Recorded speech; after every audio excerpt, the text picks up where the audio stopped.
From CNN, feds rack up arrests in Memphis as part of Trump admin's latest crime crackdown operation. Federal agents are storming Memphis as part of Trump's crime crackdown in Democratic-led cities. Over 50 arrests and 20 guns seized in just days by the new task force. Attorney General Pam Bondi and Secretary Hegseth visited, calling it a liberation for local law enforcement. National Guard spotted, but Memphis sees crime drops already this year. Locals are divided. Some welcome the help for understaffed police. Others demand funds for education and prevention instead. Meanwhile, in Portland, state leaders sued Trump, calling the Guard deployment unlawful amid mostly peaceful protests. From Fox News, meet the 3 senators who broke with Democrats to support a bill to keep government open. 3 senators, Dems, Cortez Masto, and Fetterman, plus independent King, sided with Republicans to back a GOP spending bill and avoid a government shutdown. They fear a shutdown would hurt families and empower Trump for more cuts. Cortez Masto calls for bipartisan fixes on healthcare costs. Fetterman voted for the country over party, while King sees shutdown as handing power to extremists. But Dems, like Rep. Goldman, criticize them for caving. Republicans say it shows Schumer's weakening grip. They need more crossovers to pass the bill amid Obamacare subsidy debates. From Reuters, U.S. Supreme Court expands its emergency docket and Trump's power too. The Supreme Court's conservative majority is fast-tracking Trump's policies via its emergency docket, siding with him in 21 of 23 cases since his return. Liberal Justice Kagan dissents, warning of rushed decisions without full process, like allowing $4 billion foreign aid withhold and mass firings. Paths include spotting judge errors, pausing rulings, and signaling precedent shifts, letting actions like transgender military bans proceed. Critics say it expands presidential power unchecked, making effects hard to reverse. Conservatives defend it as balancing judicial overreach. From USA Today, you are making war. Chicago suburb tells ICE they want them out. In Broadview, Illinois, Mayor Katrina Thompson blasts ICE for sieging her community during Trump's immigration crackdown, Operation Midway Blitz. Tensions rise with tear gas and arrests. 34 protesters detained, some with guns. Residents complain of fumes affecting neighborhoods and parking chaos. Local police probe ICE for hit and runs and assaults. Thompson trusts her chief over DHS denials, calling it a disinformation campaign. DHS says protesters are rioting and obstructing justice, vowing no change until activities stop. Illinois leaders see it as a federal power grab. From the Associated Press, newly elected Arizona lawmaker has yet to be sworn into office as House Democrats welcome her. Adelita Grijalva, newly elected to Arizona's 7th District, waits to be sworn in after winning big, replacing her late father Rep. Raul Grijalva. With House out of session, she's without an office or staff, leaving constituents unrepresented amid shutdown talks. Speaker Johnson calls it standard practice, planning next week, but past Republicans were sworn in faster, sparking accusations of delay tactics. Dems say it's to block a vote on Epstein files release. Grijalva's signature could force it. Even some GOP urge quick swearing in. From Newsweek, weak jobs report sparks backlash from Donald Trump critics. What to know? ADP reports 32,000 private sector jobs lost in September, hitting leisure and business services hardest, revised August to a loss too. Economists caution ADP may not match official BLS data, delayed by shutdown. Possible factors: tariffs, immigration crackdown, hiring caution. Trump critics like Governor Newsom mock it as killing jobs, while others warn of recession signals if trends continue. White House highlights trillions in investments from tariffs, promising growth via tax cuts and deregulation. BLS report timeline unclear. And as always, thank you for the like, comment, and subscription. In every charge, electrons have to commute to your power bank. But there are 2 very different journeys.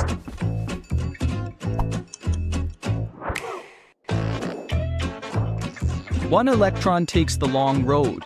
It's winding, slow, and full of obstacles, draining energy along the way.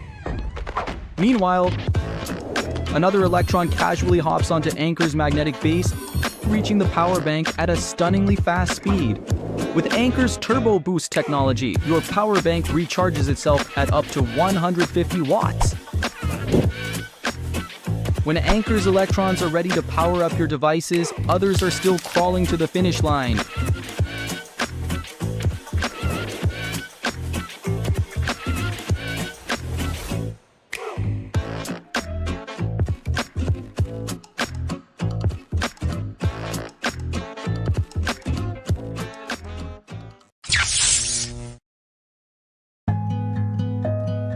Migraine will always be something that I have, but it's not as scary as it was, and that's a huge win.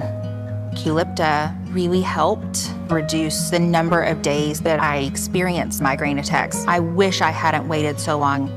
With Qulipta, I can get excited about things. Important safety information. Do not take Qulipta if you have had an allergic reaction to atogepant or any ingredients in Qulipta. Before taking Qulipta, tell your healthcare provider about all your medical conditions, including if you have high blood pressure, have circulation problems in your fingers and toes, have kidney problems or are on dialysis, have liver problems, are pregnant or plan to become pregnant, are breastfeeding or plan to breastfeed. Tell your healthcare provider about all the medicines you take, including prescription and over-the-counter medicines, vitamins, and herbal supplements. Qulipta may affect the way other medicines work, and other medicines may affect how Qulipta works. Your healthcare provider may need to change the dose of Qulipta when taken with certain other medicines. Qulipta can cause serious side effects, including allergic hypersensitivity reactions, including anaphylaxis. Serious allergic reactions can happen when you take Qulipta or days after. Stop taking Qulipta and get emergency medical help right away if you get any of the following symptoms, which may be part of a serious allergic reaction: swelling of the face, lips, or tongue, itching, trouble breathing, hives, or rash. High blood pressure. New or worsening of high blood pressure can happen. Contact your healthcare provider if you have an increase in blood pressure. Raynaud's phenomenon. A type of circulation problem can worsen or happen. Raynaud's phenomenon can lead to your fingers or toes feeling numb, cool, or painful, or changing color from pale to blue to red. Contact your healthcare provider if these symptoms occur. The most common side effects of Qulipta are nausea, constipation, and fatigue or sleepiness. These are not all the possible side effects of Qulipta. Qulipta is available in 10 mg, 30 mg, and 60 mg tablets. You are encouraged to report negative side effects of prescription drugs to the FDA. Visit www.fda.gov/medwatch or call 1-800-FDA-1088. If you are having difficulty paying for your medicine, AbbVie may be able to help. Visit abbvie.com/patient access support to learn more. Please see patient information at qulipta.com or visit rxabbvie.com/pdf/Qulipta_PIL.pdf.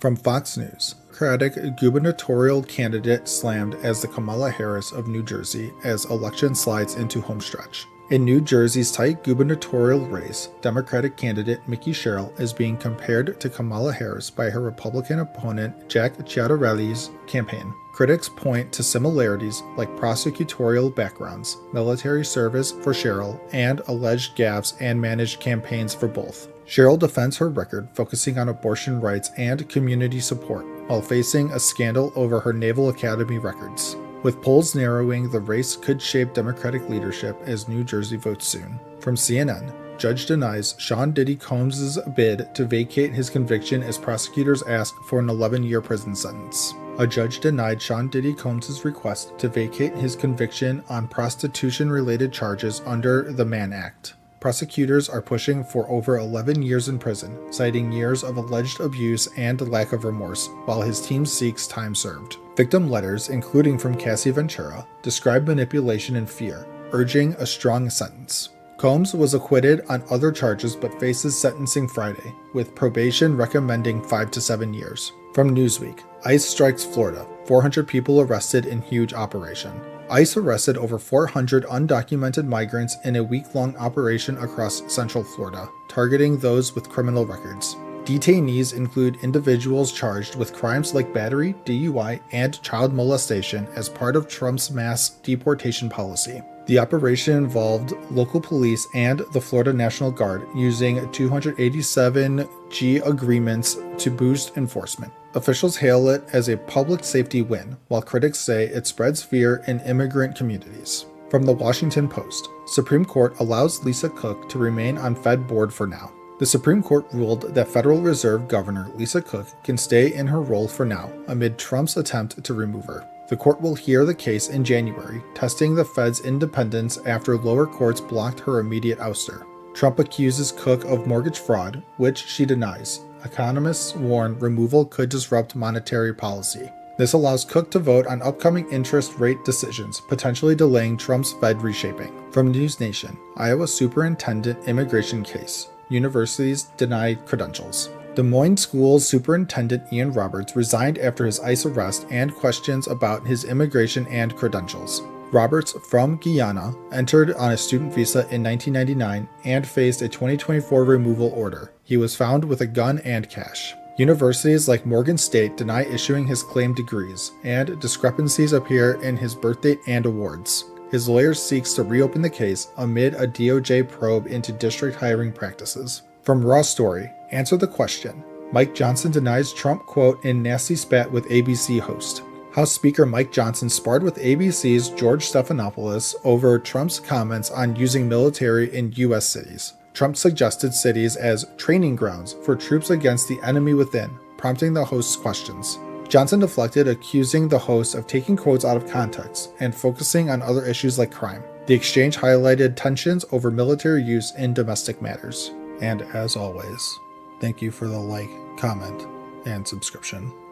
From Fox News, teen shootout sends Blue City residents running for cover as youth gangs surge ahead of mayoral race. New York City's juvenile crime is spiking, linked to the 2018 Raise the Age law that treats teens under 18 as juveniles.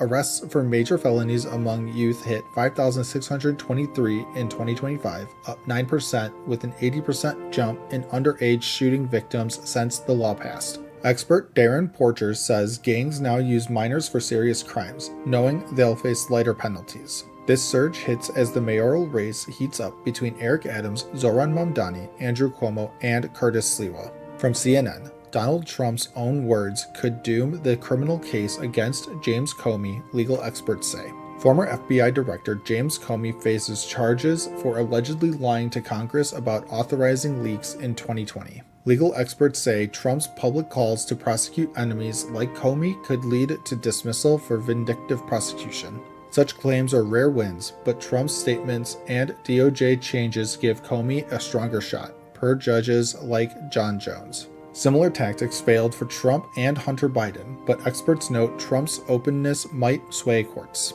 From The Guardian, ex-Trump lawyer says president using Comey indictment to conceal being criminal. Ty Cobb, Trump's former White House lawyer, calls the indictment of James Comey unconstitutional and authoritarian. Cobb says it's part of Trump's effort to rewrite history, hiding his own issues like the insurrection and classified docs. He criticizes appointing Lindsey Halligan, a Trump loyalist with no prosecutorial experience, after firing another prosecutor. Cobb doubts Comey will be convicted, predicting the case may get tossed due to its flawed process. From the Daily Caller, Soros-backed leftist group behind campaign to force government shutdown. Indivisible funded $7.6 million by Soros's Open Society Foundations, urges Democrats to block government funding. They provide scripts for calls to senators pushing against bipartisan deals to avoid a shutdown by September 30th. After Schumer's March compromise, Indivisible called for his ouster. Now they demand fighting like hell. White House says Democrats' demands, like reversing $1 trillion in cuts, are non-starters. Trump to meet leaders Monday. From the Wall Street Journal, Trump faces Democrats as shutdown deadline nears. Democratic leaders meet Trump Monday with funding lapsing Wednesday, little incentive for deals. GOP wants a clean 7-week extension. Democrats demand billions in healthcare like ACA subsidies. Schumer hopes for negotiation but warns of blame. Backlash left after March vote makes him firm. Trump allies say he's strong. Budget chief preps firings beyond furloughs if no deal. From The Independent, I do not work for you. Marjorie Taylor Greene speaks out on growing rift with Trump's White House over Epstein files. Rep. Marjorie Taylor Greene blasts White House threats over her support for releasing Jeffrey Epstein files. She's one of 4 GOP reps signing a discharge petition with all Democrats, forcing a potential vote soon. Greene says she told aides she works for her district, not them, rejecting hostile act warnings. Trump promised release but now calls it a Democrat hoax. New docs show Epstein ties to Bannon and Thiel. And as always, thank you for the like, comment, and subscription. From Fox News, Border Patrol deploys Marine units to Chicago amid massive immigration crackdown. U.S. Customs and Border Protection has deployed Marine units to Chicago River as part of Operation Midway Blitz, a major immigration enforcement push. Despite pushback from local Democrats, the operation has led to over 500 arrests, including those with serious criminal histories. Officials say lakes and rivers are borders too. CBP leaders emphasize vigilance on water to extend enforcement reach. President Trump eyes National Guard for Chicago crime, but Governor Pritzker calls it authoritarian. Similar deployments in D.C. reduced crime, and Memphis is next on the list for federal aid. From CNN, ICE officer who shoved a mother to the floor at an immigration courthouse is relieved of his current duties, agency says. An ICE officer in New York City shoved a mother to the ground during her husband's detention at an immigration court captured on camera. The Ecuadorian family seeking asylum lawfully faced separation. The officer has been relieved of duties pending investigation, called unacceptable by DHS. Local officials condemned the act, referring the agent for felony prosecution. The woman was hospitalized for possible head trauma. Critics highlight routine arrests at hearings, urging no detentions near courthouses amid broader immigration tensions. From the Wall Street Journal, federal agents heading to Memphis as part of Trump's crime crackdown. Federal agencies like the FBI, DEA, ATF, and U.S. Marshals are deploying to Memphis to combat violent crime and drug trade. Tennessee Governor Bill Lee announced a new task force with local police, including support from the National Guard in non-armed roles. Despite a 25-year low in overall crime, rates remain high. Mayor Paul Young welcomes the help to make the city safer. This follows Trump's interventions in D.C. and threats for Chicago, focusing on Democratic-led cities. From USA Today, Democrats release Epstein records mentioning Musk, Bannon, Thiel, Prince Andrew. House Oversight Democrats released Epstein estate records mentioning figures like Elon Musk, Steve Bannon, Peter Thiel, Prince Andrew, and Bill Gates. Documents show scheduled meetings like breakfast with Bannon, lunch with Thiel, and a possible Musk Island visit, which he denies. All regret associations. Republicans accuse selective release, promising full disclosure soon. This amid ongoing scrutiny of Epstein's sex trafficking network and calls for accountability. From the Associated Press, Democratic candidate for governor of New Jersey pushes back after GOP questions her service record. Democratic New Jersey gubernatorial candidate Mickey Sherrill defends her Navy record after reports she skipped her 1994 Naval Academy graduation. Punished for not reporting classmates in a cheating scandal, she still graduated, was commissioned, and served as a helicopter pilot. Her unredacted records were improperly released to a GOP operative, including personal info, sparking privacy concerns. Republican rival demands more transparency. Cheryl calls it a smear and uses it for fundraising. From the Daily Caller, transgender Democrat drops out of race after trying to fundraise off hating Charlie Kirk. Transgender Democrat Laura Benjamin drops out of Wisconsin's 3rd District House race, citing fundraising shortfalls. Days after Kirk's assassination, Benjamin adds criticized his hateful rhetoric toward LGBTQ issues linking to donations. She condemned Kirk's views but not violence. Opponent Rep. Derek Van Orden called it repulsive. Benjamin had low funds. The race now focuses on other Democrats in this toss-up district. And as always, thank you for the like, comment, and subscription. From CNN, ICE officer seen pushing woman to the floor at immigration courthouse is relieved of his current duties, agency says. An ICE officer in New York City was caught on camera shoving a woman against a wall and to the ground during a family separation at an immigration court. The woman, clinging to her husband being detained, was grabbed by her hair and removed, sparking widespread outrage over ICE tactics. ICE relieved the officer of duties pending investigation, calling the conduct unacceptable, while critics like Rep. Dan Goldman demand more action. The woman from Ecuador said she fled violence only to face it here, as calls grow for accountability in immigration enforcement. From Fox News, Speaker Johnson flips script on Dem leaders with staunch warning against government shutdown. House Speaker Mike Johnson warns Democrats against forcing a government shutdown, flipping their past statements against them in a new memo. He highlights old quotes from Schumer, Sanders, and others stressing shutdowns hurt families, veterans, and security. Republicans passed a clean short-term funding extension, but Democrats oppose it, demanding ACA subsidies and other provisions. Both sides accuse the other of recklessness as the October 1st deadline looms, with no deal in sight amid partisan demands. From ABC News, delegates walk out as Netanyahu speaks at the United Nations. Israeli Prime Minister Benjamin Netanyahu faced walkouts as the UN as he defended Israel's Gaza operations, vowing to finish off Hamas remnants. He broadcast his speech to Gaza via loudspeakers, urging Hamas to release hostages and warning of consequences if they don't. Leaders condemned Israel as a rogue state, with Guterres calling Gaza's destruction unprecedented and urging compliance with ICJ measures. Amid ICC warrants and protests, Netanyahu meets Trump to discuss Palestinian state recognition and potential West Bank annexation. From the Associated Press, Hegseth says Wounded Knee soldiers will keep their Medals of Honor. Defense Secretary Pete Hegseth announced that 20 soldiers awarded Medals of Honor for the 1890 Wounded Knee events will retain them, despite a review ordered by his predecessor after congressional talks to rescind them over the massacre of 250 Lakota, including women and children. The awards cited bravery in dislodging fighters, but history views it as a massacre. Congress apologized in 1990 without revoking medals. This aligns with Trump's executive order restoring historical elements, including base names and monuments, amid reinterpretation debates. From News Nation, protester allegedly struck by ICE vehicle calls for accountability. How is this allowed?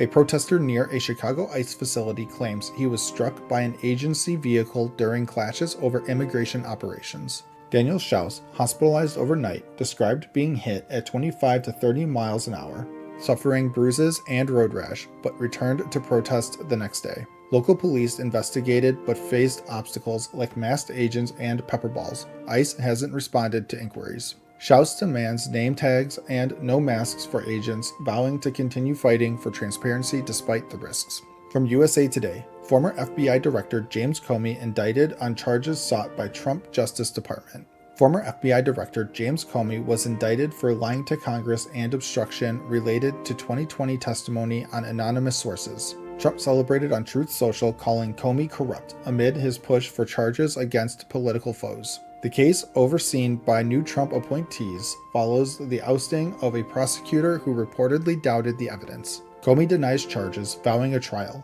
Democrats call it abuse of power, while Republicans say evidence justifies accountability. And as always, thank you for the like, comment, and subscription. From Fox News, Texas man charged with terroristic threat against Charlie Kirk vigil. A Texas man faces charges after allegedly threatening a vigil for slain conservative activist Charlie Kirk. 19-year-old Zaylin Dunbar posted on Facebook hinting he'd use his truck to disrupt the event at UTSA. He wrote, "I'ma make this a movie, me and my truck," and warned against stopping his Ford 250 diesel. The vigil, attended by about 1,000, honored Kirk, assassinated days earlier. Authorities flagged the posts via a fusion center, leading to Dunbar's arrest at his apartment. He admitted the comments but called them dumb and clowning around. Dunbar's held on $40,000 bond for terroristic threat, facing potential violence charges. From CNN, Kimmel nods to big ratings, heckles Trump as an 80s movie-style bully in second post-suspension show. Jimmy Kimmel's back for night 2 after suspension, roasting President Trump as an 80s movie bully like Biff from Back to the Future. Trump accused Kimmel of being a Democratic arm and threatened ABC. Kimmel quipped only Trump would threaten to prove he's not threatening. He defended his jabs, saying he hates bullies from his clarinet playing days. The show hit record ratings, over 6 million TV viewers and nearing 20 million on YouTube. But it's preempted on some affiliates amid controversy over Kimmel's Kirk comments. Kimmel championed free speech. "We live in a country that allows this." Critics like J.D. Vance say he didn't apologize enough. From The Guardian, Oklahoma superintendent who put Trump Bibles in classrooms resigns. Oklahoma's school superintendent Ryan Walters, known for pushing conservative views, is resigning to lead a national nonprofit. Since 2022, Walters placed Trump-endorsed Bibles in classrooms, required teaching 2020 election conspiracies, and pushed for Turning Point USA chapters in all high schools after Charlie Kirk's death. He fought woke indoctrination, appointing right-wing figures to committees and rejecting church-state separation. Now, he'll head Teacher Freedom Alliance to destroy teachers' unions nationally. Walters announced on Fox, calling it liberals' worst nightmare. He's made over 400 media appearances promoting Christian nationalism. From the Washington Post, Hegseth orders rare, urgent meeting of hundreds of generals, admirals. Defense Secretary Pete Hegseth has summoned hundreds of U.S. generals and admirals to an urgent meeting at a Virginia base next week, sparking confusion. The order covers all command-level officers 0 to 7 and up worldwide, including from conflict zones. No reason given amid firings and a potential shutdown. Hegseth slashed general ranks by 20%, fired leaders like DIA director, and rebranded DoD as Department of War. Scrutiny on promotions adds to unease. Officials question polling leaders from posts, calling it unusual and risky.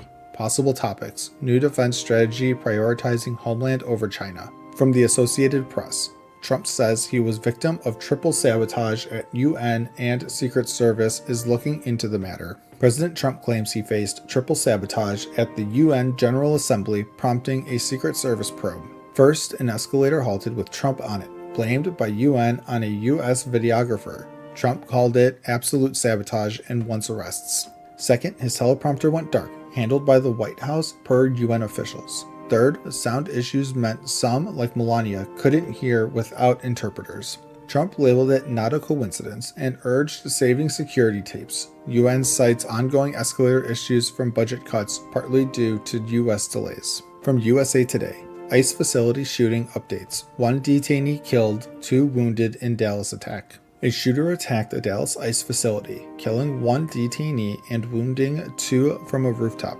ruled a targeted act of violence. The gunman, reportedly 29-year-old Joshua John, died by unaliving. Evidence like anti-ICE on ammo suggests ideological motive per FBI. Victims include a seriously injured Mexican national. Mexico demands investigation. This follows other ICE attacks amid rising assaults on agents. Officials like Ted Cruz and J.D. Vance blame demonizing rhetoric. Democrats condemn violence. Trump plans order against domestic terrorism networks. ICE boosts security nationwide. And as always, thank you for the like, comment, and subscription.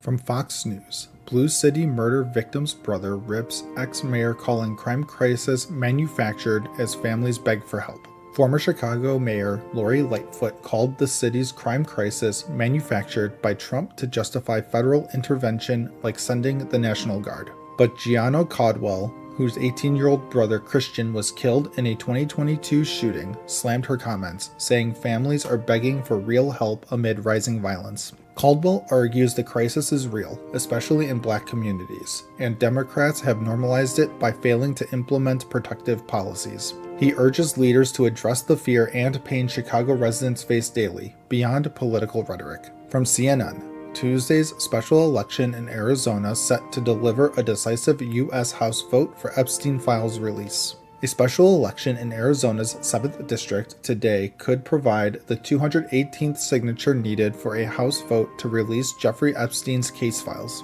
Democrat Adelita Grijalva, daughter of the late Rep. Raul Grijalva, is favored over Republican Daniel Gutierrez. Both pledged to sign the petition if elected. The bipartisan discharge petition, led by Reps. Thomas Massey and Ro Khanna, aims to force a vote despite GOP leaders' efforts to avoid it. If successful, a vote could happen mid-October, though it faces Senate hurdles and historical challenges for such petitions. From the Wall Street Journal, Sinclair Nexstar won't air Jimmy Kimmel's Late Night return. Jimmy Kimmel's Late Night show resumes on ABC after a suspension over controversial remarks about Charlie Kirk's killing. But affiliates owned by Sinclair and Nexstar, covering 22% of U.S. households, plan to air news instead, citing a need for respectful dialogue. The poll followed FCC criticism and Trump's threats against networks, sparking debates on censorship and free speech. Over 400 celebrities decried the suspension as a threat to expression, while Disney negotiated Kimmel's return without details on his address. From the Associated Press, Army identifies 4 soldiers killed in military helicopter crash in Washington state. 4 soldiers from the Army's elite 160th Special Operations Aviation Regiment died in a crash during routine training near Joint Base Lewis McChord. Identified as Chief Warrant Officers Andrew Cully, 35, from Missouri, and Andrew Cross, 39, from Florida, and Sergeants Donovan Scott, 25, and Jadalyn Good, 23, both from Washington state. The cause is under investigation. This is the second deadly incident for the Night Stalkers unit in recent years. From the Daily Caller, Antifa cop fired over insane social media posts. North Carolina detention officer Brian Edwards was fired after posts on Blue Sky declaring himself Antifa and calling for war crimes trials against traitors. Edwards suggested executing right-wing figures and referenced guillotines violating his office's conduct policies. Sheriff Charles Blackwood emphasized maintaining public trust and treating everyone with dignity. This follows Trump's declaration of Antifa as a terrorist group amid ongoing debates on political extremism. From Reuters, Trump signs order targeting Antifa as a terrorist organization. President Trump signed an executive order designating Antifa a terrorist organization following Charlie Kirk's assassination. It directs agencies to investigate and disrupt Antifa's operations, focusing on funding, including potential foreign ties.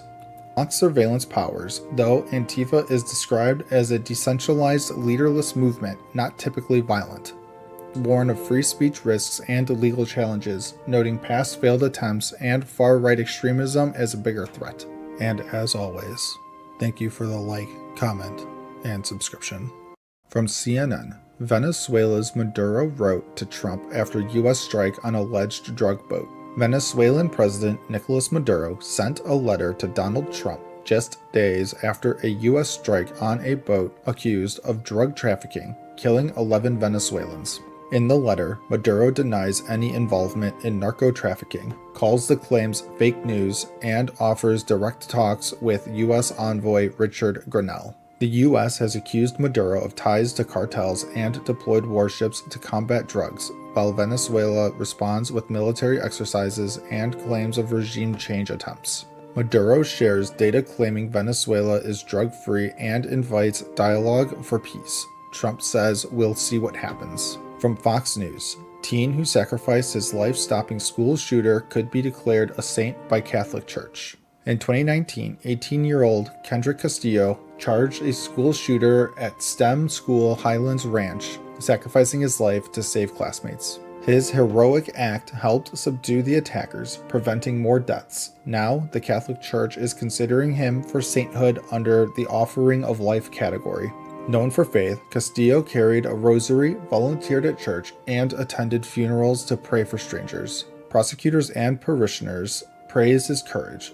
The Diocese of Colorado Springs has opened his cause for canonization. From Popular Mechanics, scientists found 7,000-year-old mummies in the desert that don't share DNA with modern humans. Scientists analyzed DNA from 7,000-year-old mummies of female herders found in Libya's Takarkari rock shelter during the Green Sahara era. Surprisingly, their ancestry is from an unknown North African lineage isolated from sub-Saharan groups, with ties to 15,000-year-old Moroccan foragers. They have less Neanderthal DNA than non-Africans, but more than nearby sub-Saharan peoples, plus traces of a Levant farmer admixture. This suggests pastoralism spread via cultural exchange, not migration, due to diverse habitats limiting interactions. From USA Today, Howard Stern addresses longtime friend Jimmy Kimmel's suspension. Radio host Howard Stern is outraged over ABC's suspension of his friend Jimmy Kimmel after comments on Charlie Kirk's death and Trump's reaction. Stern calls it government pressure via the FCC, violating free speech, and plans to cancel his Disney Plus subscription and boycott. Kimmel mocked attempts to mischaracterize the suspect. FCC Chair Brendan Carr threatened action, leading to the suspension. Late-night hosts, stars, and even Senator Ted Cruz criticized the move, warning of dangers to democracy. From the Wall Street Journal, some Republicans warn of government overreach on free speech. Following Charlie Kirk's shooting, Trump's administration pressures media, suspending Jimmy Kimmel and targeting critics, sparking conservative concerns. Senator Ted Cruz warns government threats to ban media could backfire on conservatives, calling FCC Chair Carr's comments mafia-like. AG Bondi initially vowed to target hate speech, later clarifying only violent threats. Conservatives like Rand Paul and Ben Shapiro call it overreach. Trump designates Antifa a terrorist group. Figures like Megyn Kelly and Thomas Massie criticize as antithetical to the First Amendment. From MSNBC, Maddow blog. After forcing out disobedient prosecutor, Trump's new nominee makes matters worse. Trump pressured U.S. Attorney Eric Siebert to prosecute foes like Letitia James and James Comey without evidence, then fired him for refusing. Siebert, a Trump nominee with bipartisan support, resigned after the president demanded his ouster, calling him a woke rhino. Trump's replacement nominee is Lindsey Halligan, his former lawyer in the document case, with no prosecutorial experience. Background in insurance law. This escalates the abuse scandal. Halligan also leads anti-Smithsonian efforts, facing Senate confirmation amid calls for impeachment-level scrutiny. And as always, thank you for the like, comment, and subscription.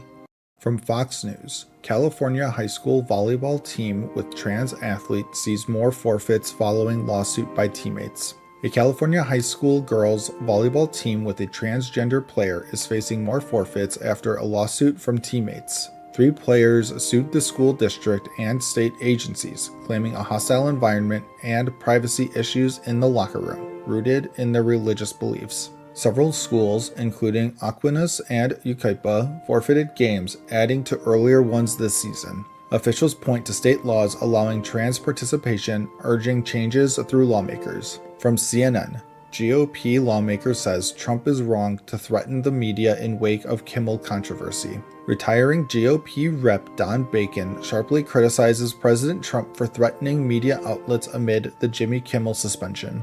Bacon says Trump's threats to poll licenses violate free speech and press freedoms, calling it un-American. The controversy stems from Kimmel's comments on Charlie Kirk's killer, leading to ABC pulling the show after FCC suggestions. Bacon also slams Trump's tariffs, isolationism, and lack of moral clarity on issues like Ukraine. From the Wall Street Journal, in historic shift, UK, Australia, and Canada recognize a Palestinian state. In a historic move, the UK, Australia, and Canada recognize a Palestinian state amid frustration over Israel's Gaza war. Leaders aim to revive the two-state solution, citing ongoing settlements and Gaza's high death toll of over 65,000. Israel condemns it as rewarding terrorism, with Netanyahu vowing retaliation. More countries may follow at the UN. This shifts from using recognition as a reward, isolating Israel further while empowering moderate Palestinians. From the Charlotte Observer, church leaders indicted on 10 counts. Kingdom of God Global Church leader David E. Taylor and director Michelle Brannon indicted on 10 counts, including forced labor. Allegations include running call centers with unpaid victims, psychological abuse, and misusing donations for luxuries. Victims reportedly face deprivation of food, sleep, and were pressured to give personal funds to the ministry.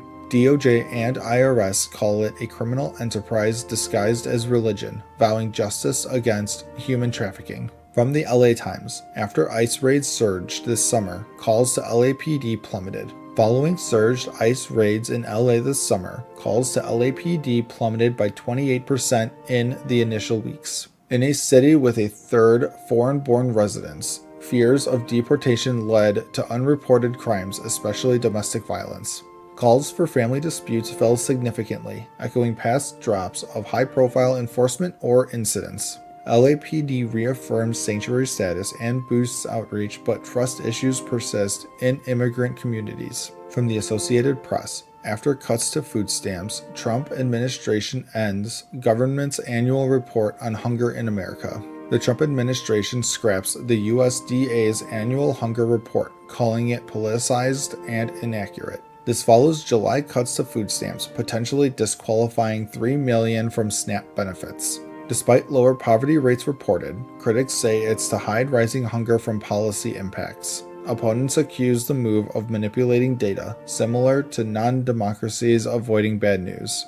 And as always, thank you for the like, comment, and subscription. From CNN, Chicago area mayor says federal agents tear-gassed him at a protest outside an ICE facility. In suburban Chicago, a small protest outside an ICE facility turned chaotic when federal agents clashed with demonstrators blocking a van. Evanston Mayor Daniel Biss, a Democrat running for Congress, claims he was tear-gassed, calling it terrifying and an attempt to intimidate nonviolent resistance. Protester Kat Abu-Ghazala says she was thrown to the ground and hit with pepper balls amid ongoing deportations in the Midway Blitz operation that's arrested nearly 550 people. ICE reports protesters assaulted officers, slashed tires, and blocked entrances, leading to at least 10 arrests, while local officials condemned the tactics and called for facility shutdowns. From Fox News, mother furious after Rep. Crockett calls daughter murdered by illegal migrant a random dead person. The mother of murdered Maryland woman Kayla Hamilton is outraged after Rep. Jasmine Crockett referred to her daughter as a random dead person during a House debate. Crockett, a Texas Democrat, criticized Republicans for exploiting victims' stories for political gain, mentioning other ignored crimes like those tied to Jeffrey Epstein. Tammy Nobles called the comment nasty and possibly racist, remembering Kayla as happy and energetic, killed by an MS-13 member who entered the U.S. illegally. The bill named after Kayla aims to tighten screenings for unaccompanied migrant children, with supporters saying it could prevent future tragedies for Americans and migrants alike. From the Irish News US, UK to explore reparations loan for Ukraine using frozen Russian assets. The UK is set to explore using frozen Russian assets to fund a reparations loan worth billions for Ukraine's war effort against Russian aggression. Chancellor Rachel Reeves will announce plans at a European meeting emphasizing options that comply with international law while supporting Ukraine's security. This follows EU suggestions to back loans with profits from frozen assets, avoiding direct confiscation that some fear could breach laws. The UK has already committed £21.8 billion in aid and frozen £25 billion in Russian assets, with calls from some to seize them outright for Ukraine. From Law and Crime, they knew exactly what they were doing. Florida men went on a hunt and killed 4-year-old girl in hail of gunfire. 5 Florida men have been convicted of first-degree murder in the 2021 drive-by shooting that killed 4-year-old Suni Bell in Tampa. Suni was in a car with her family when 3 vehicles pursued them, firing dozens of shots in what prosecutors called a targeted hunt. Andrew Thompson, James Denson, Jalen Bedward, Quandarius Hammond, and Zvante Sampson were found guilty, with some firing weapons and others driving. Despite defenses arguing guilty by association, jurors sided with the state, leading to mandatory life sentences without parole for the senseless act. From Variety, Jimmy Kimmel and Disney work to reach compromise to bring his show back. Jimmy Kimmel and Disney are negotiating a compromise to bring Jimmy Kimmel Live back to ABC after it was pulled indefinitely. The show was preempted by major station owners like Nexstar and Sinclair following Kimmel's controversial remarks on Trump and conservative activist Charlie Kirk's death. FCC threats and political backlash from both sides have fueled criticism, with free speech advocates decrying censorship. Discussions consider staff impacts and ad revenue, but no deal is guaranteed, amid Kimmel's long tenure and other Disney projects. From CBS News, ICE threatens lawsuits if Democratic states don't hold migrants. ICE is threatening legal action against California, New York, and Illinois for not honoring immigration detainers and sanctuary policies. Letters from ICE demand compliance, warning of lawsuits via the Justice Department, and potential funding cuts for refusing to hold migrants briefly. States argue their laws build community trust and require judicial warrants, while ICE says it leads to criminal releases and more street arrests. DHS reports 400,000 arrests since Trump's term began, mostly with criminal records escalating clashes in major cities. And as always, thank you for the like, comment, and subscription. From Go Banking Rates, Trump said he would end inflation on day 1 of his presidency. See where we stand now. President Trump promised to end inflation on day 1. Let's see where we stand 8 months in. Inflation averaged 2.65% from January to August, above the Fed's 2% target, but it was falling early on. Since April, it's rebounded to 2.9% with jumps in groceries, apparel, and more, linked to tariffs passing costs to consumers. August saw the biggest monthly rise in prices since December, sparking debate on policy impacts. And as always, thank you for the like, comment, and subscription. From Fox News, Crockett argues a person committing a crime doesn't make them a criminal. Texas Democrat Rep. Jasmine Crockett shared insights on crime during a podcast appearance. She explained that committing a crime doesn't always make someone a criminal. It's about mindset versus survival needs, like stealing diapers for a child. Host Jonathan Van Ness agreed, contrasting crimes of survival with repeated corrupt acts like tax evasion. As a former public defender, Crockett uses her experience to push for safer communities through understanding root causes. From CNN, a gunman ambushed and killed 3 officers as they responded to a desperate plea for help, officials say. In rural Pennsylvania, a woman's plea for help turned deadly when her alleged stalker ambushed police. 24-year-old Matthew Ruth, armed with an AR-15, hid in the home after weeks of stalking, even killing the family dog. Officers serving an arrest warrant were shot upon entry, 3 killed, 2 injured in a brutal barrage. 1 injured officer fired back, ending the threat. Communities mourn as investigations continue. From MSNBC, Texas man arrested over Islamophobic threats against Zohran Mamdani. A Texas man faces charges for Islamophobic threats against Democratic New York City mayoral nominee Zohran Mamdani. Jeremy Fitzel allegedly sent death threats, racist messages, and wishes of harm to Mamdani and his family. Arrested in Texas and extradited to Queens, he pleaded not guilty to harassment and terroristic threats as a hate crime.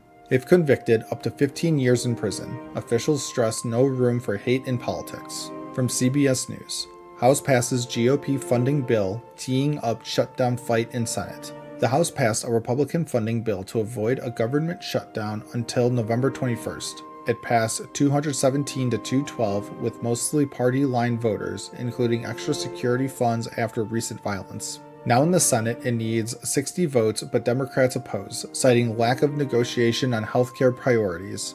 Leaders dig in, no talks yet, risking shutdown as recess looms. Blame game heats up. From Go Banking Rates, Trump said he would end inflation on day 1 of his presidency. See where we stand now. President Trump promised to end inflation on day 1. Let's see where we stand 8 months in.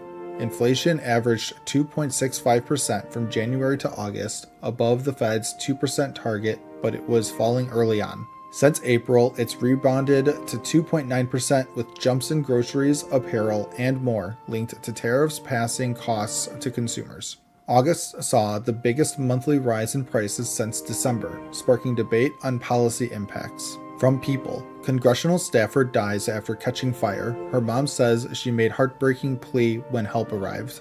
Congressional staffer Regina Santos Aviles, 35, died after accidentally catching fire in Uvalde, Texas. Found outside her home by her mother, the incident was ruled accidental with no foul play. Conscious when help arrived, she pleaded, "I don't want to die," before being airlifted to a hospital. She leaves an 8-year-old son. Rep. Tony Gonzalez praised her dedication to her community. And as always, thank you for the like, comment, and subscription. Build a website you love with Wix. For your words, create your brand, your opportunity, your breakthrough. Feeling a vibe? Run with it. From can't look away to gotta have it. Make every detail yours. Bring out what's hot. Remove what's not. Crystallize it. Instantly set a tone that speaks in your voice to your audience. Keep moving. Your site grows with you. Add solutions that meet you where you are and take you where you want to go. Smooth to make, easy to love.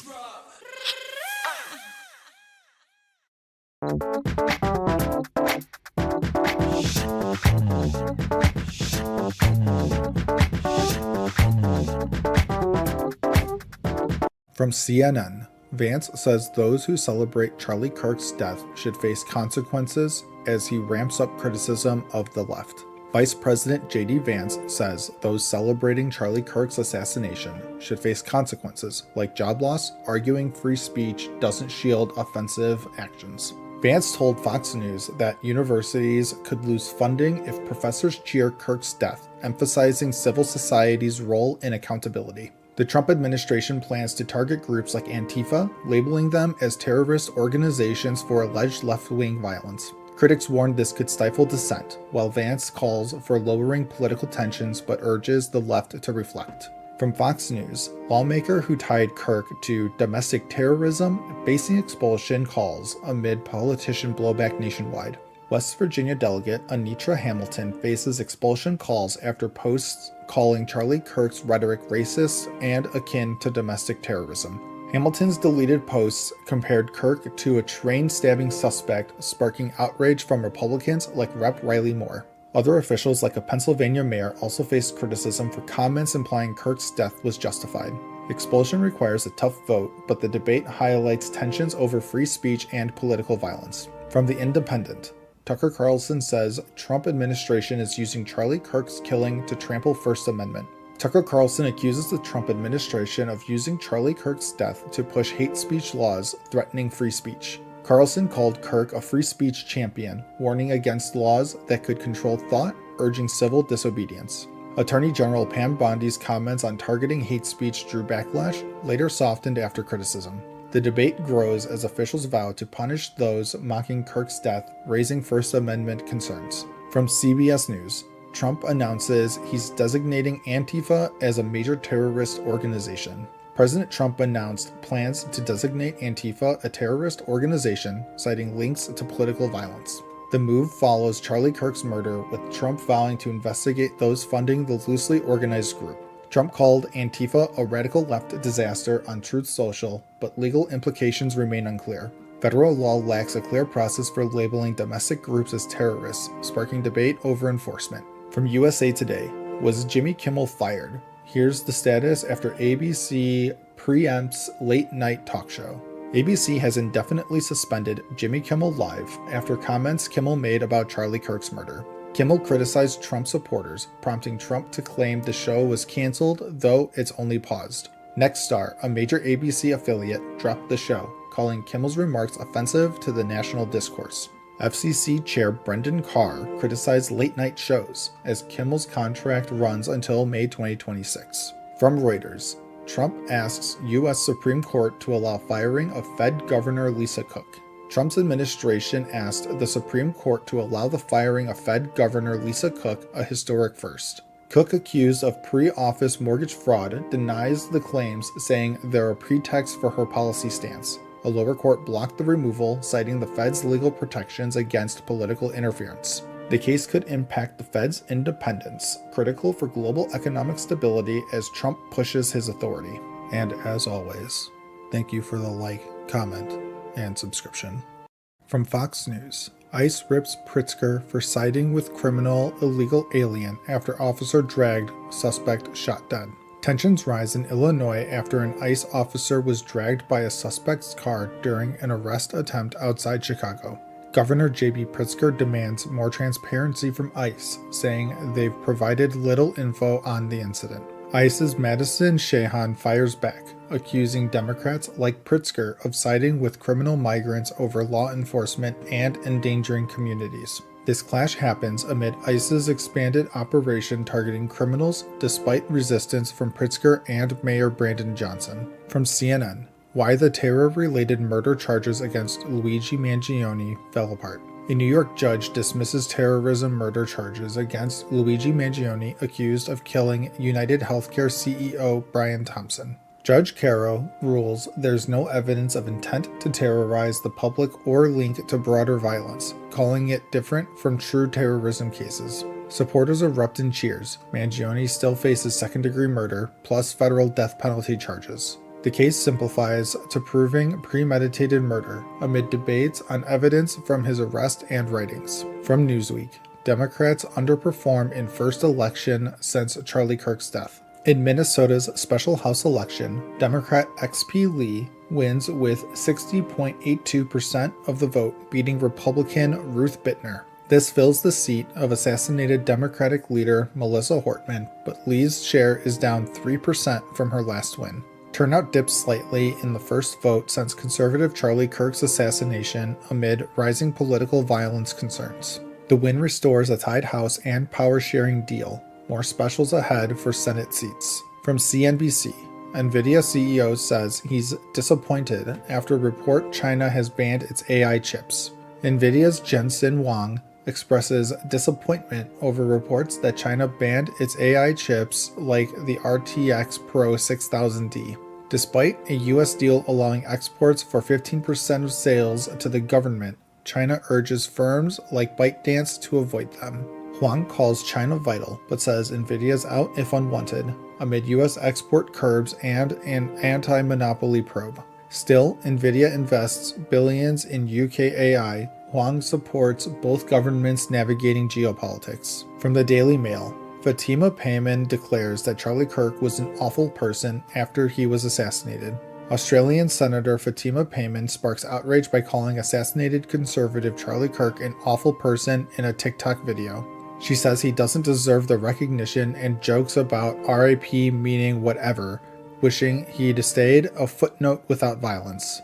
One Nation's Pauline Hanson condemns it as vile, exposing leftist contempt and lack of compassion. The comments come after Kirk's shooting at a Utah rally, highlighting divides in reactions to political violence. The Fed's interest rate decision and what it means for you. Live updates. The Fed is expected to cut rates by a quarter point today, the first of possibly more in 2025 amid weak jobs data. August added only 22,000 jobs, unemployment at 4.3%, inflation at 2.9%, above 2% target. Trump pushes for big cuts, stacking the board with appointees like Stephen Miran, concerns over Fed independence. Stocks mixed ahead. Cuts could lower borrowing costs, but tariffs complicate inflation and growth. And as always, thank you for the like, comment, and subscription.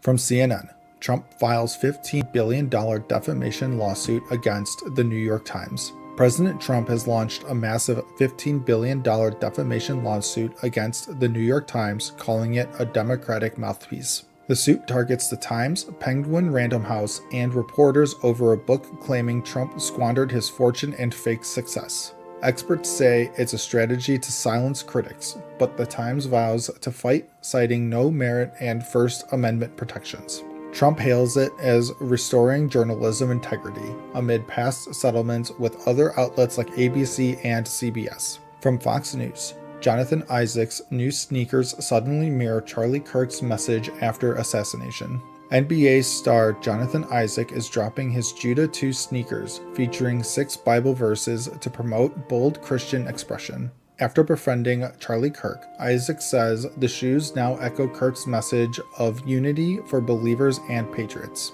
Kirk's tragic assassination hits hard, but Isaac remembers him as a respectful debater who encouraged open discourse. The sold-out Judah 1 inspired an upgrade. Verses like Mighty Warrior to motivate wearers in life and games. From Business Insider, Adidas, Walmart, Home Depot, and other major brands say that Trump's tariffs are pushing them to raise prices. Trump's tariffs are forcing big brands like Adidas, Walmart, and Home Depot to hike prices on everything from shoes to tools. Adidas predicts a $218 million hit, passing costs from Vietnam and Indonesia imports to U.S. shoppers. Walmart warns of unavoidable increases, while Best Buy and Nike plan surgical hikes on electronics and apparel. From cars at Ford to luxury like Ferrari, companies say uncertainty means consumers will feel the pinch soon. From The Guardian, judge dismisses 2 top charges against Luigi Mangione in United Healthcare CEO shooting. A judge dismissed first and second degree murder-terrorism charges against Luigi Mangione in the United Healthcare CEO shooting. Evidence was insufficient for terrorism, but Mangione still faces second-degree murder and federal charges. The ruling rejects double jeopardy claims amid politicized debates linking to Charlie Kirk's assassination. Prosecutors push forward. The case has sparked healthcare debates, with Trump seeking the death penalty federally. From USA Today, As shutdown deadline nears, Democrats have rare leverage over Trump. They're digging in. With funding expiring October 1st, Democrats are leveraging Senate rules to demand concessions from Republicans and Trump. Key issues: reversing Medicaid cuts and extending Obamacare subsidies to prevent premium hikes for millions. A shutdown would furlough workers, close parks, but essential services continue. Both sides blame the other. Amid Kirk assassination fears, extra security funding is proposed, but Democrats hold firm for healthcare wins. From The Independent, MTG calls for a national divorce and for left-leaners to split from the conservatives in wake of Charlie Kirk shooting. In the wake of conservative activist Charlie Kirk's shocking assassination at a Utah University event, Rep. Marjorie Taylor Greene dropped a bombshell on X, calling for a peaceful national divorce between red and blue America. Greene says the U.S. is too far gone and divided, claiming the left's celebration of Kirk's death proves there's nothing left to talk about. Both parties have condemned the violence, with companies firing staff for hateful posts. The 31-year-old Kirk was gunned down publicly. Suspect Tyler Robinson, 22, hails from a Republican family with no party ties. Vice President J.D. Vance echoed the divide, blaming left-wing extremism and citing stats on violence, though research shows right-wing attacks have claimed more lives. Greene urged faith over politics, warning Republicans to protect families amid the rift. As shockwaves ripple, is this the end of unity? And as always, thank you for the like, comment, and subscription. From Fox News, Democratic senator calls internet an accelerant driving extremism after Kirk killing. Following the brutal assassination of conservative activist Charlie Kirk at Utah Valley University, Democratic Senator Chris Coons appeared on CBS's Face the Nation. Coons blamed the internet as an accelerant fueling extremism, saying it drives Americans apart left and right, despite the importance of free speech under the First Amendment. Kirk, 31, was shot during a debate on his American Comeback Tour after a question about transgender issues. Suspect Tyler Robinson was arrested days later. Republican Senator James Lankford agreed, noting social media algorithms push anger and crazy content, sidelining civil dialogue. From CNN, Elon Musk buys $1 billion worth of Tesla shares, a sign that he's sticking around. In a rare move, Elon Musk bought $1 billion in Tesla shares using his own money, as revealed in a Monday regulatory filing. Investors cheered, with shares jumping 7% at open, seeing it as Musk's vote of confidence after a turbulent year of sales drops and political backlash. Tesla faces EV competition from China, ending tax credits, and Musk's focus on self-driving tech and robotaxis amid his other ventures like SpaceX and XAI. Tesla proposed a massive pay package for Musk tied to growth milestones, emphasizing his commitment, though critics highlight income inequality concerns. From the Wall Street Journal, Trump calls for ending quarterly earnings reports. President Trump proposed ending quarterly earnings reports for U.S. companies, suggesting semi-annual updates instead to save costs and boost long-term focus. Posted on Truth Social, the idea echoes a petition from the Long-Term Stock Exchange to the SEC, which has shown interest in reducing regulations. Advocates say it could reverse the drop in U.S. public companies, now at 3,700, down 17% in 3 years, by easing clerical burdens that keep firms private. Europe and the UK ended quarterly mandates years ago, though many still report. Trump explored this in his first term, but it stalled. Will it gain traction now? From USA Today, federal judge hands press groups wins in lawsuits against LAPD DHS.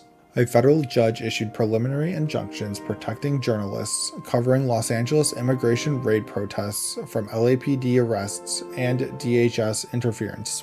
Judge Hernan Vera ruled LAPD's heavy-handed tactics violated laws, barring arrests for failing to disperse or blocking media coverage. For DHS under Secretary Kristi Noem, the order prohibits dispersing, threatening, or assaulting journalists without unrelated crimes, citing indiscriminate force. Vera condemned violence by some, but said it doesn't justify endangering peaceful protesters and media, demanding better under the First Amendment. From Primetimer, don't want you to track my music. Forrest Frank reacts to 30,000 people unfollowing him on Instagram over Charlie Kirk post. Christian singer Forrest Frank lost 30,000 Instagram followers after posting a video of Charlie Kirk praising his music's impact on youth. Kirk, the Turning Point USA founder assassinated recently, featured in the clip.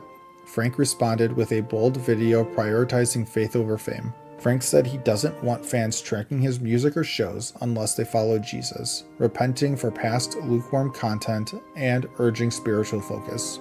Emphasizing everyone is welcome, he aims to make heaven crowded, gaining support from faith leaders amid 1.8 million likes on the original post. From Newsweek, Donald Trump responds to Texas beheading, evil person. President Trump called the accused in Dallas motel beheading an evil illegal immigrant from Cuba who should never have been in the U.S. Yordanos Cobos Martinez, 37, faces first-degree murder charges for machete killing motel manager Chandra Nagamalaya in front of his family over a washing machine dispute. DHS noted Cobos Martinez had prior crimes like child sex abuse and was released when Cuba refused him. Trump's admin pushes deportations to third countries.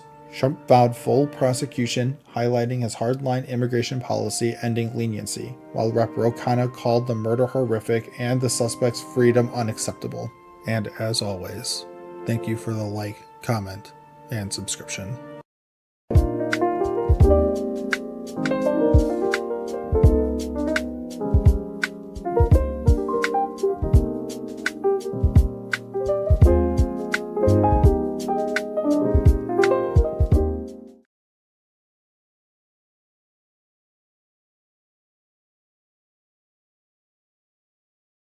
Eye care can be complicated, but VisionWorks makes things simple. We organize frames by shape and price, so it's simple to find a pair you love at a price you'll adore. Oh, I love these. And if you change your mind, I changed my mind. there it is. There's our 100-day guarantee. Ooh, those are nice. And that's the VisionWorks difference. We're still filming a commercial. Hey, VisionWorks. See the difference.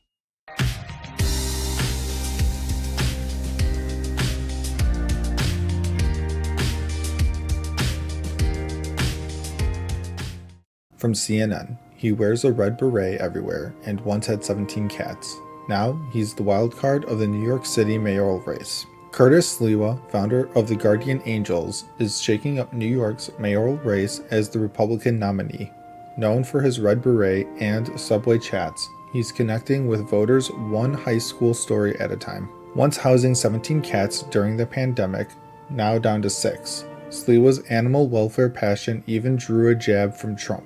But he's focused on crime, affordability, and no-nonsense policies. In a splintered field, polls put him at 15%, outpacing Mayor Adams. Supporters see his street smarts as a path to victory, while critics call him an entertainer. Sliwa bets on everyday New Yorkers for a surprise win in this unpredictable election.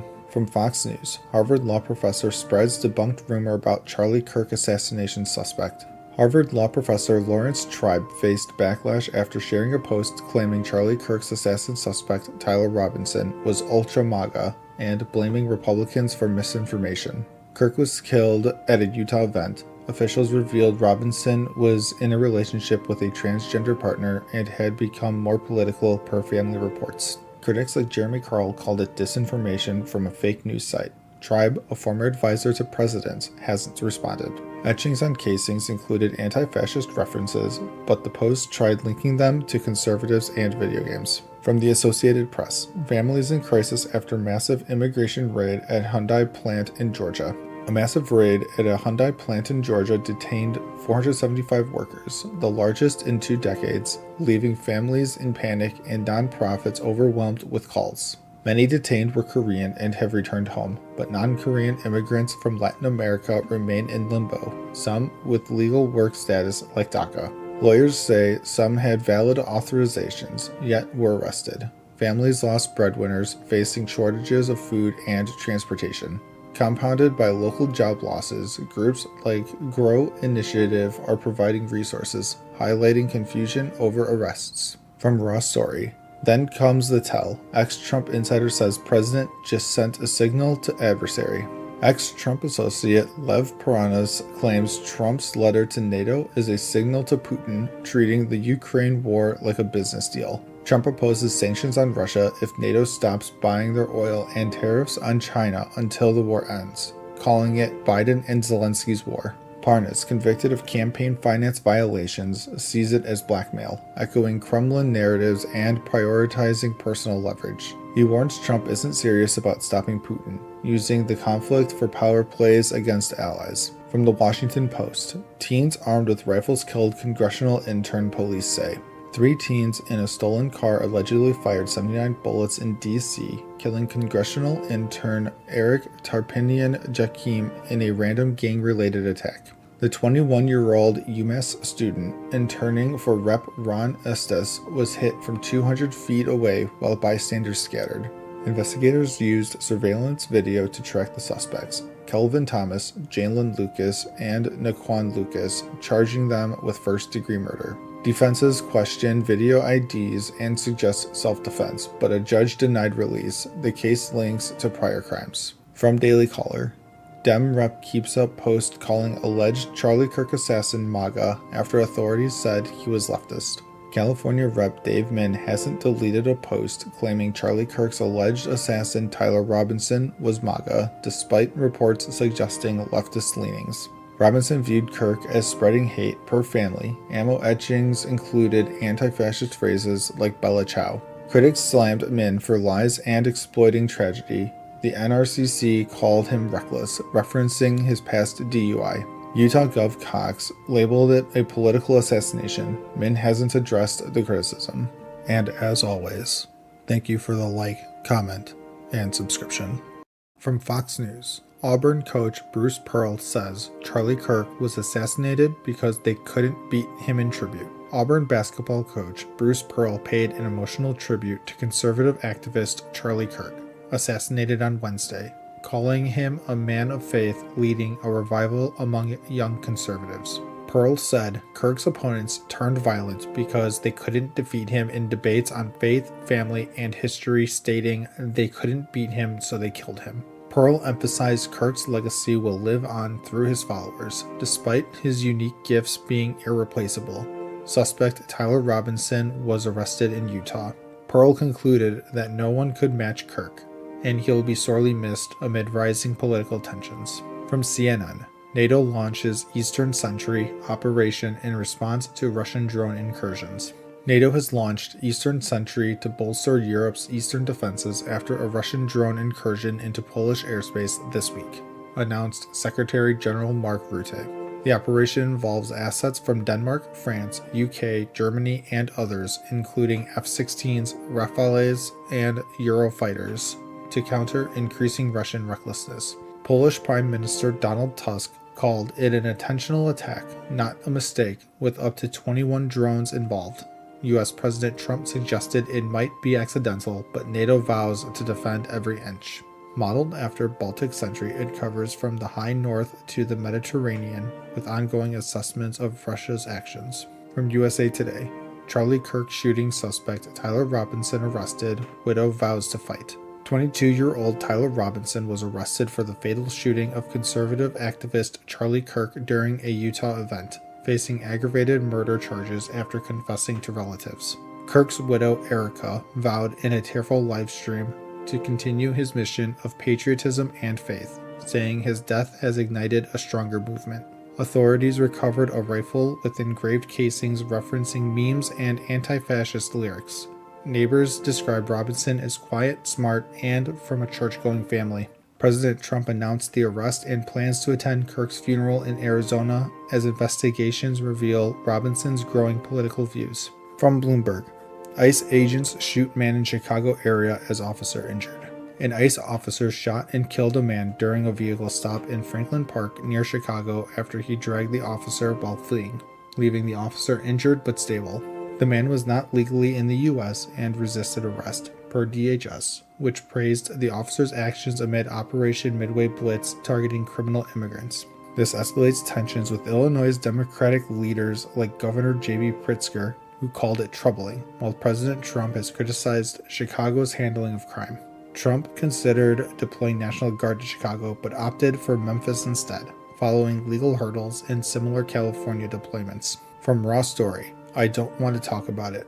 Trump warns U.S. to pay trillions if he doesn't get his way.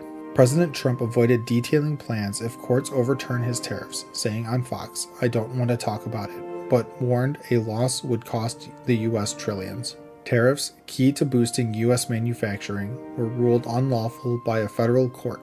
The Supreme Court will hear the case in November, which Trump calls historic. Resumed in August, tariffs have led to higher prices, slowed job growth, and rising inflation, with public support dropping to 40% per recent polls.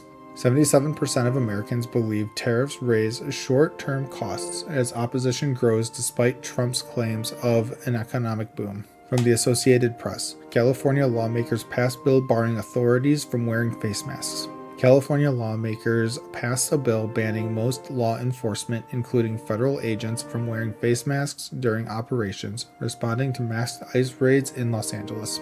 The bill prohibits ski masks and similar coverings, with exceptions for undercover work or medical masks, amid fears of racial profiling and public panic. Governor Gavin Newsom has until next month to sign it. Supporters cite no interference with duties, while critics say it endangers officers facing harassment. Similar proposals are in other states and Congress, as Trump officials defend masks for agent safety in contentious immigration enforcement. From CNN, Trump just said he solved inflation, but prices are rising, in part because of his policies. President Trump claimed he'd solved inflation, saying costs are down and we have almost none. But new data paints a different picture. Consumer prices jumped 0.4% in August, pushing annual inflation to 2.9%, the highest since January. Food prices rose sharply, with coffee up 3.6% monthly and tomatoes 4.5%, linked to new tariffs on imports from Brazil and Mexico. Economists point to Trump's tariffs on imports and tougher immigration enforcement as factors driving up costs. Fewer immigrant workers in agriculture have raised labor expenses, fueling higher food prices. Other tariff-hit goods saw big hikes too. Jewelry up 6.8%, women's outwear 4.4%. While effects are modest now due to stockpiling, experts warn prices could climb further. From Fox News, Blackburn cheers Trump's move to make Memphis safe again. President Trump announced plans to send the National Guard to Memphis, Tennessee, calling it deeply troubled, with the highest crime rate in the U.S. per FBI data. Senator Marsha Blackburn praised the move, saying Trump answered her call to make Memphis safe again. She highlighted his success in reducing D.C. crime and vowed to hold soft-on-crime officials accountable. Trump shifted focus from Chicago after a chat with a railroad executive who suggested Memphis. He said the Democrat mayor and Tennessee governor are on board, and he'll bring in the military if needed. This follows Trump's federalization of D.C. police, which ended after 30 days without extension. Guard presence there continues as Trump aims to tackle crime in major cities one by one. From The Independent, Tyler Robinson, 22, facing capital murder and weapons charges. Details emerge about alleged Charlie Kirk assassin. 22-year-old Tyler Robinson was arrested for the fatal shooting of conservative activist Charlie Kirk at Utah Valley University. Kirk, 31, was hit in the neck during a speaking event. Robinson, politically unaffiliated but from a Republican family, confessed to a relative who tipped off authorities. He arrived in a gray Dodge Challenger, wearing a maroon t-shirt and shorts, and fled after jumping from a rooftop. Evidence includes Discord messages about retrieving a rifle and ammo engraved with anti-fascist phrases like "Hey fascist, catch" and "Bella Ciao." Families said he viewed Kirk as spreading hate. Kirk's event drew 3,000 despite protests. He leaves a wife and 2 kids. Trump called for unity, awarded Kirk the Presidential Medal of Freedom posthumously, and hopes for the death penalty. Investigation ongoing, no other suspects. From MSNBC, the Justice Department is reportedly assembling an unprecedented national voter database. The Justice Department is compiling the largest national voter database ever, seeking names, addresses, and more from across the country, according to reports. This supports Trump's unsubstantiated claims of widespread non-citizen voting to challenge 2020 results. Experts say non-citizen voting is extremely rare, like 0.0001% in high immigration areas. Efforts through DOJ's civil and criminal divisions may violate laws, per election experts. It's like federal overreach into state functions, called wildly illegal by former DOJ official Justin Levitt. Related Save Program checks flagged over 33 million voters. Concerns include disinformation, privacy breaches under the Privacy Act, and misuse to undermine election trust. No official response yet. From Newsweek, video shows ICE detain U.S. citizen green card holders at gunpoint. Masked ICE agents smashed a car window and detained 3 people at gunpoint in a Los Angeles strip mall parking lot, as captured on video. A woman, reportedly a U.S. citizen, shouted as agents pointed guns at her. She was briefly held but released. 2 men were cuffed and taken away. Witnesses called the force excessive. DHS says the men were MS-13 gang members. Jose Horacio Mexicanos, a Guatemalan with a manslaughter conviction, and driver Douglas Rodriguez Melgar from El Salvador. One left his passport behind. This followed a Supreme Court stay on ban against roving ICE patrols in LA aimed at preventing racial profiling.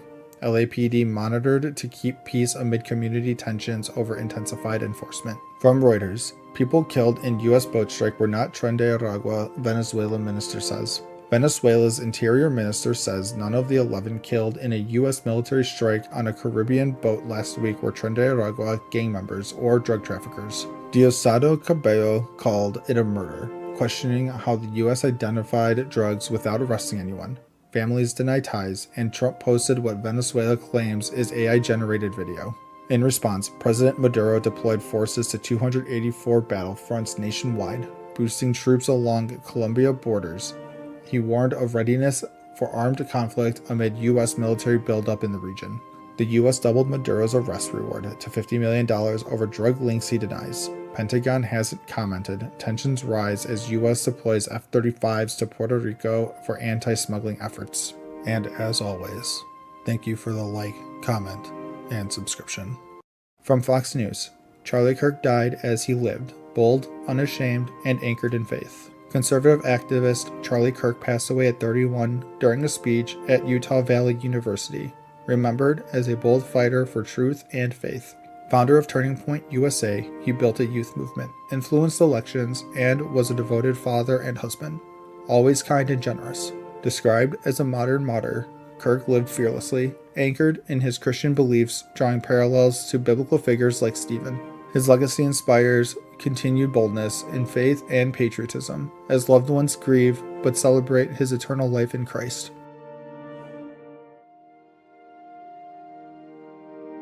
From CNN, UK fires ambassador to US Peter Mandelson over Epstein links. Britain's ambassador to the US Peter Mandelson was fired after revelations of his close ties to convicted sex offender Jeffrey Epstein. A 2003 birthday book showed Mandelson calling Epstein his best pal, with photos of them together and notes of friendship. Newly released emails revealed Mandelson supporting Epstein post-conviction, offering advice, and expressing fury over his case. Prime Minister Starmer faced criticism for the appointment. The scandal adds to his challenges amid other resignations and upcoming US-UK events. From CBS News, more than 300 Koreans detained by ICE in Georgia are heading home. Over 300 South Koreans were detained in a massive ICE raid at a Hyundai LG battery plant in Georgia for alleged visa violations. Released from detention, they boarded a charter flight home, including some non-Koreans. One chose to stay with family in the U.S. President Lee expressed responsibility and concern, noting the raid strained U.S.-Korea ties amid major investments and trade deals. Officials discuss visa increases. Experts see it as a blip, but call for clear rules to boost alliances and legal worker flows. From ABC News, shooter dead, 2 other students in hospital after Colorado high school shooting sheriff. A student opened fire at Evergreen High School in Colorado, wounding 2 classmates before dying from a self-inflicted gunshot. The incident occurred around noon. 3 students were critically injured initially, with the shooter later confirmed dead. 1 victim was released with non-life-threatening injuries. Another remains critical. A 4th student was treated for unknown issues. Governor Polis called it devastating. Authorities searched the campus, with ATF and FBI assisting in the investigation. From USA Today, ousted FBI leaders file lawsuit against Director Kash Patel, Trump administration. Former FBI leaders sued Director Kash Patel and the Trump administration, alleging illegal firings as political retribution. Plaintiffs claim Patel ignored his confirmation promises, firing those linked to January 6 investigations on White House orders. They detail conversations where terminations were based on loyalty to Trump, violating laws and FBI rules. The suit accuses the administration of politicizing the FBI to target perceived enemies and protect allies. From the LA Times, Calms. The Democrats should force a shutdown to save the government. Opinion. Democrats should provoke a government shutdown to counter Republican control under Trump, seen as chaotic and retributive. With funding expiring September 30th, Dems face funding a government that's cut programs, fired employees, and used agents without warrants. Past acquiescence hurt morale. Now demand negotiations on healthcare, visas, and more before voting yes. If no compromise, vote no. Leverage to protect the vulnerable despite short-term pain, and fight in public opinion. And as always, thank you for the like, comment, and subscription. From Fox News, Patel and Duffy signal Charlotte train murder under federal investigation with national implications. The brutal killing of Ukrainian refugee Irina Zarutska on Charlotte's metro has FBI Director Kash Patel and Transportation Secretary Sean Duffy launching federal investigations. Patel says the FBI's been on it from day one, hinting at big updates soon, while Duffy slams the transit system's safety failures.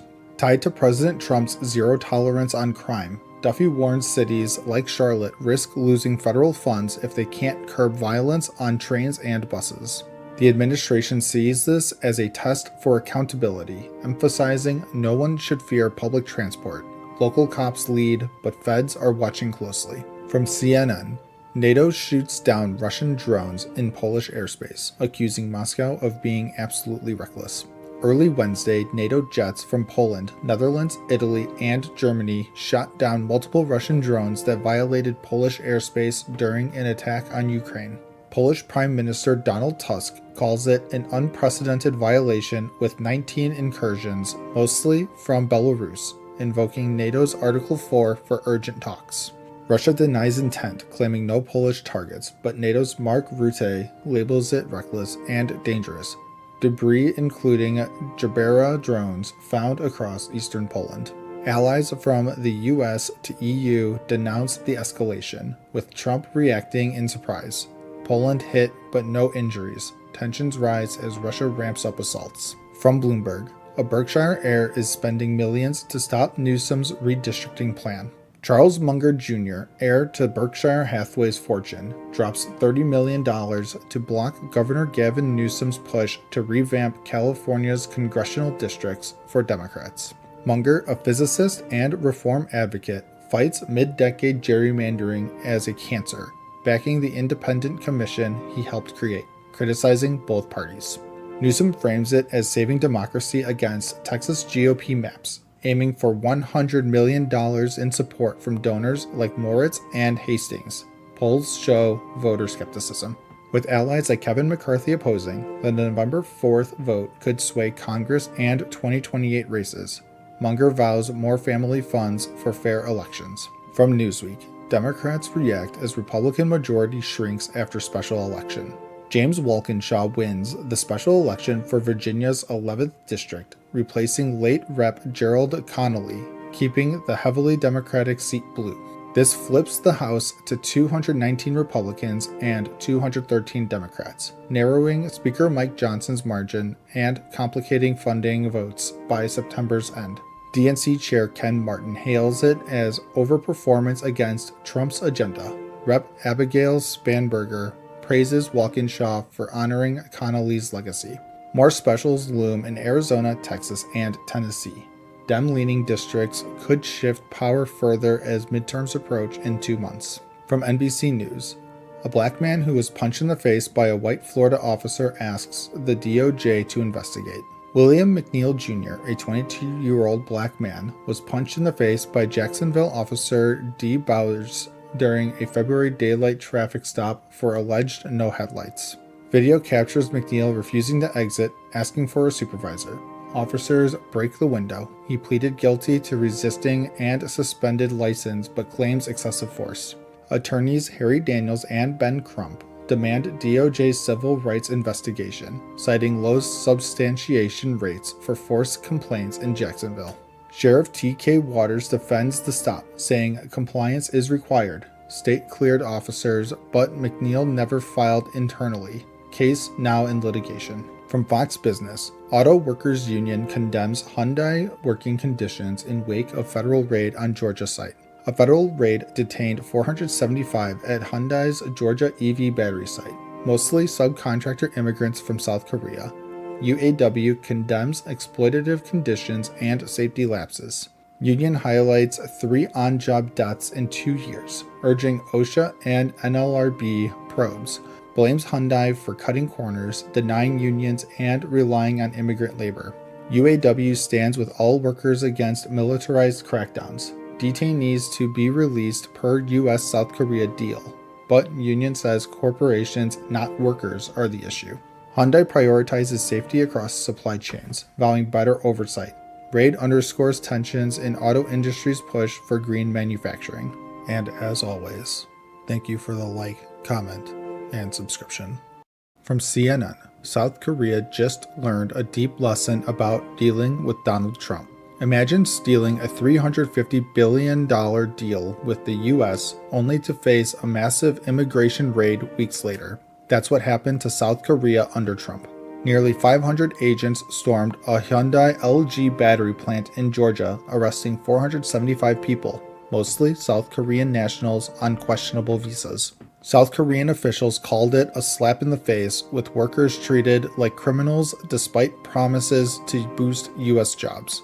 This could chill foreign investments as companies rethink deals with unpredictable US policies. From Fox News, Chicago Democrat warns history will prove party wrong on crime as officials reject Trump's help. Chicago Alderman Raymond Lopez blasts fellow Democrats for ignoring crime and rejecting Trump's help. He warns that far-left leaders like Governor Pritzker and Mayor Johnson are whitewashing stats, even as homicides persist. While crime is down, homicides by 30%, shootings by 40%, Lopez says any violence is too much and urges a centrist shift.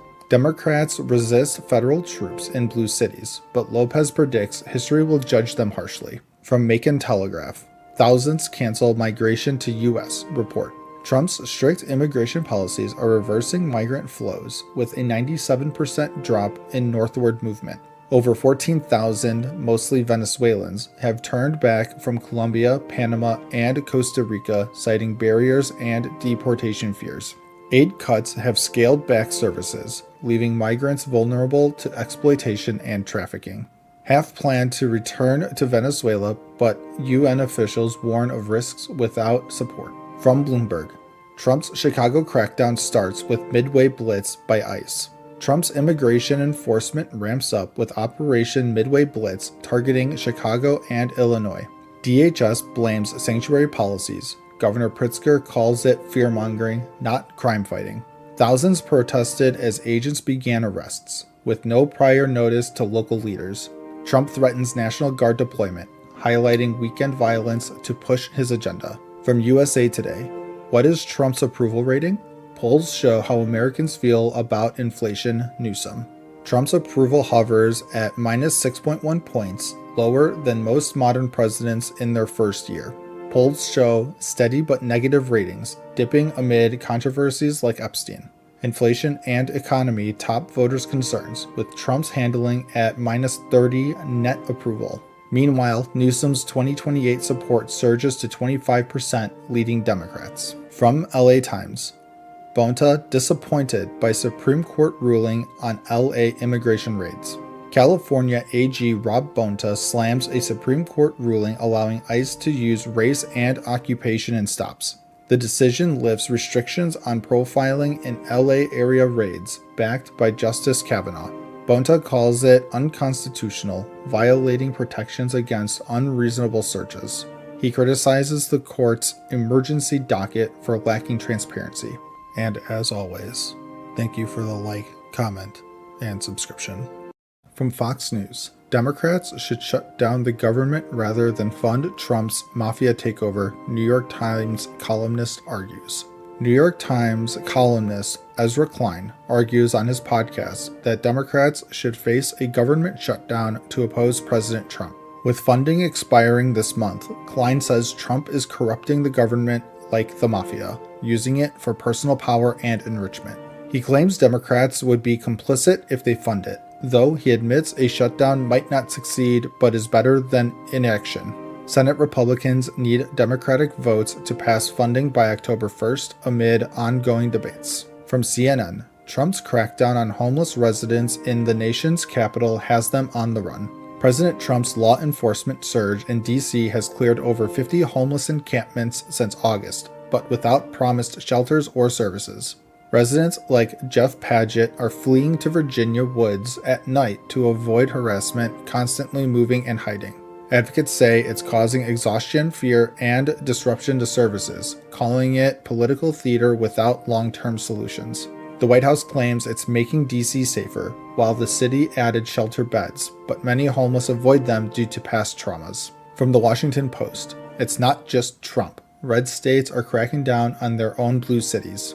In Mississippi, Republicans created a state-run court in Jackson to handle crime backlogs, appointing judges and prosecutors over the majority black Democratic city. Similar moves in Texas, Louisiana, Missouri, Georgia, and Indiana include deploying state troops and taking over local police or prosecutors. Critics say it's diverting resources from local control despite falling crime, creating unequal systems and reducing accountability. Polls show Republican support for such interventions, while experts warn of long-term impacts on community trust. From USA Today, Amy Coney Barrett says, "I'm nobody's justice." That includes Trump. Supreme Court Justice Amy Coney Barrett declares she's independent, not aligned with Trump, surprising both supporters and critics. In her new book, Interview, she emphasizes decisions are based on law, not politics, countering public skepticism about the court. As the only mother of school-age kids on the court, her experiences inform cases on education and tech, boosting compassion. She rejects being called a swing vote, focuses on long-term precedents, and defends court rulings on presidential power. From Newsweek, Russia responds to Trump's sanctions threat. President Trump threatens next phase sanctions on Russia over Ukraine, including tariffs on trading partners if no peace deal soon. Russia's Dmitry Peskov calls sanctions useless and ineffective after 4 years, blaming Ukraine and allies for escalation. Amid Russia's largest aerial attack hitting a Ukrainian government building, Zelensky urges stronger sanctions and actions. Key issues remain territory and security. India faces U.S. tariffs for Russian oil buys, while China provides economic support. From the Associated Press, Appeals Court upholds E. Jean Carroll's $83.3 million defamation judgment against President Trump. A federal appeals court upholds an $83.3 million defamation award to E. Jean Carroll against President Trump for his social media attacks. Trump denied Carroll's 1990s sexual assault claim, calling it a hoax. Juries found him liable for assault and defamation. The court rejects Trump's arguments for a new trial or reduced damages, calling his attacks extraordinary and egregious. Carroll's attorney welcomes the ruling, affirming her truthfulness. Trump sought immunity but was denied. And as always, thank you for the like, comment, and subscription. From CNN, workers detained in Georgia ICE raid to be sent back to South Korea. Trump's border czar says more such raids are coming. In a massive ICE raid at a Hyundai electric vehicle plant in Georgia, 475 workers were detained, including about 300 South Koreans. After negotiations, South Korea arranged a chartered flight to bring their citizens home, emphasizing swift government action. Trump's border czar Tom Homan confirmed more workplace raids are planned as part of the immigration crackdown. Companies like Hyundai and LG are cooperating, suspending U.S. trips and prioritizing employee safety. From Fox News, Ohio donors ditch Tim Ryan, pour nearly $220,000 into Vivek Ramaswamy's governor bid. Republican Vivek Ramaswamy's Ohio governor bid is gaining traction, with nearly $220,000 from former Tim Ryan donors switching sides. Key business leaders like Sam Covelli and Bruce Zoldan, once Ryan backers, now support Ramaswamy, for economic growth and reform. Ryan, a Democrat considering a run, faces donor defections amid claims of unfulfilled promises from traditional leadership. Ramaswamy raised $9.7 million early, backed by the GOP, focusing on manufacturing, safety, and tax cuts. From Fortune, godfather of AI, says the technology will create massive unemployment and send profits soaring. That is the capitalist system. Nobel laureate Geoffrey Hinton, the godfather of AI, warns AI will boost profits but cause massive unemployment by replacing workers. He blames capitalism, not AI, and notes entry-level jobs are already shrinking, while healthcare could benefit from efficiency gains. Hinton dismisses universal basic income as insufficient for human dignity and highlights AI risks like bioweapons. He uses ChatGPT for research and left Google to retire, not just to speak on dangers. From The Guardian, Texas Attorney General wants students to pray in school unless they're Muslim. Texas Attorney General Ken Paxton pushes for the Lord's Prayer and Bible in schools under a new law allowing religious time. He endorses Christian elements, calling it foundational, but critics say it violates church-state separation. In 2017, Paxton opposed a Muslim prayer room, sparking accusations of favoritism and Islamophobia. He's appealing a ruling blocking 10 Commandments displays backed by Christian nationalist donors. From the Washington Post, military-related work absences at 19-year high amid deployments. Work absences for military duty hit a 19-year high with 90,000 cases from January to August due to deployments. Trump's administration sent Guard members to cities like LA and DC for crime control, straining the labor market. Amid slow hiring and rising unemployment, economists warn of economic chaos from uncertain deployments. The White House claims it boosts safety and jobs, but troops face career limits from added duties. From East Idaho News, this is my home. Violinist John Shin speaks out after release from immigration detention facility. Utah violinist John Shin, detained for 17 days in Colorado, was released on bond after ICE flagged his status. Brought to the U.S. as a child, he lost DACA after a misdemeanor but married a U.S. citizen. Supporters rallied with concerts. He calls America home, praising fellow detainees, and his lawyer seeks a green card amid Trump's crackdown. Shin urges immigration reform, grateful for community help in his fight against deportation. And as always, thank you for the like, comment, and subscription. From Fox News, California girls' volleyball players refuse to participate alongside transgender teammate. Two California high school girls, Alyssa McPherson and Hadil Hazama, are refusing to play on their volleyball team due to a transgender teammate who is biologically male. They won't share the locker room or court, citing safety and fairness concerns for female athletes. At least 4 opposing teams have forfeited games against their school this season, and the issue gained national attention last spring in track events. The school district follows state law allowing transgender participation and urges advocacy toward lawmaking. From CNN, EPA moves to suspend without pay over 100 employees who signed a letter of dissent. The EPA is suspending over 130 employees without pay for signing a letter criticizing the Trump administration's policies on climate and public health. The letter accused the agency of straying from its mission. Employees face 14-day suspensions for conduct unbecoming. Union leaders call it an attack on dissent, wasting work hours and funds, while the EPA says it's about not undermining public will. This follows administrative leaves in July and some firings, amid an ongoing investigation. From The Motley Fool, your 2026 Social Security raise is set for a Trump bump. Here's how much extra you can expect. Social Security beneficiaries might see a 2.7% cost of living adjustment in 2026, influenced by Trump's tariff policies pushing prices higher. This Trump bump could add about $54 monthly for average retirees based on CPIW calculations from July to September.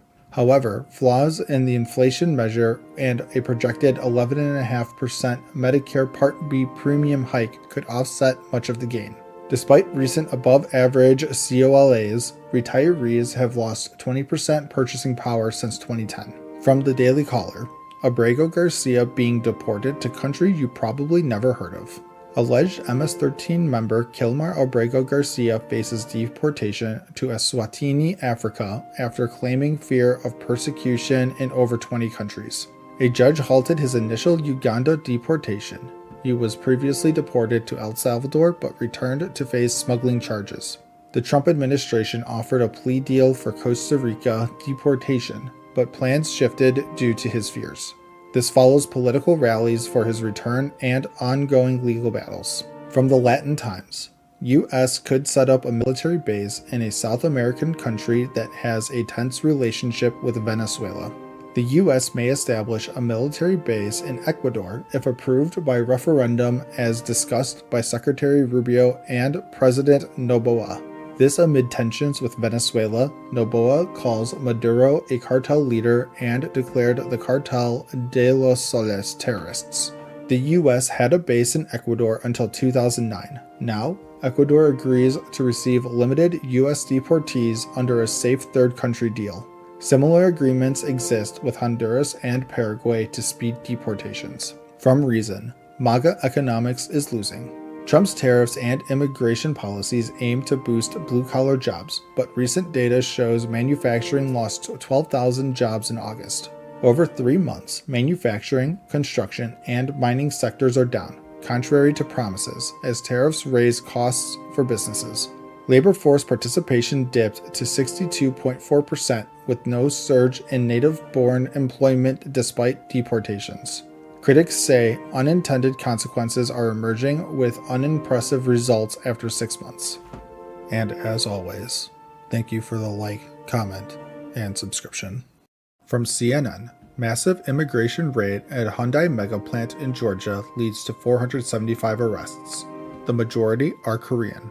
Federal agents raided Hyundai's massive EV plant in Georgia, arresting 475 people in the largest single-site operation ever. Most arrestees are Korean nationals, here illegally through border crossings, visa violations, or overstays. Some fled into a sewage pond but were caught. None were direct Hyundai employees, likely contractors. Construction halted at the battery plant, a joint venture with LG. This follows other raids, like one in New York amid Trump's immigration crackdown. Georgia's governor has promoted the plant for job creation. From Fox News, Florida opens deportation depot, migrant detention facility inside former prison. Florida has launched a second migrant detention center, deportation depot, in a repurposed former prison in northern Sanderson. It started accepting detainees on September 2nd, now holding 117 with room for up to 1,500, supplementing the Alligator Alcatraz site.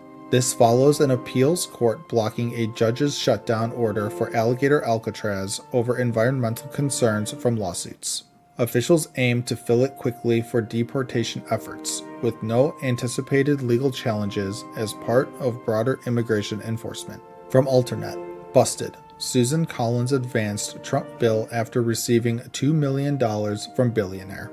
Senator Susan Collins faces criticism for advancing Trump's bill cutting Medicaid for tax cuts amid a tough 2026 re-election. A report reveals she voted to proceed just after billionaire Steven Schwartzman donated $2 million to her super PAC.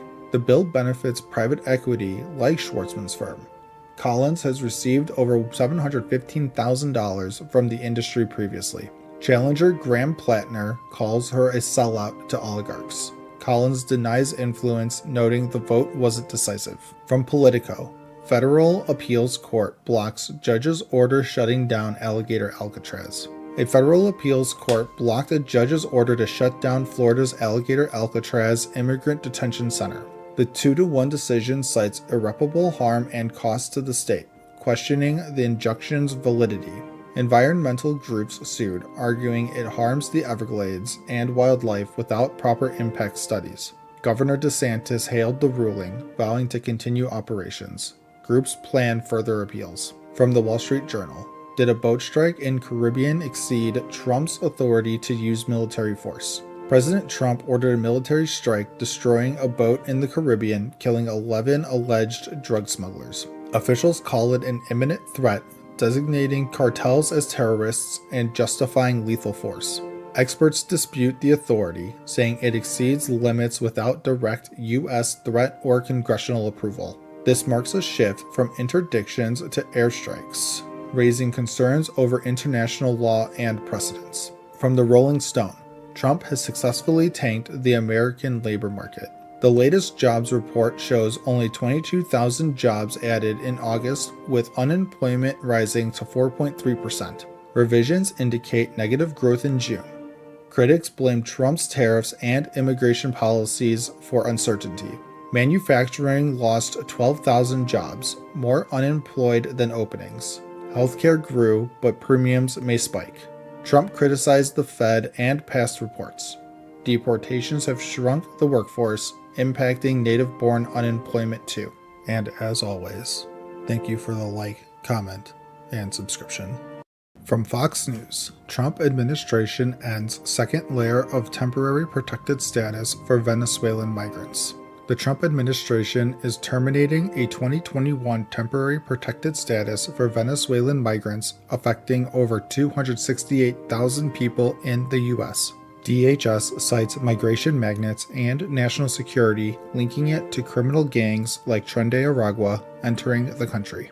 This follows the end of a 2023 TPS impacting another 348,000. Migrants must leave by September 2025 or face removal. Amid tensions, U.S. forces struck a Venezuelan drug boat, while Maduro accuses Trump of regime change threats. From CNN, D.C. sues Trump administration over National Guard deployment. Washington, D.C. is suing the Trump administration for deploying thousands of National Guard troops without local consent, claiming it violates federal law. The suit argues troops are acting as police, harming autonomy, trust, and the economy in the nation's capital. Trump sent guards as part of an anti-crime push. The White House calls the lawsuit an undermining of safety efforts. Mayor Bowser focuses on ending the emergency, while similar deployments face legal wins elsewhere, like in California. From Raw Story, Black lawmakers set to be gerrymandered out of seat at Trump's direction. Missouri's GOP legislature is pushing mid-decade redistricting, allegedly at Trump's urging, to eliminate Democratic Rep. Emmanuel Cleaver's seat.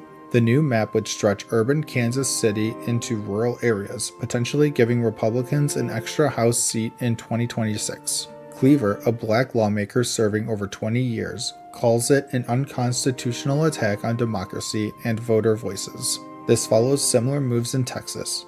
Cleaver's team is probing if White House pressure breaks laws. From Newsweek, Virginia and New Jersey polls signal bad news for Republicans. Polls show Democrats leading in Virginia and New Jersey gubernatorial races, signaling trouble for Republicans ahead of 2026 midterms. In Virginia, Abigail Spanberger leads Winsome Earl Sears by 7 to 12 points, with strong support across demographics.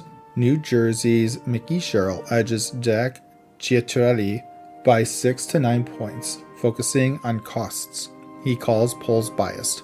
Analysts say these off-year wins could predict a Democratic House gain, testing turnout and Trump-era messaging. From the Wall Street Journal, McDonald's escalates restaurant industry's fight over tipping. McDonald's CEO calls for ending sub-minimum wages for tipped workers at sit-down restaurants, creating an even playing field. The chain withdrew from the National Restaurant Association over the issue, arguing tips let customers subsidize labor costs. This aligns with labor groups. Cities like Chicago are phasing out tipped wages, while tipping fatigue grows among customers. McDonald's faces competition from low-cost burgers at chains like Chili's, pushing for all workers at federal minimum or above. From The Independent, Cracker Barrel sales slid immediately after political backlash on logo change. Cracker Barrel's new modern logo sparked conservative backlash, leading to immediate sales declines from August 19th. Critics, including Trump, called it woke. The chain reversed course after hearing customer outcry and restored the old design. Data shows transactions fell while similar restaurants held steady. Stock dropped 10%, unfavorables rose to 25%. The rebrand aimed at younger diners backfired, as nostalgia appeals to Gen Z. Some like the changes, but passion ran high. And as always, thank you for the like, comment, and subscription. From CNN, if Trump loses his tariff lawsuit, America may have to refund businesses more than $200 billion. A federal appeals court ruled Trump's use of emergency powers for tariffs on countries like China, India, and Brazil is illegal. Plans to appeal to the Supreme Court, warning a loss could devastate the economy, but businesses have paid over $210 billion in these tariffs. If upheld, refunds could be issued, though the process might require claims or lawsuits, and it could increase government borrowing and inflation risks. Experts say tariffs might stay in place during appeals, but a final loss means stopping collections and potential economic ripple effects. From Fox News, nobody's in control, as chaotic street takeovers terrorize cities across U.S., crime expert. Street takeovers are surging across U.S. cities, with vehicles blocking roads, doing stunts, and causing fear among residents. Expert Peter Moskos says these events are dangerous, disrupt quality of life, and make it seem like no one's in control of public order. Recent incidents in LA, Tampa, Boston, and more led to arrests, vehicle seizures, and citations, but social media fuels the trend. Solutions include political crackdowns, cultural shifts, and physical barriers to deter participants and restore safety. From Newsweek, Trump's tariff gamble could trigger a $500 billion Treasury crisis. Opinion. The appeals court ruled against Trump's emergency power for tariffs, setting up a Supreme Court battle that could force over $500 billion in refunds with interest. Trump warns a loss could spark a Great Depression-like crisis as tariffs affect trillions in trade without clear congressional approval. Refunds would require massive borrowing, potentially spiking yields and stressing already weak Treasury markets amid deficits. A ruling could challenge other tariffs too, creating broader fiscal issues and market panic amplified by Trump's warnings. From USA Today, why is Trump moving Space Command headquarters to Alabama? Inside the decision. President Trump is relocating U.S. Space Command headquarters from Colorado Springs to Huntsville, Alabama, reversing Biden's decision. Huntsville, known as Rocket City, hosts NASA and defense firms, aligning with the Air Force's original preference for the site. The command handles space operations like satellite defense and missile warnings, separate from Space Force.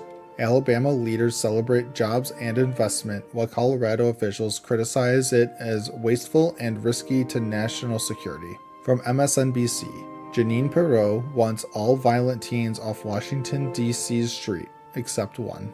U.S. Attorney Jeanine Pirro, tough on D.C. juvenile crime, let a 19-year-old convicted of armed carjacking walk free despite probation violations.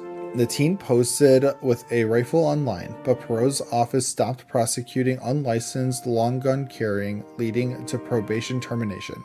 This contrasts with conservative views on crime versus guns amid debates after a Minneapolis church shooting killing children. Critics say it ignores gun prevalence and violence, while Pirro focuses on intent over instruments in prosecutions. From the Mirror US, ABC's David Muir fans fume. Where's the proof as he drops breaking Donald Trump news? ABC's David Muir reported President Trump's announcement of a U.S. military strike on a Venezuelan boat in the Caribbean. Trump said the vessel carried drugs for the U.S., killing 11 alleged gang members from Venezuela's Tren de Aragua. Fans questioned the proof of drugs, calling it aggressive and wondering why not intercept via Coast Guard instead. Comments highlighted potential environmental harm and execution without arrest, sparking uproar over the escalation. And as always, thank you for the like, comment, and subscription. From Fox News, our leaders abandoned Chicago. Trump is right. It's time to call in the guard. Imagine Chicago's South Side as a war zone with 617 homicides last year. Neighborhoods like Inglewood devastated. A local pastor shares his heartbreak over endless violence. Trump calls it a mess, suggesting National Guard intervention, while Mayor Johnson and Governor Pritzker push back, citing dropping crime and calling it unconstitutional. The author supports troops as a shock tactic but warns it's temporary. Real change needs community programs like his nonprofit, training youth and rebuilding families. From gang control to failed policies, it's time for action that puts kids first, block by block. From CNN, judge says Trump administration's use of U.S. military in Los Angeles violated federal law. A federal judge rules Trump's deployment of National Guard and Marines in LA violated the Posse Comitatus Act, banning troops from domestic law enforcement during an immigration crackdown. Judge Breyer detailed how soldiers set up blockades and aided agents, calling it a systemic violation, now blocked in California with appeals pending.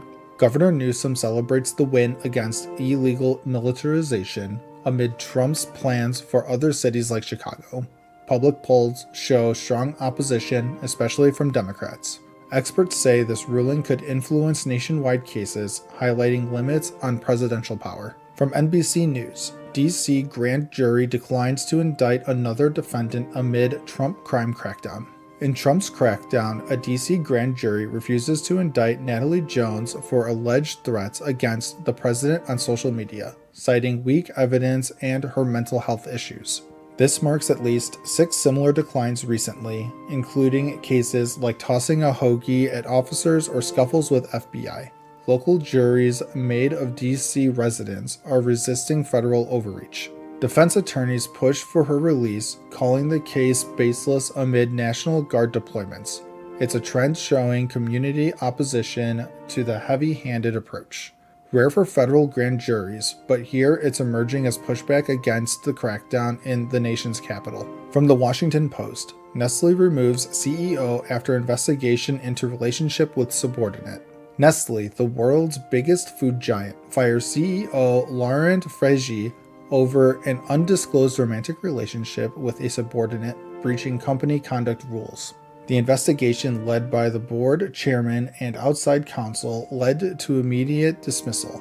Frégy, who rose through ranks since 1986, had just refocused the company on core products like coffee and pet food. Enter Philip Navratil as new CEO, a veteran exec from Nescafé and Nespresso, amid challenges like dropping profits from tariffs and currency issues. Nestle emphasizes strong governance, but this scandal shakes up its global empire serving billions. From Daily Mail, 21,000 American casualties, millions of civilians trapped, and the world on the brink of war. War games reveal a Chinese blockade of Taiwan could cost the U.S. 21,000 casualties, dozens of ships, and over 1,000 aircraft, drawing America into devastating conflict. CSIS scenarios show China losing big too, but escalation risks nuclear threats. Taiwan could run out of fuel in weeks, trapping millions and forcing U.S. convoys or airlifts. With Xi prepping generals by 2027 and building warships 3 times faster than the U.S., experts urge Pentagon prep, blockades seen as first step, not full invasion. Total victory impossible, U.S. must decide, intervene or let Taiwan fall, reshaping global power.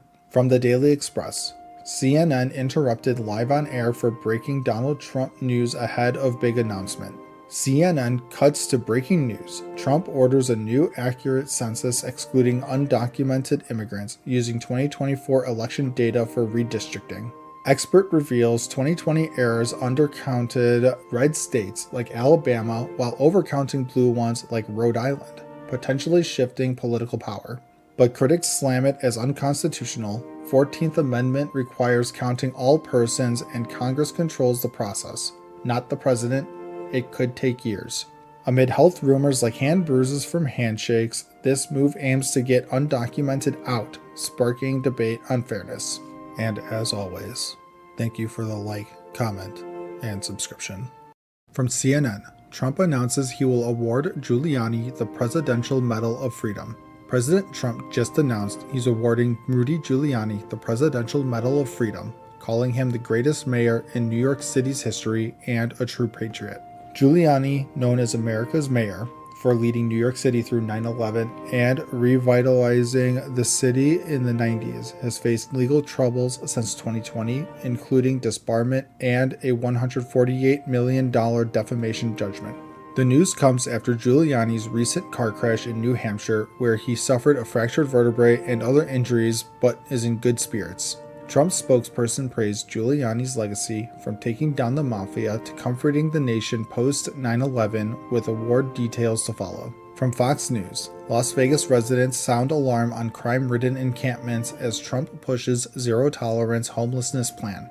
Las Vegas is facing a homelessness crisis with a 20% spike in Clark County, leading to crime-ridden encampments frustrating residents with trash, fires, and confrontations. President Trump signed an order for zero tolerance on encampments, pushing for treatment in institutions and cutting funds for safe consumption policies.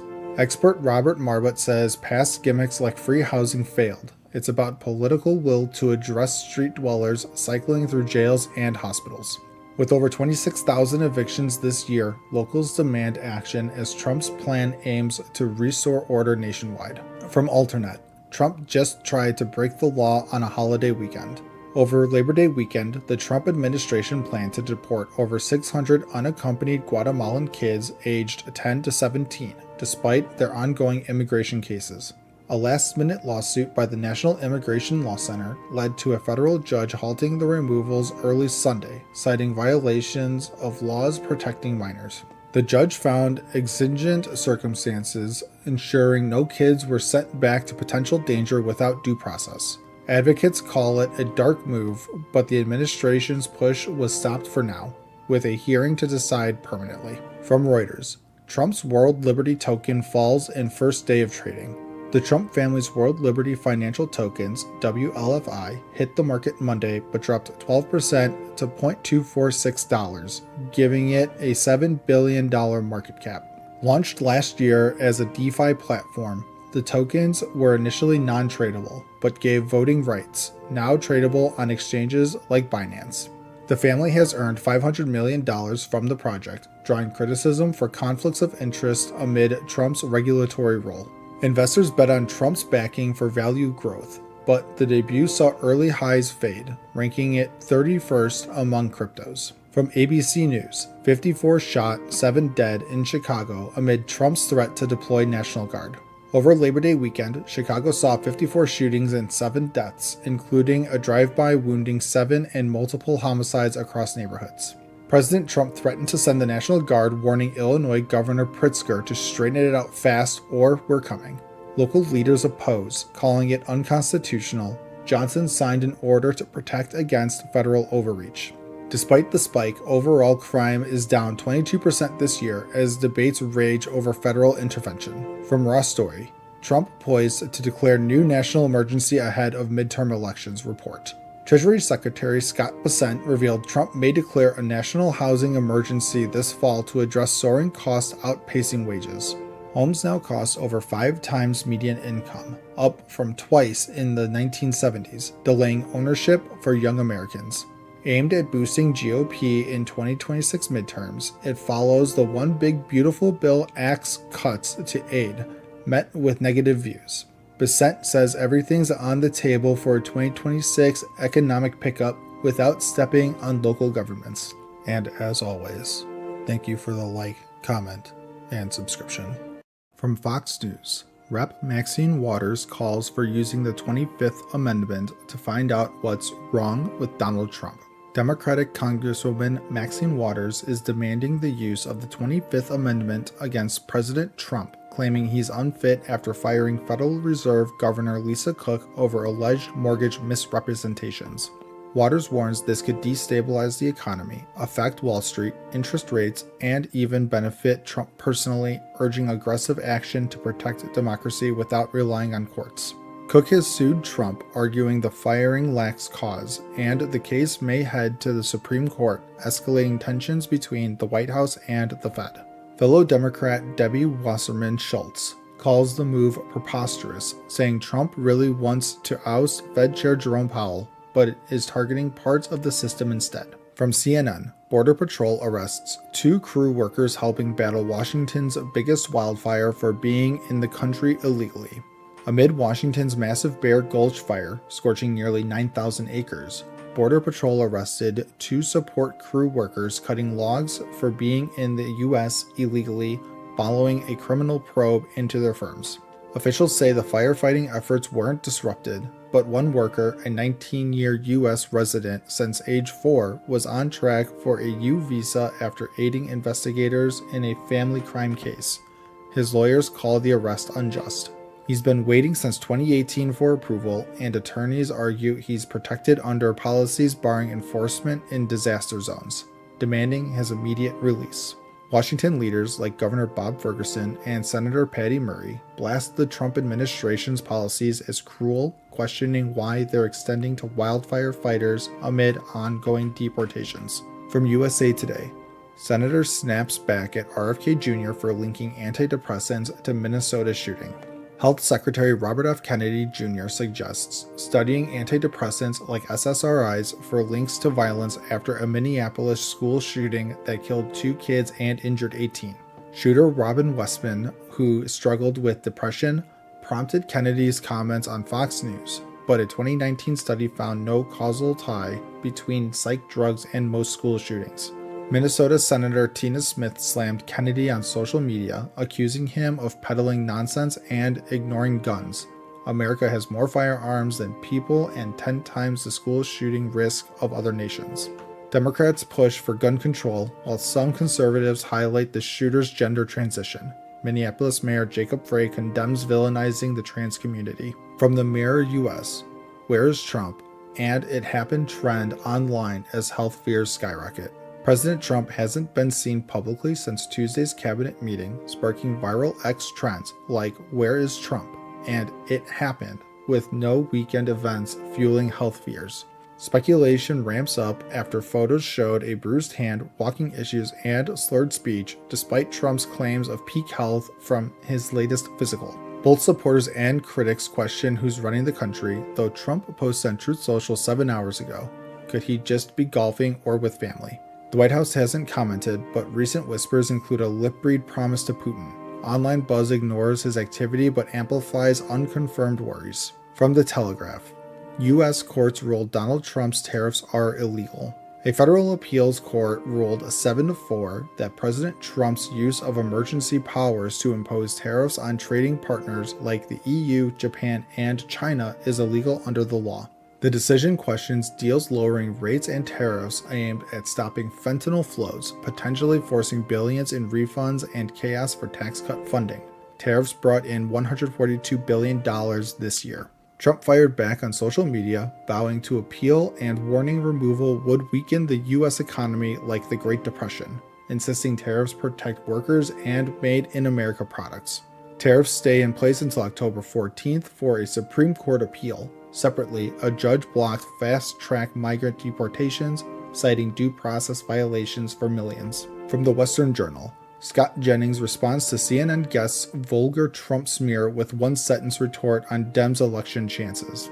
On CNN, Republican strategist Scott Jennings shut down podcaster Jennifer Welch's wild claim that Trump tried oral sex on a microphone and shows mental decline.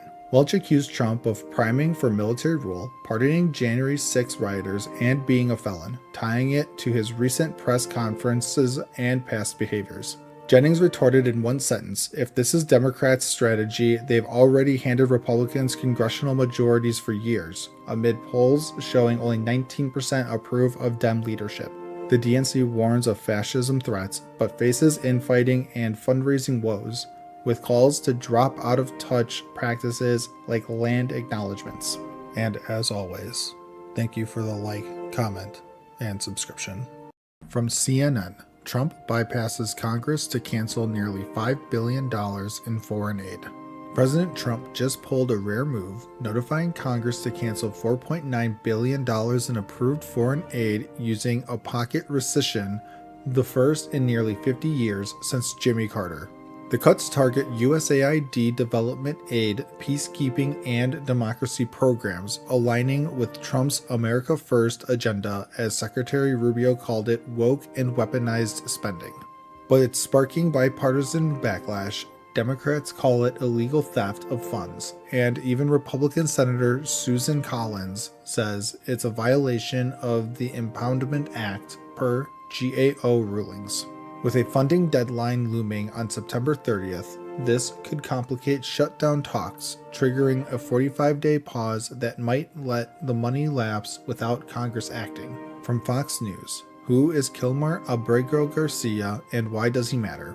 Meet Kilmar Abrego Garcia, a Salvadoran in Maryland turned symbol in the immigration debate. Deported to El Salvador's mega prison despite protections, now back facing smuggling charges. DHS says he's an MS-13 member, validated by police in 2019 with a 2022 traffic stop revealing 9 undocumented men in his van, suspected human trafficking plus past domestic violence claims. But Garcia denies gang ties, got withholding of removal in 2019 fearing rival gangs, and courts ordered his return after the administrative error deportation, now charged in Tennessee, released but detained again. Left-wing activists rally for him as a due process fight against endless deportation battles, while critics see it as endless litigation letting criminals stay. His case could set precedents for Trump's term. From the Associated Press, Governor Gretchen Whitmer calls special election for state Senate seat that could split Michigan chamber. After nearly 9 months of criticism, Michigan Governor Gretchen Whitmer finally called a special election for the vacant 35th State Senate District, primary February 3rd, general May 5th, 2026. The seat, held by Democrat Kristen McDonald Rivet until she went to Congress, covers Saginaw and Bay City, a Democratic stronghold shifting right, leaving 270,000 residents unrepresented amid budget fights. Republicans slammed the delay as denying voters' rights. Even some Democrats urged action. A resident lawsuit pressured Whitmer, who dodged explanations but now sets dates amid calls for her presidential run.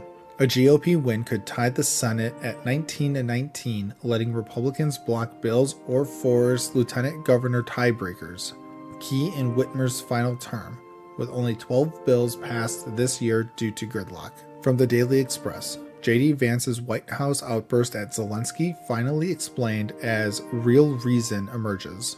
Remember Vice President J.D. Vance's heated Oval Office blow-up with Ukraine's Zelensky in February. Vance now says it highlighted a real U.S.-Ukraine disagreements, not just a public spat. Vance criticized Zelensky for lacking gratitude on aid, but his real frustration: the Biden admin's billions to Ukraine without a clear endgame strategy. Zelensky thanked Trump 9 times in 1 minute recently.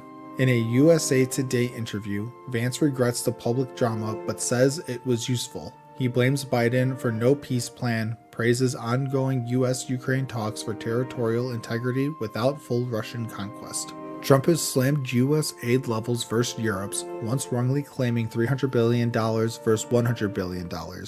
Vance got GOP praise like from Senator Graham, but his stance is softened amid recent Russia drone strikes killing 15. From Reuters, U.S. Homeland Security Chief reports breach at FEMA, fires 23 employees. DHS Secretary Kristi Noem revealed an IT breach at FEMA, firing 23 employees, including top IT leaders, for incompetence and neglect that let hackers access the network. A routine review found severe lapses like no multi-factor authentication and unpatched vulnerabilities threatening the whole department. But no sensitive data was stolen and no citizens directly impacted. This follows a dissent letter from scores of FEMA workers warning of catastrophe risks from inexperienced Trump appointees, echoing Katrina 20 years ago. Trump plans to eliminate FEMA for direct office funding. Amid a hiring freeze through year's end as hurricane season peaks, Noem blasted staff for dishonesty and obstruction. FEMA insists it's committed to Americans, but critics see it as part of broader cuts. From NBC News, Missouri's governor calls special session to redraw congressional maps and push to boost GOP seats. Missouri Governor Mike Kehoe called a special session starting Wednesday to redraw congressional maps aiming to create more GOP-leaning districts ahead of 2026 midterms. The push backed by Trump targets the Democratic 5th District in Kansas City, held by Rep. Emanuel Cleaver, potentially flipping it for a 7-1 Republican edge. Kehoe says it reflects Missouri values over extreme left. Following Texas Governor Abbott's new maps for 5 GOP pickups, this is Trump's strategy to hold the slim House majority. Missouri's GOP-led legislature will act, but Democrats vow court challenges. The session also tackles initiative petition reform to limit citizen-led ballot measures like abortion rights. Critics call it rigging elections, while Chaos says it ensures fair representation. And as always, thank you for the like, comment, and subscription. From Fox News, Abbott signs Texas redistricting map into law, securing major GOP victory ahead of 2026 midterms. Texas Governor Greg Abbott just signed a new congressional map, adding 5 Republican-leaning districts for 2026. The move followed weeks of debate, with Democrats fleeing the state to delay the vote, calling the map unfair. Republicans say it ensures fair representation, but Democrats argue it's a power grab to favor the GOP. California Democrats countered with their own map, adding 5 blue seats pending voter approval. From CNN, Trump official lodges new criminal referral against Fed Governor Lisa Cook. A Trump official filed a criminal referral against Fed Governor Lisa Cook alleging mortgage fraud. Cook, the first black woman Fed governor, is suing to block Trump's attempt to fire her over rate disputes. Her lawyer calls it a smear, saying the claims are a pretext to undermine Fed independence. The fight raises questions about the Fed's autonomy and Trump's influence over it. From the Washington Post, nowhere to go. What happened after Trump ordered homeless encampments cleared? Trump's order to clear D.C. homeless encampments led to 50 sweeps since August 11th. People like Joyce Bauckham, with nowhere to go, were forced to move, some to hotels or streets. Advocates say there aren't enough shelter beds, and moving disrupts aid efforts. DC added shelter space, but many refuse it, citing pets, partners, or health concerns. From Politico, judge reluctantly authorizes refund of restitution paid by January 6th rioter. A judge approved a $2,200 refund for January 6 rioter Yvonne St. Cyr after Trump's pardon. St. Cyr's felony conviction was dropped, making her legally entitled to her restitution back. Judge Bates called it a tough but lawful decision despite her actions at the Capitol. Other judges denied similar refunds, raising debates over justice and pardons. From the Associated Press, Trump administration asks military base near Chicago for support on immigration operations. The Trump admin asked a Chicago area military base for support in immigration operations. Details are unclear, but city leaders fear troops could target immigrants or patrol streets. Mayor Johnson and Governor Pritzker oppose it, citing falling crime and no need for military help. Critics, including Obama, warn of eroded liberties and militarized enforcement. From the Daily Beast, Obama turns up the heat on Trump. Barack Obama called out Trump's federalization of local police as a dangerous trend. He highlighted DC and LA deployments, warning of a personal army under Trump. Obama also backed efforts to fight Texas's redistricting, urging fair voter representation. His rare public criticism signals growing concern over Trump's policies. And as always, thank you for the like, comment, and subscription. From CNN, Russia launches second biggest air assault of Ukraine war, killing 19 and damaging EU building. Russia unleashed its second largest air assault on Ukraine since the invasion began, bombarding Kiev overnight with 598 drones and 31 missiles. The attack killed 19 people, including 4 children, and damaged EU and British Council buildings, prompting diplomatic summons from multiple countries. President Zelensky called it a deliberate civilian killing, rejecting calls for ceasefire, while Russia claims it targeted military sites and remains open to talks. Survivors shared harrowing stories, like a man searching for his missing wife amid destroyed homes, as Kiev declares a day of mourning. From Fox News, U.S. agencies distance themselves from Chinese-founded PDF software. Foxit, a PDF software company founded in China, has been used by various U.S. agencies, but scrutiny over its ties prompted changes. After inquiries, Foxit removed mentions of government clients from its site. Agencies like MDA, State Department, and DHS confirmed they've ended or banned its use. The parent company is listed in Shanghai and subject to Chinese laws that could compel intelligence sharing, raising data security concerns. Experts warn even routine data could be valuable to adversaries, comparing it to TikTok's structure as Foxit expands globally. From The Independent, Trump team has fined immigrants who didn't self-deport $6 billion, and now it's coming to collect. The Trump administration has issued over 21,500 fines totaling $6 billion to immigrants ignoring deportation orders up to $1,000 daily. DHS offers self-deportation incentives like $1,000 aid and free flights via an app, waiving fines, but critics call it misleading due to re-entry bans.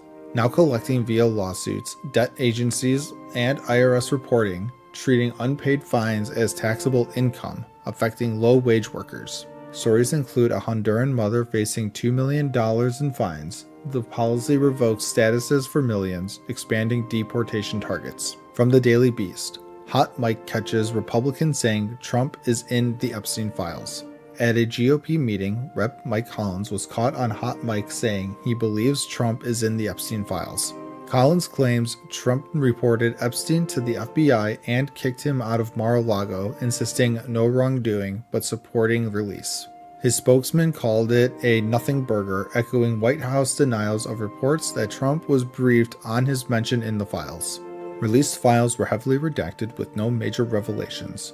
Musk once claimed Trump was in them, but Trump dismissed it as old news. From USA Today, Cracker Barrel to return to old-timer logo after Trump customer backlash. Cracker Barrel unveiled a simplified new logo with its fall menu, but faced immediate backlash from customers and politicians.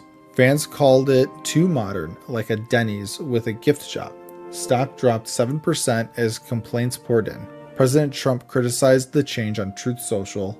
The company listened and announced a return to the classic old-timer logo.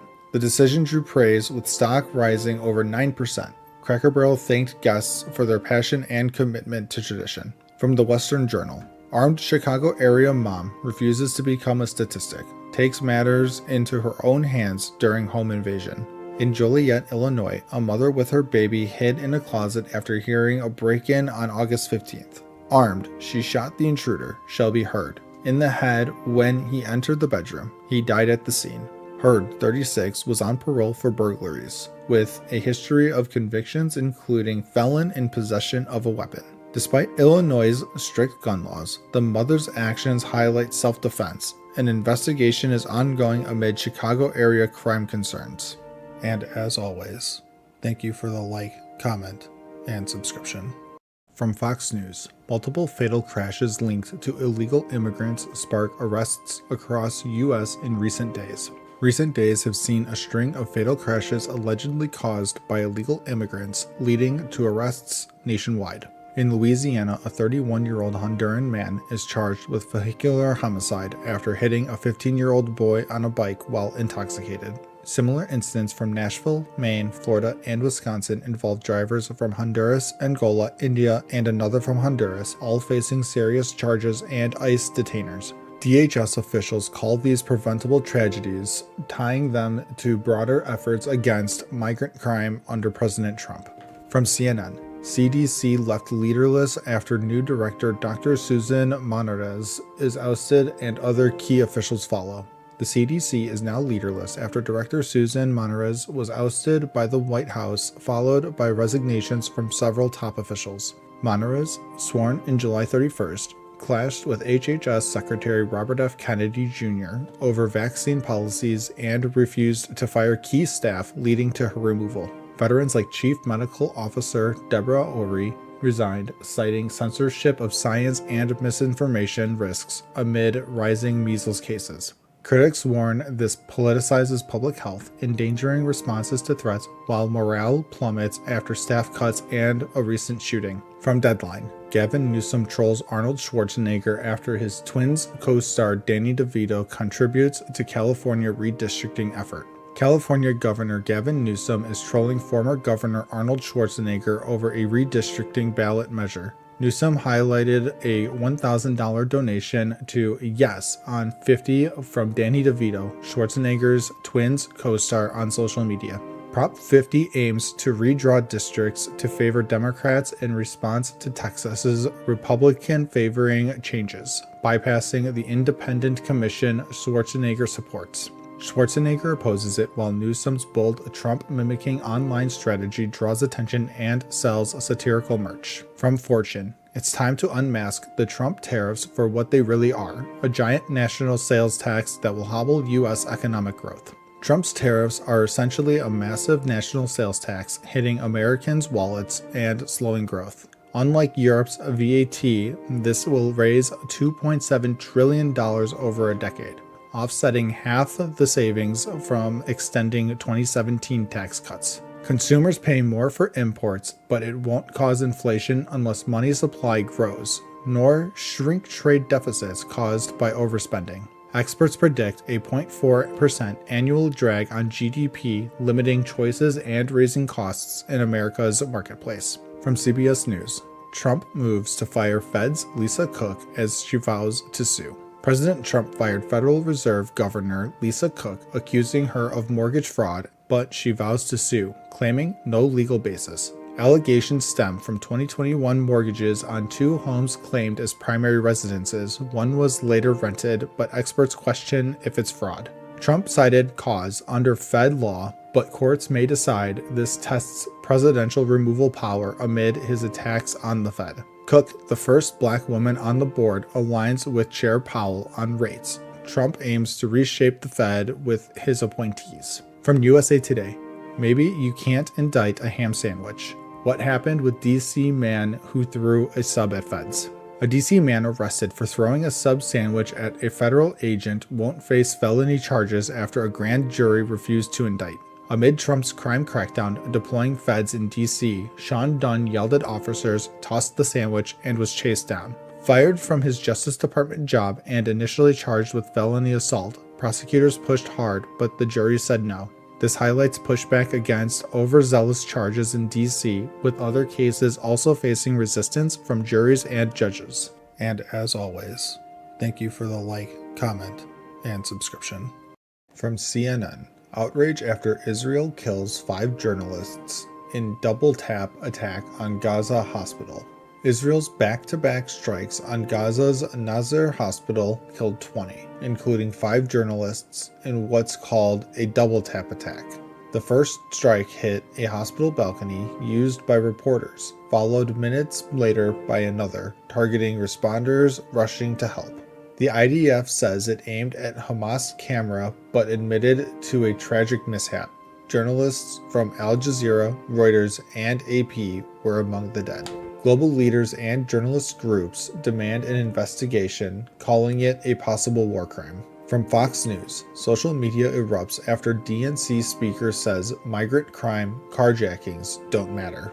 Insha Rahman from the Vera Institute told Democrats that migrant crime and carjackings don't matter to most Americans, urging them to counter Trump's crime policies. Her remarks went viral, with conservatives slamming her for ties to defund the police movements and funding from groups like Soros.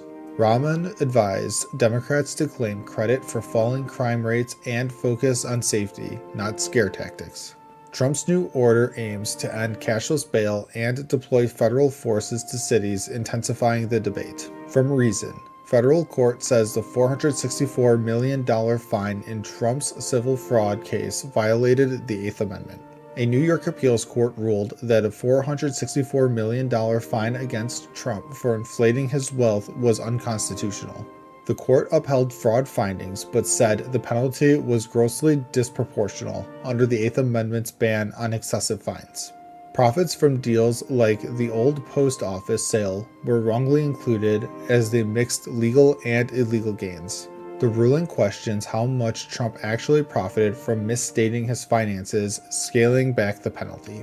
From USA Today, Trump order preps National Guard for public safety rule amid backlash to DC deployment. Trump's new executive order directs the National Guard to assist police, creating a special DC unit and a nationwide quick reaction force. Critics call it authoritarian, saying the Guard isn't trained for law enforcement, while Trump defends it as common sense safety. Deployments in DC and LA sparked debate, with Trump eyeing Chicago next despite declining crime rates. The order pushes rapid mobilization, but experts say state control limits Trump's power over the Guard. From CBS News, Kilmar Abrego Garcia taken into ICE custody, facing deportation to Uganda. Kilmar Abrego Garcia, an El Salvador native, was detained by ICE for deportation to Uganda after his release from U.S. custody. Previously deported by mistake, he's now on electronic monitoring, but his lawyer says ICE is punishing him for fighting charges. A Maryland judge paused his deportation, citing due process, as DHS claims he's an MS-13 member, which he denies. Advocates, including Senator Van Hollen, demand a fair trial, warning his case could set a dangerous precedent. From the Mirror US, fuming Trump demands person get out of Oval Office on live TV. President Trump halted a speech to kick someone out of the Oval Office for opening the door during a live bill signing. "Who's that? Get out of the room," he snapped before calmly resuming his speech about flag desecration laws. His new directive orders prosecution for flag burning despite Supreme Court rulings protecting it as free speech. The moment sparked laughs online, with some noting an injury on Trump's hand, fueling health rumors. And as always, thank you for the like, comment, and subscription. From Fox News, Trump signs executive order to eliminate no cash bail for suspects in D.C. and nationwide. President Trump just signed orders to end no cash bail in Washington, D.C. and nationwide, threatening to cut federal funding for jurisdictions that keep the policy. Trump claims his D.C. safety plan has led to 0 murders in 11 days and over 1,000 arrests, including illegal immigrants and gun seizures. Critics like New York City Mayor Eric Adams say no cash bail fuels recidivism, while data shows mixed results. Higher reoffending for felonies, lower for misdemeanors. Trump's also eyeing National Guard deployment to Chicago, but Mayor Johnson defends the city's crime drop, calling federal action uncalled for. From CNN, Gorsuch and Kavanaugh warn lower court judges in Trump cases. Justices Gorsuch and Kavanaugh are calling out lower court judges for defying Supreme Court rulings in cases tied to Trump's policies. Gorsuch warned judges can't ignore precedent, as the court repeatedly backs Trump on immigration, spending, and agency leadership. Liberal Justice Jackson dissented, calling it Calvin Ball jurisprudence, arguing the court rewards Trump's lawlessness. Critics say Trump's attacks on judges fuel tension, while supporters cheer the court for reining in rogue lower courts. From Newsweek, Supreme Court to decide if ICE can arrest based on apparent ethnicity. The Trump administration wants the Supreme Court to overturn a judge's order stopping ICE from detaining people based on apparent ethnicity or speaking Spanish. A California judge ruled such stops likely violate the Fourth Amendment, issuing a temporary ban in the Los Angeles area. The case stems from arrests at the Pasadena bus stop, sparking a lawsuit against federal officials like Homeland Security's Kristi Noem. The court's decision could set a major precedent for how immigration agents use reasonable suspicion in enforcement. From the Daily Express, Fox News halts show for breaking Epstein alert, and it looks like a big win for Trump. Fox News paused its broadcast to discuss whether Trump should release Jeffrey Epstein's files, as Congress prepares to receive them soon. Rep. Tim Burchett says Trump wants transparency, claiming the Biden admin sat on the files for years, potentially hiding evidence. Ghislaine Maxwell, Epstein's associate, told investigators she never saw Trump act inappropriately, backing his denial of wrongdoing. Trump banned Epstein from Mar-a-Lago years ago, but questions linger. Will the files reveal more about their connection? From Alternate, MAGA is panicking as Trump finally meets his match. Opinion. California's Gavin Newsom is taking on Trump with memes and mockery, shaking up the cultural battlefield in politics. Newsom's tactics expose how Republicans use cultural framing, like law and order or freedom, to dominate narratives. From Nixon's dog whistle to Trump's spectacle, the GOP has mastered cultural storytelling while Democrats lag behind. The author urges Democrats to reclaim American values like fairness and opportunity, as FDR did, to win hearts and voters. From Fortune, Trump is bringing in enough revenue from tariffs to cut deficits by $4 trillion over the next decade, CBO says. The CBO says Trump's tariffs on China, Mexico, and more could cut deficits by $4 trillion over the next decade. Higher tariffs mean less federal borrowing, saving $3.3 trillion in deficits and $700 billion in interest by 2035. Critics warn tariffs act like a sales tax, raising prices for Americans, while Trump says they protect U.S. jobs. But with new spending bills like OBBBA adding $3.4 trillion to deficits, legal challenges could derail the plan. And as always, thank you for the like, comment, and subscription. From CNN, officials have been planning for weeks to send National Guard to Chicago as Trump seeks to expand crime crackdown. President Trump is planning to send the National Guard to Chicago to address crime and immigration, but details on troops and timing are unclear. Trump hinted at the move, saying Chicago could be next after his D.C. crackdown, but Chicago's mayor is strongly opposing the plan. Mayor Brandon Johnson calls it unlawful and vows legal action, arguing Chicago needs community investment, not military presence. Governor J.B. Pritzker says there's no emergency to justify this, as critics call it an unprecedented use of the military for domestic policy. From Fox News, more California girls' high school volleyball teams forfeit to squad with trans athlete. Two California schools, Rim of the World and Orange Vista, forfeited volleyball matches against Jurupa Valley High due to a trans athlete on the team. Jurupa Valley says it follows California law allowing students to compete based on gender identity, but some parents and teams object. The athlete's mother defends her daughter's right to play, emphasizing her skill, while others protest, citing fairness in sports.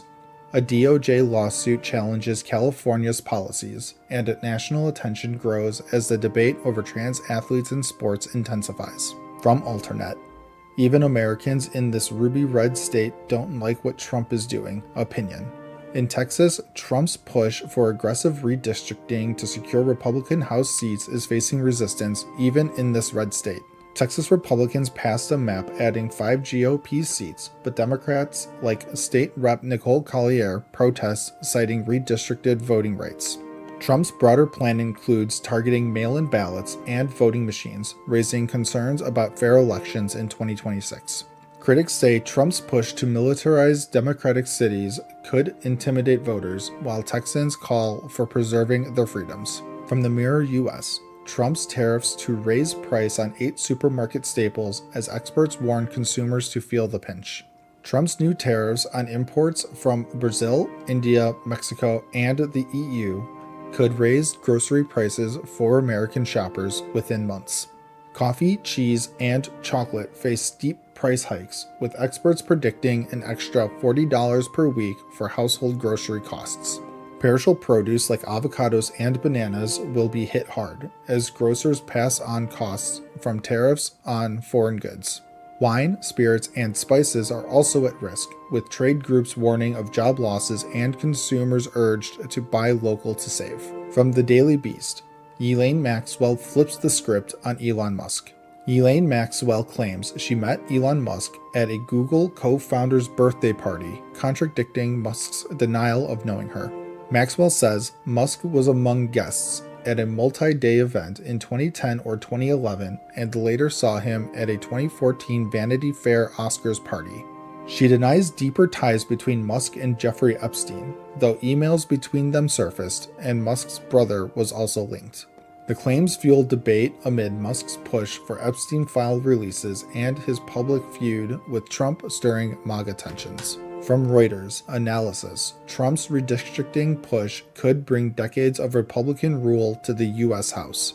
Trump is urging Republican states like Texas to redraw House districts to secure GOP control for decades, analysts say.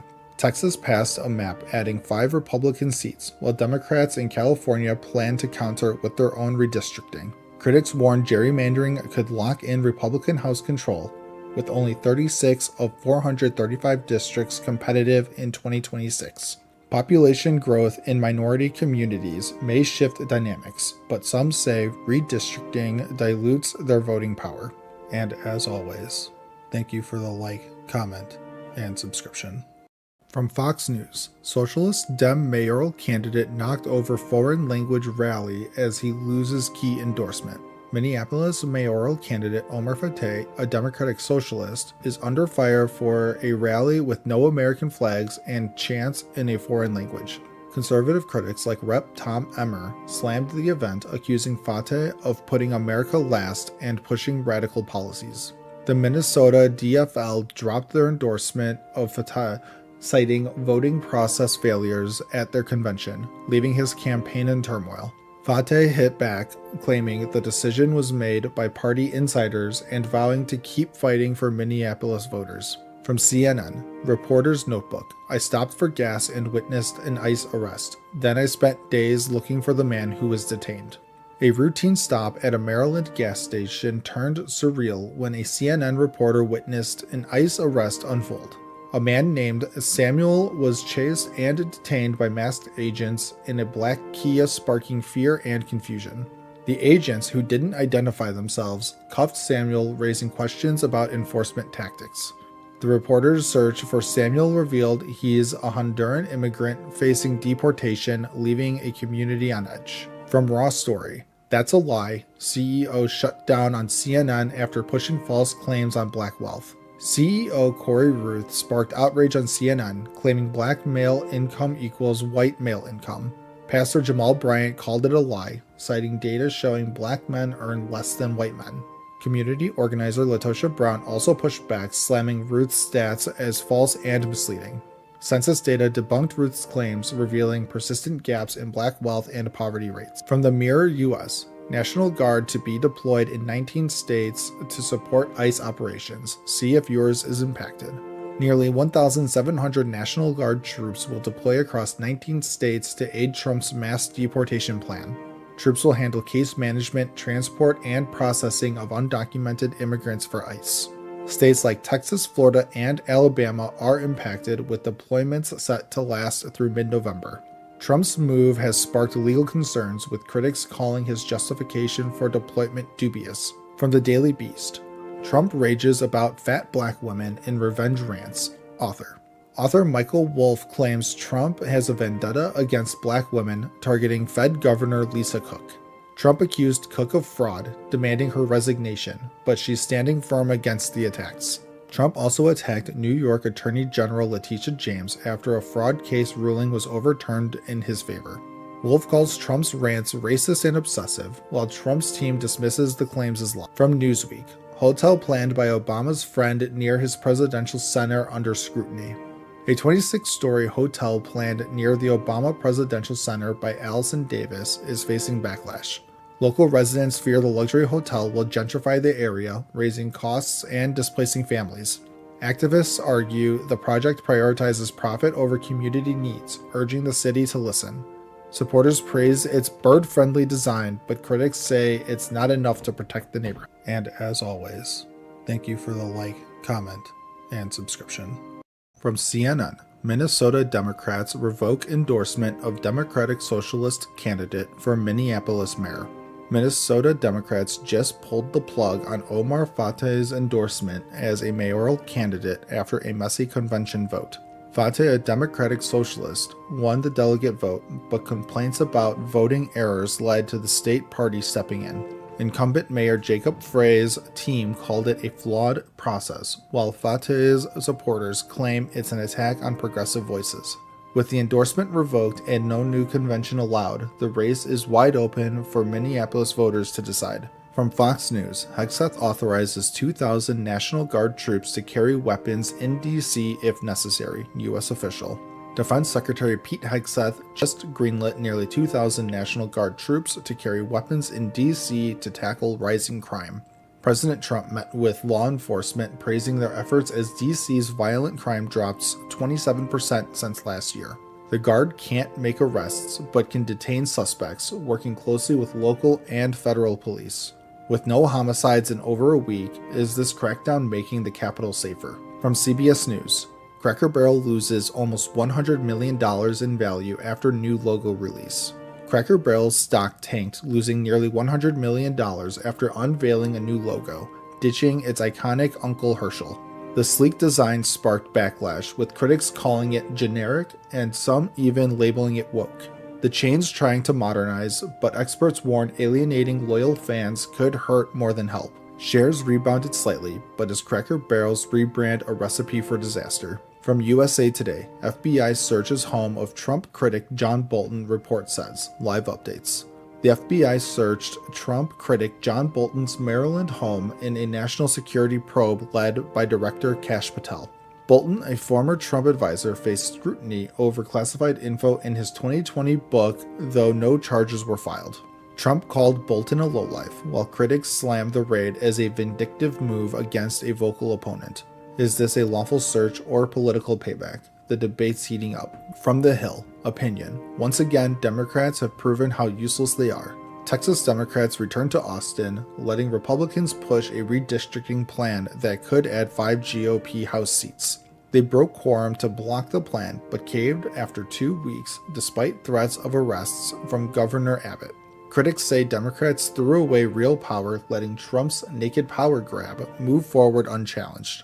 With democracy at stake, will Democrats regret not fighting harder? From late night on, Gavin Newsom calls for late-night TV shows cancellation. California Governor Gavin Newsom mocked Trump by calling for Fox News to cancel Greg Gutfeld's late-night show. Newsom's satirical tweet mimics Trump's rant against hosts like Colbert, whose show was recently canceled. Gutfeld's show is a ratings hit, and Newsom's jab only boosts its spotlight. Is this just political theater or a sign of deeper TV wars? And as always, thank you for the like, comment, and subscription. From Fox News, New York appeals court throws out $500 million penalty against Trump in Letitia James' civil case. Big news from New York. An appeals court has tossed out the massive $500 million penalty against Donald Trump in the civil fraud case brought by AG Letitia James. The court ruled the fine was excessive under the Eighth Amendment, but upheld Trump's liability and some restrictions on his business. Trump called it a total victory on Truth Social, blasting the case as a political witch hunt. A dissenting judge agreed, saying it targeted Trump's career. The split decision means this could head to New York's highest court amid ongoing tensions, including a DOJ probe into James. From CNN, California Democrats prepare to pass the redistricting plan after Texas House approves new maps. California Democrats are pushing a constitutional amendment to redraw congressional maps, reacting to Republicans' moves in Texas. Texas House just passed GOP-favored maps aiming for 5 more seats. Their Senate could approve soon, amid Democratic quorum breaks. In California, the plan could net Dems 5 seats if voters approve in a special election, triggered only if other states like Texas redistrict mid-decade. Obama endorsed the push as a counter to gerrymandering, while both sides gear up for court fights over fairness and costs. From the Associated Press, illegal immigration hit a record high of 14 million in the U.S. in 2023, Pew Reports find. A new Pew report reveals unauthorized immigrants in the U.S. hit a record 14 million in 2023, up from 11.8 million the year before. Driven by asylum seekers and temporary protections under Biden, numbers surged from non-Mexican countries like Guatemala, India, and Venezuela. Total immigrant population reached 53 million, 15.8% of the U.S., California, and Texas top the list. 9.7 million are in the workforce. Trump ended many protections, leading to a drop this year, but estimates vary. Pew's is below some critics' claims, like 21 million. From the Wall Street Journal, U.S. jobless claims rose last week. U.S. jobless claims climbed to 235,000 last week, up from 224,000, signaling a slowdown in the labor market. Continuing claims hit 1.97 million, the highest since 2021, as hiring stalls and job searches drag on. Despite no mass layoffs, revisions show weaker spring hiring, economy faces weaker demand and higher prices. Walmart's CEO notes customers shifting to cheaper goods. Claims remain in a stable range, but investors watch closely. From the Washington Post, ICE is joining DC police patrols. Moped drivers are an early target. Under Trump's federal control of DC police, ICE agents are joining patrols, targeting moped delivery drivers for immigration checks. Many Central and South American drivers, often undocumented gig workers for DoorDash or Uber, face detention during traffic stops. Videos show ICE at stops. Drivers flee to suburbs or quit, chilling the industry despite falling crime rates. Advocacy groups call it ramped up enforcement. City sues over cooperation orders as families search for detained loved ones. From Reuters, Trump's civil fraud penalty is thrown out by New York Appeals Court. In a key ruling, a New York appeals court has thrown out the nearly $500 million penalty imposed on President Trump for fraudulently inflating his assets. The court found the penalty too high, dealing a blow to AG Letitia James's lawsuit, though it kept other restrictions like a business monitor in place. Trial Judge Engron had ordered the fine after finding Trump duped lenders, but appeals judges showed skepticism during arguments. Trump denies wrongdoing. His lawyers argued overreach. The case stemmed from pre-2017 business practices. And as always, thank you for the like, comment, and subscription. From Fox News, illegal immigrant trucker accused of killing 3 people failed English road sign tests. Harjinder Singh, an illegal immigrant, allegedly caused a fatal crash on the Florida Turnpike, killing 3 people in a minivan after an unauthorized U-turn. Singh, who entered the U.S. illegally in 2018, held a commercial driver's license from California, but failed English and road sign tests during the investigation. The DOT says Singh's license may not have followed federal regulations, sparking questions about oversight in issuing licenses to non-citizens. A heated debate erupted, with California's governor blaming the Trump administration, while feds say Singh's work permit was approved under Biden. From CNN, Texas GOP nears vote on new maps as Democrats stage protest in State House. The GOP's plan would add 5 Republican-leaning districts backed by Trump as the House prepares to vote. Democrats unable to stop the maps are staging protests, with some refusing police escorts to leave the House floor. One Democrat proposed tying the maps to releasing Jeffrey Epstein files, a move to pressure Republicans. Meanwhile, California Democrats are countering with their own maps to add Democratic seats, escalating the redistricting war. From USA Today, President Trump complains woke Smithsonian is too focused on how bad slavery was. Trump claims the Smithsonian dwells on slavery and negativity, ignoring America's successes. A review of 8 museums, including African American history, aims to remove divisive narratives and promote American exceptionalism.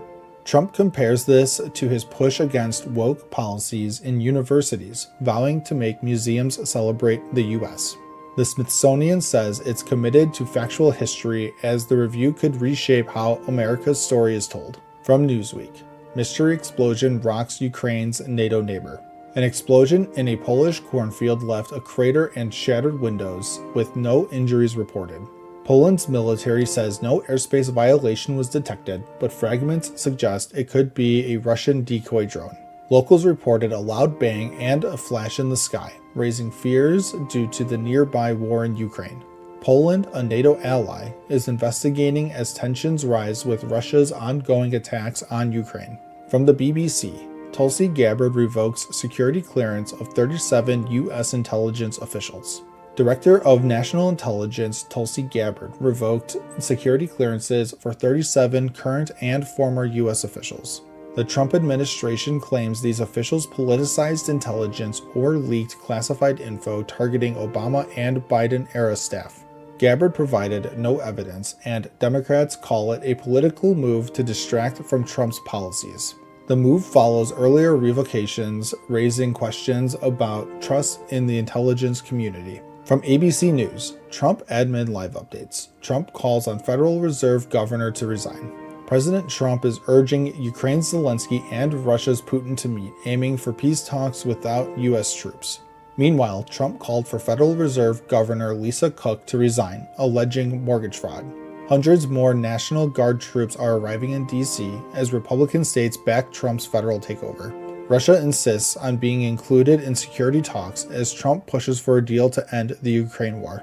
And as always, thank you for the like, comment, and subscription. From CNN, Democratic Texas lawmaker passes 24-hour mark on state House floor after refusing GOP demand for law enforcement escort. In a dramatic protest, Texas Democratic Rep. Nicole Collier has spent over 24 hours on the House floor, refusing Republican demands for a law enforcement escort after Democrats returned from fleeing the state. Democrats left to block a GOP redistricting plan they say harms minority voters. Now back, most accepted escorts to move freely, but Collier stands firm, calling it an attack on her dignity. Joined by colleagues overnight with snacks in tow, Collier vows to protect her constituents' rights amid threats of gerrymandering that could add Republican seats. The House now has quorum, but the standoff highlights the fierce battle over voting maps, sparking a nationwide redistricting debate. From Fox News, Newsom-backed high-speed rail boondoggle hit with new House investigation. California's ambitious high-speed rail project, backed by Governor Gavin Newsom, faces a new House investigation over skyrocketing costs and questionable projections. Approved in 2008 at $33 billion, the price tag has ballooned up to $128 billion, with delays pushing service to 2030, far from original goals. Republicans are probing if ridership estimates were misleading to secure funds, especially after the Trump admin pulled $4 billion and called it a boondoggle. Newsom defends it as vital for jobs, but critics demand accountability as litigation continues over federal funding. From CBS News, Venezuela deploying millions of militia after outlandish threats by U.S. Venezuelan President Nicolas Maduro is deploying 4.5 million militia members in response to what he calls outlandish U.S. threats, including a doubled $50 million bounty on his arrest. Accused by the U.S. of leading a drug cartel, Maduro blasts renewed sanctions and anti-drug operations in the Caribbean, vowing to arm peasant and worker forces. The U.S. has deployed vessels and targeted Latin America cartels, while Maduro thanks supporters and claims to defend sovereignty. With a militia founded by Hugo Chavez, official numbers hit 5 million, though estimates vary, amid ongoing tensions over elections and sanctions. From The Telegraph, Netanyahu has pushed Hamas to the brink of destruction. Israeli Prime Minister Benjamin Netanyahu's aggressive stance may be pushing Hamas toward a ceasefire, as reports suggest they've agreed to release hostages in a 60-day truce proposal. After European recognitions of Palestine emboldened Hamas and stalled talks, Israel's plan to expand operations in Gaza adds pressure, aiming to dismantle remaining guerrilla forces. Backed by Egypt and Qatar, the deal involves 10 living hostages and 18 bodies, but Israel insists on all hostages freed at once for any permanent peace. Amid criticisms that Hamas exploits civilian deaths, the IDF sees a turning point after 22 months, though uncertainties linger in this complex conflict. From The Independent, I don't regret it. Duo arrested after decapitating roommate and confessing to their alleged crime. Two men, Rainer Joyner and David DeGroot, face first-degree murder charges after allegedly killing and dismembering their Army veteran roommate, Matthew McLaughlin. The former soldiers with desertion warrants confessed to ambushing McLaughlin over rumors and drugs, shooting him and scattering remains along a highway. Joyner showed no remorse, saying he doesn't regret it, while DeGroot claimed he was forced to help. Authorities call it premeditated. Friends remember McLaughlin as kind and sweet, met during service in Georgia, as the investigation reveals a chilling betrayal. From the Daily Express, Fox News halted mid-air for breaking news as President Trump issues serious warning. Fox News broke into programming as President Trump shared optimism on Ukraine peace after summits, warning of ongoing challenges amid the Russia conflict. At an Alaska summit, Trump whispered assurances and believes Putin agreed to security for Ukrainians, urging Europe to share the burden. Zelensky called talks constructive. Starmer thanked Trump for progress, and leaders like Melania and Merz praised his role in negotiations. Trump eyes a tri-party meeting with Putin and Zelensky for a lasting accord, preferring ceasefire but noting it's not immediate yet attainable. And as always, thank you for the like, comment, and subscription. From Fox News, Cincinnati felon with 22 prior arrests indicted for allegedly snatching victim's chain during viral beatdown. A brutal brawl in Cincinnati's downtown shocked the nation after going viral. Now, a seventh suspect, Gregory Wright, is indicted. Wright, with 22 prior arrests, faces charges of aggravated riot and robbery for allegedly stealing a necklace during the attack. Court records show Wright's history includes drug trafficking and gun charges, often escaping with plea deals or probation. 6 co-defendants also face serious charges with bonds up to $500,000 as the city grapples with this violent incident. From CNN, federal court hearing about legal conditions of Alligator Alcatraz detainees ends without immediate ruling. A federal judge heard arguments over conditions at Alligator Alcatraz, a controversial Florida detention camp. The ACLU claims detainees lack access to lawyers and clear immigration courts, calling conditions extorting. The government says legal access is improving, with private meeting rooms added, but venue disputes linger. No ruling yet, as the judge weighs if the case is in the right court, leaving detainees' rights in limbo. From Reuters, Texas Democrats end walkout as Republicans try to pass redrawn map. Texas Democrats ended their walkout, returning to fight Republican efforts to redraw congressional maps. The walkout broke quorum, stalling GOP plans to gain 5 congressional seats pushed by President Trump. Governor Abbott called a new session to push redistricting, while California's governor counters with his own plan. Democrats vow to keep fighting for fair representation in this high-stakes political. From ABC News, deadly Russian drone missile barrage on Ukraine marks Trump-Zelensky talks. Russian drones and missiles killed 7, including 2 children, in Ukraine's Kharkiv on Sunday night. Ukraine's Air Force downed 88 of 140 drones, but strikes hit multiple regions, killing and injuring dozens. As President Zelensky heads to meet Trump in Washington, he calls Russia's attacks cynical amid peace talks. Trump pushes for a deal to end the war, but Russia's relentless strikes complicate diplomacy. From the Wall Street Journal, Zelensky heads back to Washington under pressure from Putin. Ukrainian President Zelensky returns to Washington to meet Trump, seeking security guarantees amid war.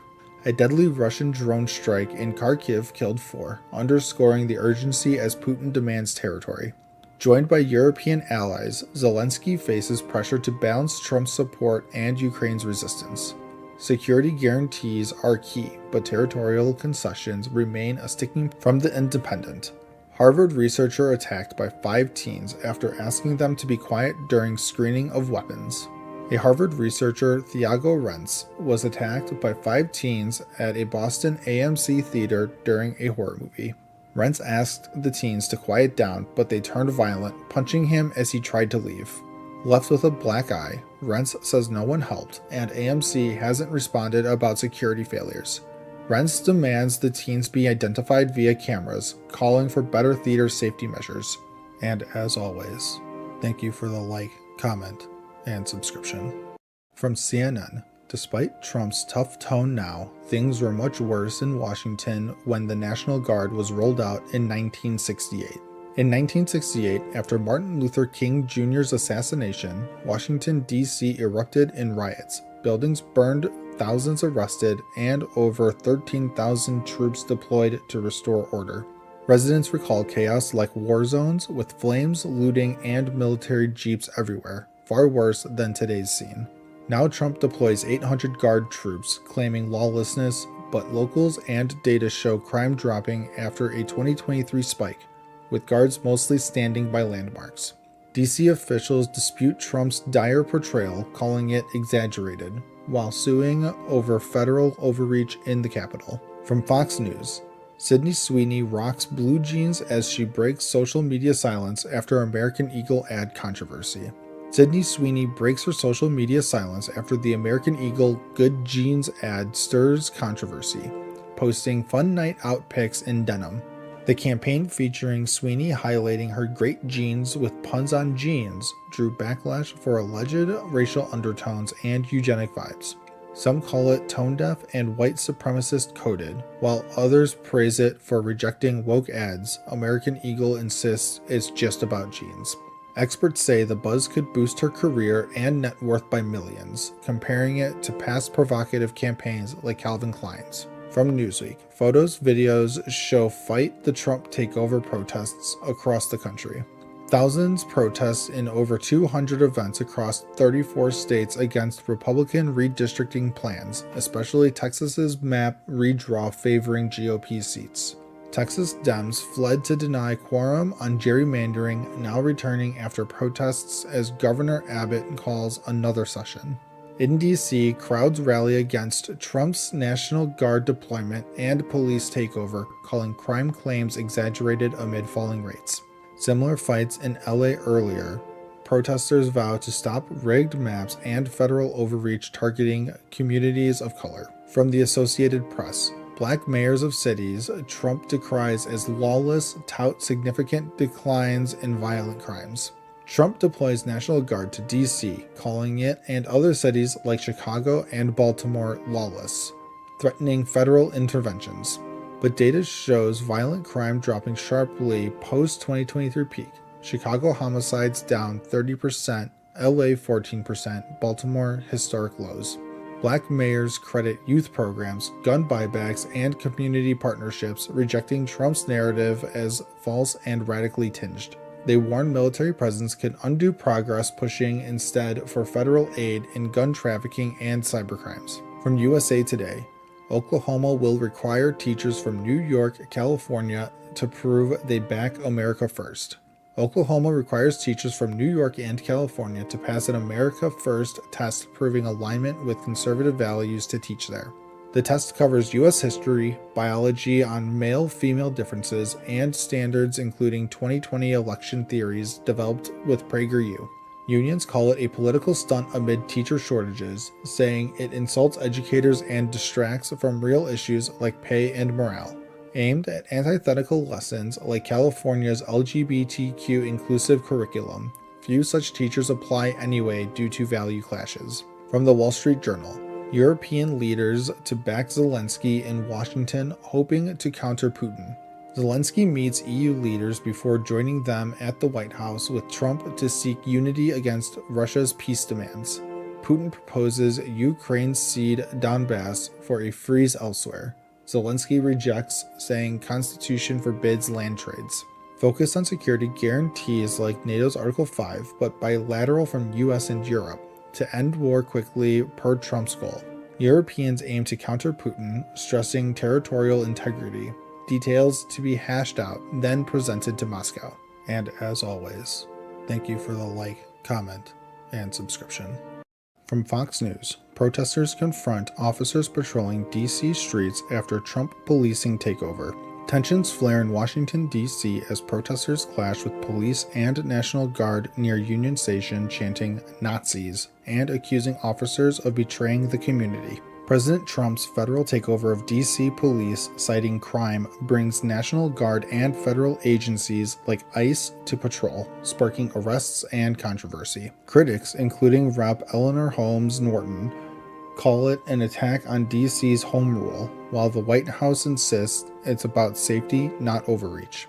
D.C. is now suing with Attorney General Schwab, arguing the takeover is illegal and threatens self-governance. From CNN, Putin gave his final words at Alaska's summit in English, a language he speaks more of than he usually lets on. Russian President Vladimir Putin stunned at the Alaska summit, ending with a rare English quip, and next time in Moscow, hinting at future talks with Trump.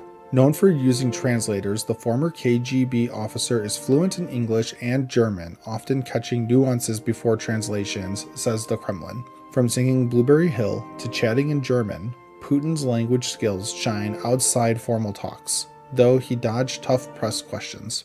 Trump called the Moscow invite interesting, leaving open the chance for more talks. What's next for these leaders? From NBC News, tariffs and deportations seen as contributors to rising prices and fewer immigrant workers. Trump's mass deportations and tariffs are blamed for a 38.9% jump in wholesale vegetable prices, the highest since 2022, says the Bureau of Labor Statistics. With fewer immigrant workers, industries like agriculture and construction face labor shortages, slowing growth and raising costs, per the Dallas Federal Reserve. Food industry leaders warn of pricier restaurant and grocery bills, especially as harvests suffer from deportations and natural disasters. While Trump adjusts deportation plans, critics argue the economic fallout is already hitting hard. Will relief come soon? From the Washington Post, D.C. Police Chief retains position, but perhaps not as much power. D.C.'s Police Chief Pamela Smith stays in her role, but Trump's federal takeover raises questions about who's really calling the shots. Attorney General Pam Bondi's order to give DEA's Terry Cole chief powers sparked a lawsuit, with D.C. arguing it threatens public safety. Federal agents and National Guard flood D.C. with 189 arrests, many for immigration, despite local policies against ICE cooperation. Mayor Bowser celebrates keeping local control, but legal battles loom over Trump's push for federal priorities, like immigration enforcement. From Newsweek, Donald Trump's approval rating suddenly shifts with Gen Z. A new YouGov Economist poll shows Trump's approval rating among Gen Z jumping 10 points to negative 28, driven by gains on economy and immigration. Experts say Gen Z's choice-based voting, focusing on issues over party loyalty, may explain the shift. Despite low Democratic popularity, approval for Trump's handling of inflation rose to 31%, but his overall honesty rating is down, especially over the Epstein case. Only 13% of Gen Z approve of Trump's Epstein handling, with many believing he knew of the crimes.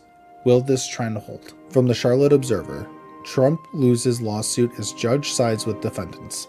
A federal judge dismissed Trump's copyright lawsuit against Bob Woodward and Simon & Schuster over the Trump Tapes audiobook. Judge Paul Gardef ruled Trump's claim of co-authorship lacks credibility, citing the Supreme Court that authorship belongs to the creator.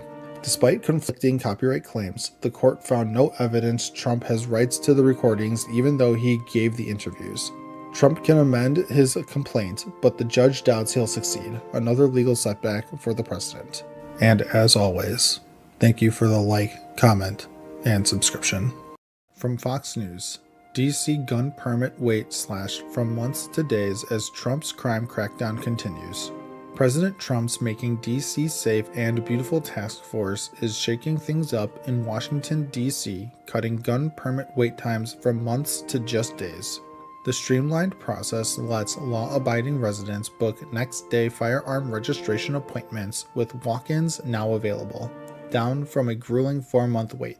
Concealed carry permits, now processed in just 4.6 days, not months, making it easier for locals to protect themselves in a city with strict gun laws.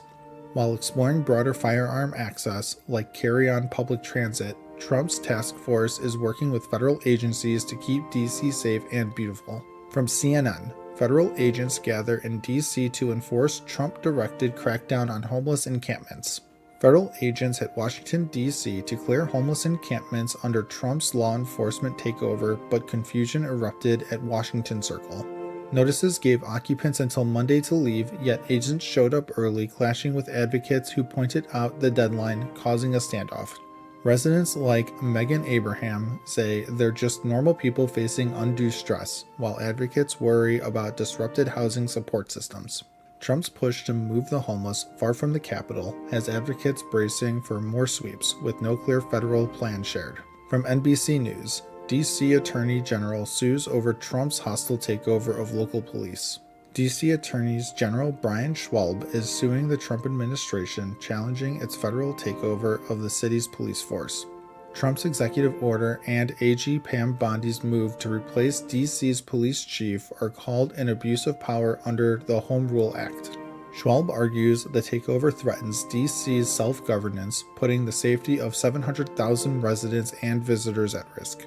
The lawsuit claims Trump's actions exceed temporary emergency powers, marking the gravest threat to D.C.'s autonomy ever.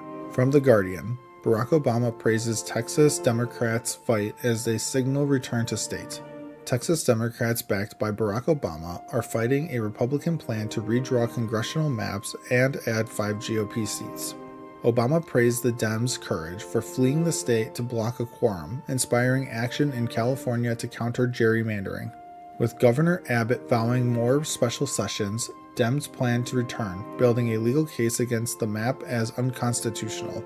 California's Gavin Newsom is pushing back with a new map to add Democratic seats, escalating the redistricting battle nationwide. From USA Today, live updates. Russia predicts marathon Trump-Putin-Alaska summit. President Trump is headed to Alaska for a high-stakes summit with Russia's Vladimir Putin to push for peace in Ukraine. Putin hints at a new nuclear arms deal, while the Kremlin predicts marathon talks, but Trump says he'll know in minutes if a deal's possible.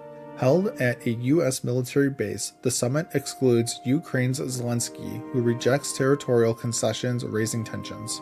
With Trump threatening sanctions and Putin escalating attacks, the world watches to see if peace is possible. From The Federalist, bombshell DNI emails expose fraud that sabotaged a 2018 Trump-Putin summit.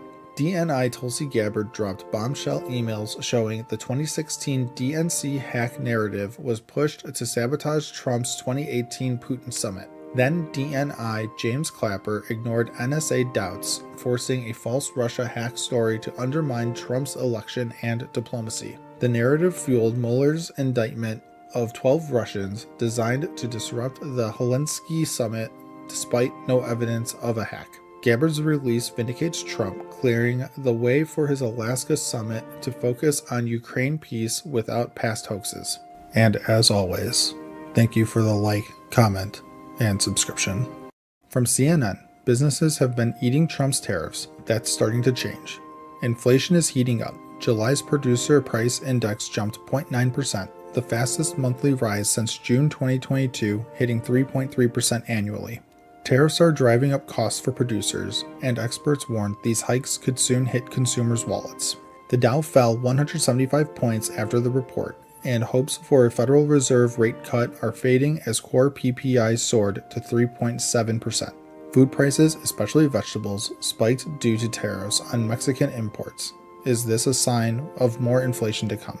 From Fox News, Trump's federal crime operation brings 100 arrests, 800 National Guard troops to Washington. President Trump's crime operation in D.C. is in full swing, with 100 arrests, including 29 illegal immigrants since Monday. 800 National Guard troops are deploying with 400 already patrolling. 3 illegal firearms were seized Wednesday. Protests erupted with one man charged for assaulting an officer. Critics questioned D.C.'s reported 35% drop in violent crime. A juvenile curfew in Navy Yard and a suspended police commander raised questions about crime stats and Trump's takeover. From Newsweek, Texas AG Ken Paxton suffers major blow in bid to round up Democrats. Texas Democrats fled to Illinois to block a redistricting bill denying quorum and stalling GOP plans for 5 new House seats. An Illinois judge rejected Texas AG Ken Paxton's request to arrest the Democrats, citing no jurisdiction over non-residents. Governor Abbott vows to call special sessions until the bill passes, while Democrats refuse to return. The standoff also delays disaster relief after deadly Texas floods. Will this political battle reshape the state? From the Associated Press, a car accident in small-town Tennessee leads to U.S. charges against a major Mexican drug operation. A 2019 Tennessee car crash sparked a major drug bust, leading to charges against 5 United Cartel's leaders in Mexico. Wiretaps and surveillance uncovered 850 kilos of meth hidden in a truck, linked to cartel leader El Abuelo.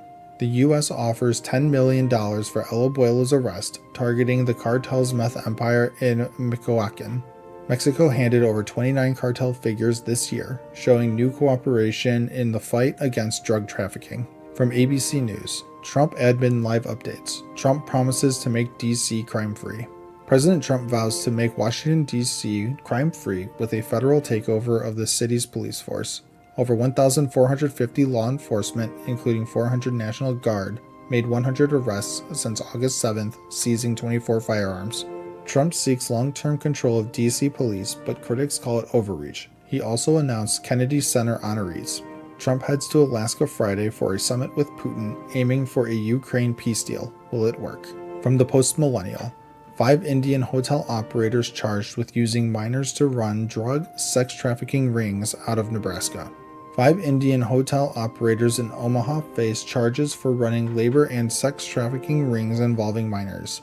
Authorities rescued 10 minors and 17 adults from exploitative conditions at hotels where victims slept on roach-infested floors.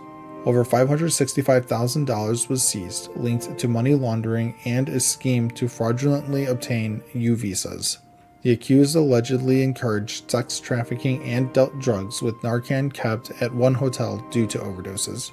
And as always, thank you for the like, comment, and subscription. From Fox News, Treasury sanctions brutally violent cartel for timeshare fraud in tourist destination, warns Americans. In Puerto Vallarta, the Cartel de Jalisco Nueva Generación runs timeshare fraud targeting U.S. citizens, especially the elderly. The Treasury sanctioned 4 individuals and 13 companies linked to the cartel who trick victims into paying fake fees for non-existent deals. These scams have cost Americans millions, with some seniors losing their life savings over years-long schemes. Officials urge research before buying timeshares in Mexico and beware of offers that seem too good to be true. From CNN, Trump announces Kennedy Center honorees as he tries to put his stamp on D.C. President Trump announced George Strait, Sylvester Stallone, Gloria Gaynor, and Kiss as Kennedy Center honorees. He's taken over the center's board, vowing to end woke programming and launch a $250 million renovation. Democrats and artists like the Hamilton producer slammed the move, citing politicization of the iconic venue. Trump's pushing new programming like a faith-based film to reshape DC's cultural scene. From Newsweek, Elon Musk suffers legal blow in war with Sam Altman. A judge ruled Elon Musk must face claims of a harassment campaign against OpenAI and co-founder Sam Altman. Musk, who co-founded OpenAI but left in 2019, is accused of targeting Altman with lawsuits and social media attacks. OpenAI says Musk's actions are unfair business practices driven by rivalry as he builds AI with xAI's Grok. Musk calls Altman Scam Altman on X. A federal trial is set for March in California. From CBS News, McDonald's Japan scraps Pokemon card Happy Meals after grown-ups get greedy. McDonald's Japan halted a Pokemon card Happy Meal campaign after resellers bought them out in a day. Grown-ups trashed the food, leaving mounds of waste outside stores to resell the coveted cards for big profits. The cards meant for kids were resold for hundreds online, sparking outrage from parents and fans. McDonald's apologized, vowing to limit purchases and restore the Happy Meals family-friendly. From the Associated Press, Israeli gunfire kills at least 25 in Gaza as Netanyahu says he will allow Palestinians to leave. Israeli gunfire killed at least 25 Palestinians seeking aid in Gaza, witnesses and health officials report. Prime Minister Netanyahu announced plans to allow Palestinians to leave Gaza for a planned military offensive, raising ethnic cleansing fears. Victims were shot near aid sites as Israel targets Hamas but faces criticism for blocking humanitarian deliveries. Ceasefire talks resumed in Cairo, but Israel's not joining as Hamas demands a lasting truce and hostage release. From the Daily Caller, Texas House Democrats relent and head home. Texas House Democrats are returning to Austin after weeks of fleeing to block a GOP redistricting session. They claimed success in delaying maps that could favor Republicans in the U.S. House, drawing national attention. The Senate passed a map shifting Democratic districts to GOP strongholds, but the House lacked a quorum. AG Paxton called for vacating Democrats' seats as focus shifts to flood relief and future sessions. And as always, thank you for the like, comment, and subscription. From Fox News, Black fatherlessness is turning D.C. into a war zone. Washington, D.C. is one of America's most dangerous cities, and some point to a surprising cause: fatherlessness in Black communities. Without fathers, boys turn to gangs and drugs for guidance, leading to skyrocketing crime rates like carjackings and murders. Data shows kids without dads are 5 times more likely to commit crimes and 20 times more likely to end up in jail. Trump's push to make DC safe again aims to crack down on crime, but the real fix starts at home with stronger families. From CNN, Anas al-Sharif became the face of the war in Gaza for millions. Then Israel killed him. Anas al-Sharif, a 28-year-old Al Jazeera journalist, became Gaza's voice, reporting the war's toll to millions. His viral footage of Israel's strikes made him a household name, but Israel accused him of Hamas ties, claims he denied. In January, he celebrated a ceasefire on air, but months later, an Israeli strike killed him and 4 colleagues. His death sparked global outrage, with rights groups demanding accountability for the killing of 184 Palestinian journalists. From the Associated Press, Republicans, Democrats alike exhort Trump, keep security pact with Australia and UK alive. The AUKUS pact, a US-UK-Australia deal, aims to counter China with nuclear-powered subs for Australia. But U.S. shipyards are struggling to build enough subs, sparking a Pentagon review of the $269 billion deal. Bipartisan lawmakers urge Trump to keep AUKUS alive, warning it's vital for Indo-Pacific security. Australia is investing billions in U.S. shipyards, but can the U.S. deliver without weakening its own navy? From USA Today, Tropical Storm Erin forecast to become first hurricane of Atlantic season. Tropical Storm Erin formed in the Atlantic 280 miles from Cabo Verde, and it's set to become 2025's first hurricane. Warm Atlantic waters could fuel Erin into a major hurricane with winds over 110 miles per hour. Its path is uncertain, but a cold front or Bermuda high could decide if it hits the U.S. or veers to sea. Experts urge Caribbean and U.S. East Coast residents to monitor Erin and prepare now for safety. From CBS News, General testifies he didn't hear LA protests described as rebellion. Trump sent 4,000 National Guard troops to LA protests, but was it legal? A trial in California is investigating. Governor Newsom's lawsuit claims Trump's move violated the Posse Comitatus Act, barring military from domestic law enforcement. A general testified he never heard protests called a rebellion, undermining Trump's legal justification. The trial questions if Trump's deployment was a power grab or a needed defense of federal property. From The Guardian, Trump will ignore crime reduction data for the political value of a show of force. Trump's federalizing DC police and deploying National Guard ignores a 30-year low in violent crime. Critics say it's a show of force, not a safety move, risking police abuse without accountability. DC's lack of statehood lets Trump declare emergencies, overriding local control of police. Advocates push for DC statehood to stop federal overreach and protect civil rights. And as always, thank you for the like, comment, and subscription. From Fox News, billionaire Democratic Governor Pritzker defends his wealth as party rails against the rich. Illinois Governor J.B. Pritzker, a billionaire Democrat, was grilled on NBC about his wealth as some in his party, like New York City Mayor candidate Zohran Mamdani, criticized billionaires. Pritzker said values, not wealth, define him. He supports healthcare, education, and democracy regardless of income.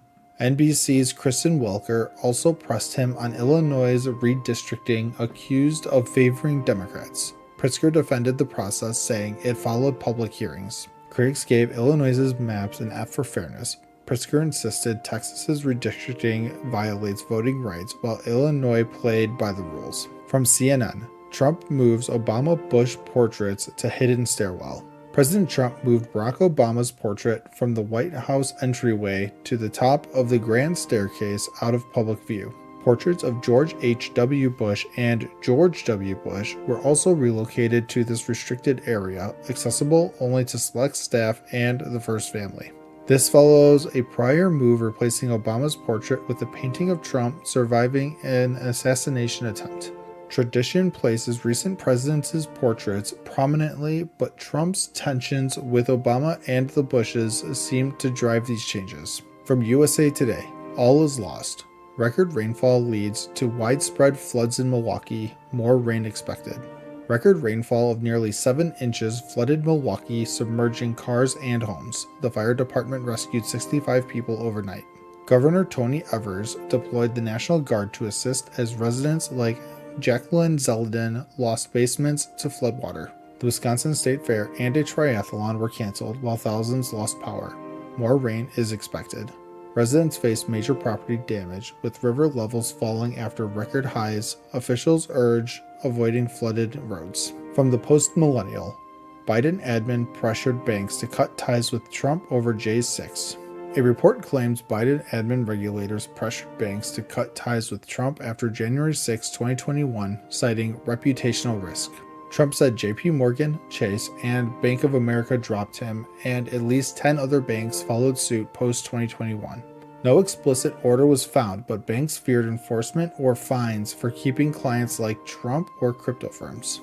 Trump signed an order to stop debanking based on political beliefs, aiming to ensure fair banking access. From the Daily Mail, hundreds of National Guard troops to flood Washington, D.C. as Trump posts images of homeless from motorcade.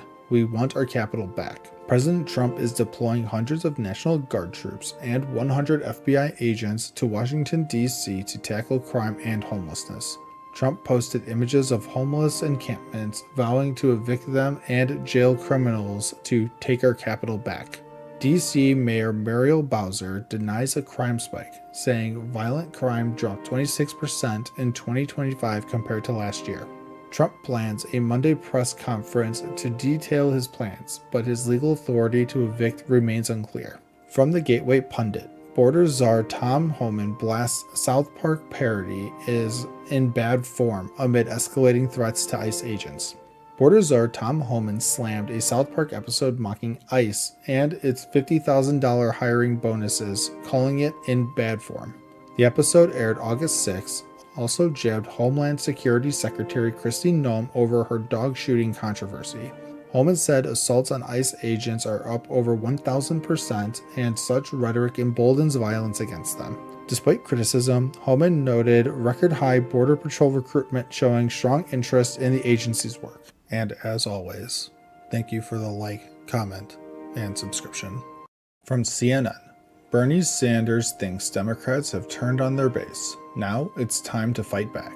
Senator Bernie Sanders calls Texas Republicans' redistricting plan, backed by Trump, an attempt to rig the system by adding 5 GOP House seats.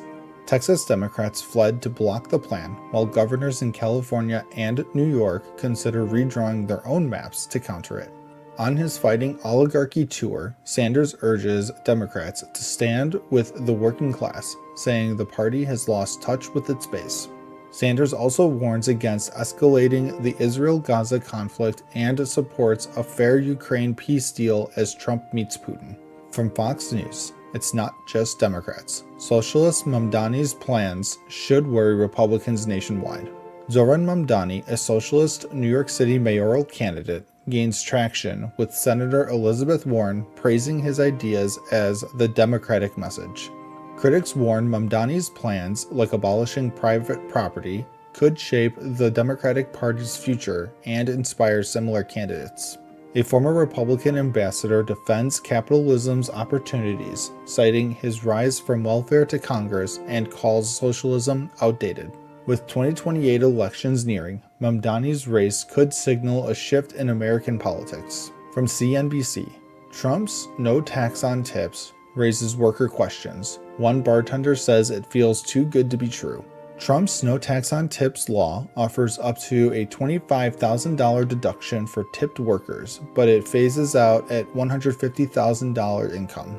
Bartender Maddie Lopez says it sounds too good to be true, with unclear rules on qualifying tips and state taxes still applying.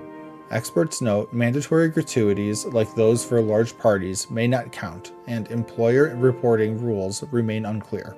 As tipping declines, workers await IRS clarity on the tax break by October. From HuffPost, Trump rips disgusting degenerate Nancy Pelosi in Saturday night stock rant. President Trump accused Nancy Pelosi of using inside information for stock market gains, calling her a disgusting degenerate. Pelosi's husband, Paul, has outperformed top hedge funds, raising questions about whether her political role gives him an edge. Pelosi denies influencing her husband's trades and recently backed a bill to ban stock trading by federal lawmakers. The debate over politicians and stock trading continues to stir controversy. From USA Today, Texas Democrats fled the state to oppose GOP redistricting. Why this one stayed behind. State Rep. Richard Pena Raymond stayed in Austin to fight a GOP plan to add 5 Republican House seats, while others fled to block a vote. Raymond, a veteran lawmaker, engages Republicans, hoping to avoid a Supreme Court fight as he did in a similar 2003 battle. The GOP plan could secure their House majority, but blue states like California may counter with their own redistricting moves. Raymond fears a GOP-friendly Supreme Court could uphold the maps, making his fight tougher. From Newsweek, Trump envoy slammed for damaging incompetence over Putin talks. Trump's envoy Steve Witkoff met Putin to discuss a Ukraine ceasefire, but faced criticism for presenting conflicting plans to European leaders. Reports say Witkoff outlined different ceasefire terms, causing confusion with critics like Michael McFaul calling it damaging incompetence. Trump promised to end the Ukraine war quickly, but Witkoff's talks have raised doubts about progress. Trump will meet Putin in Alaska on August 15th to push for a ceasefire.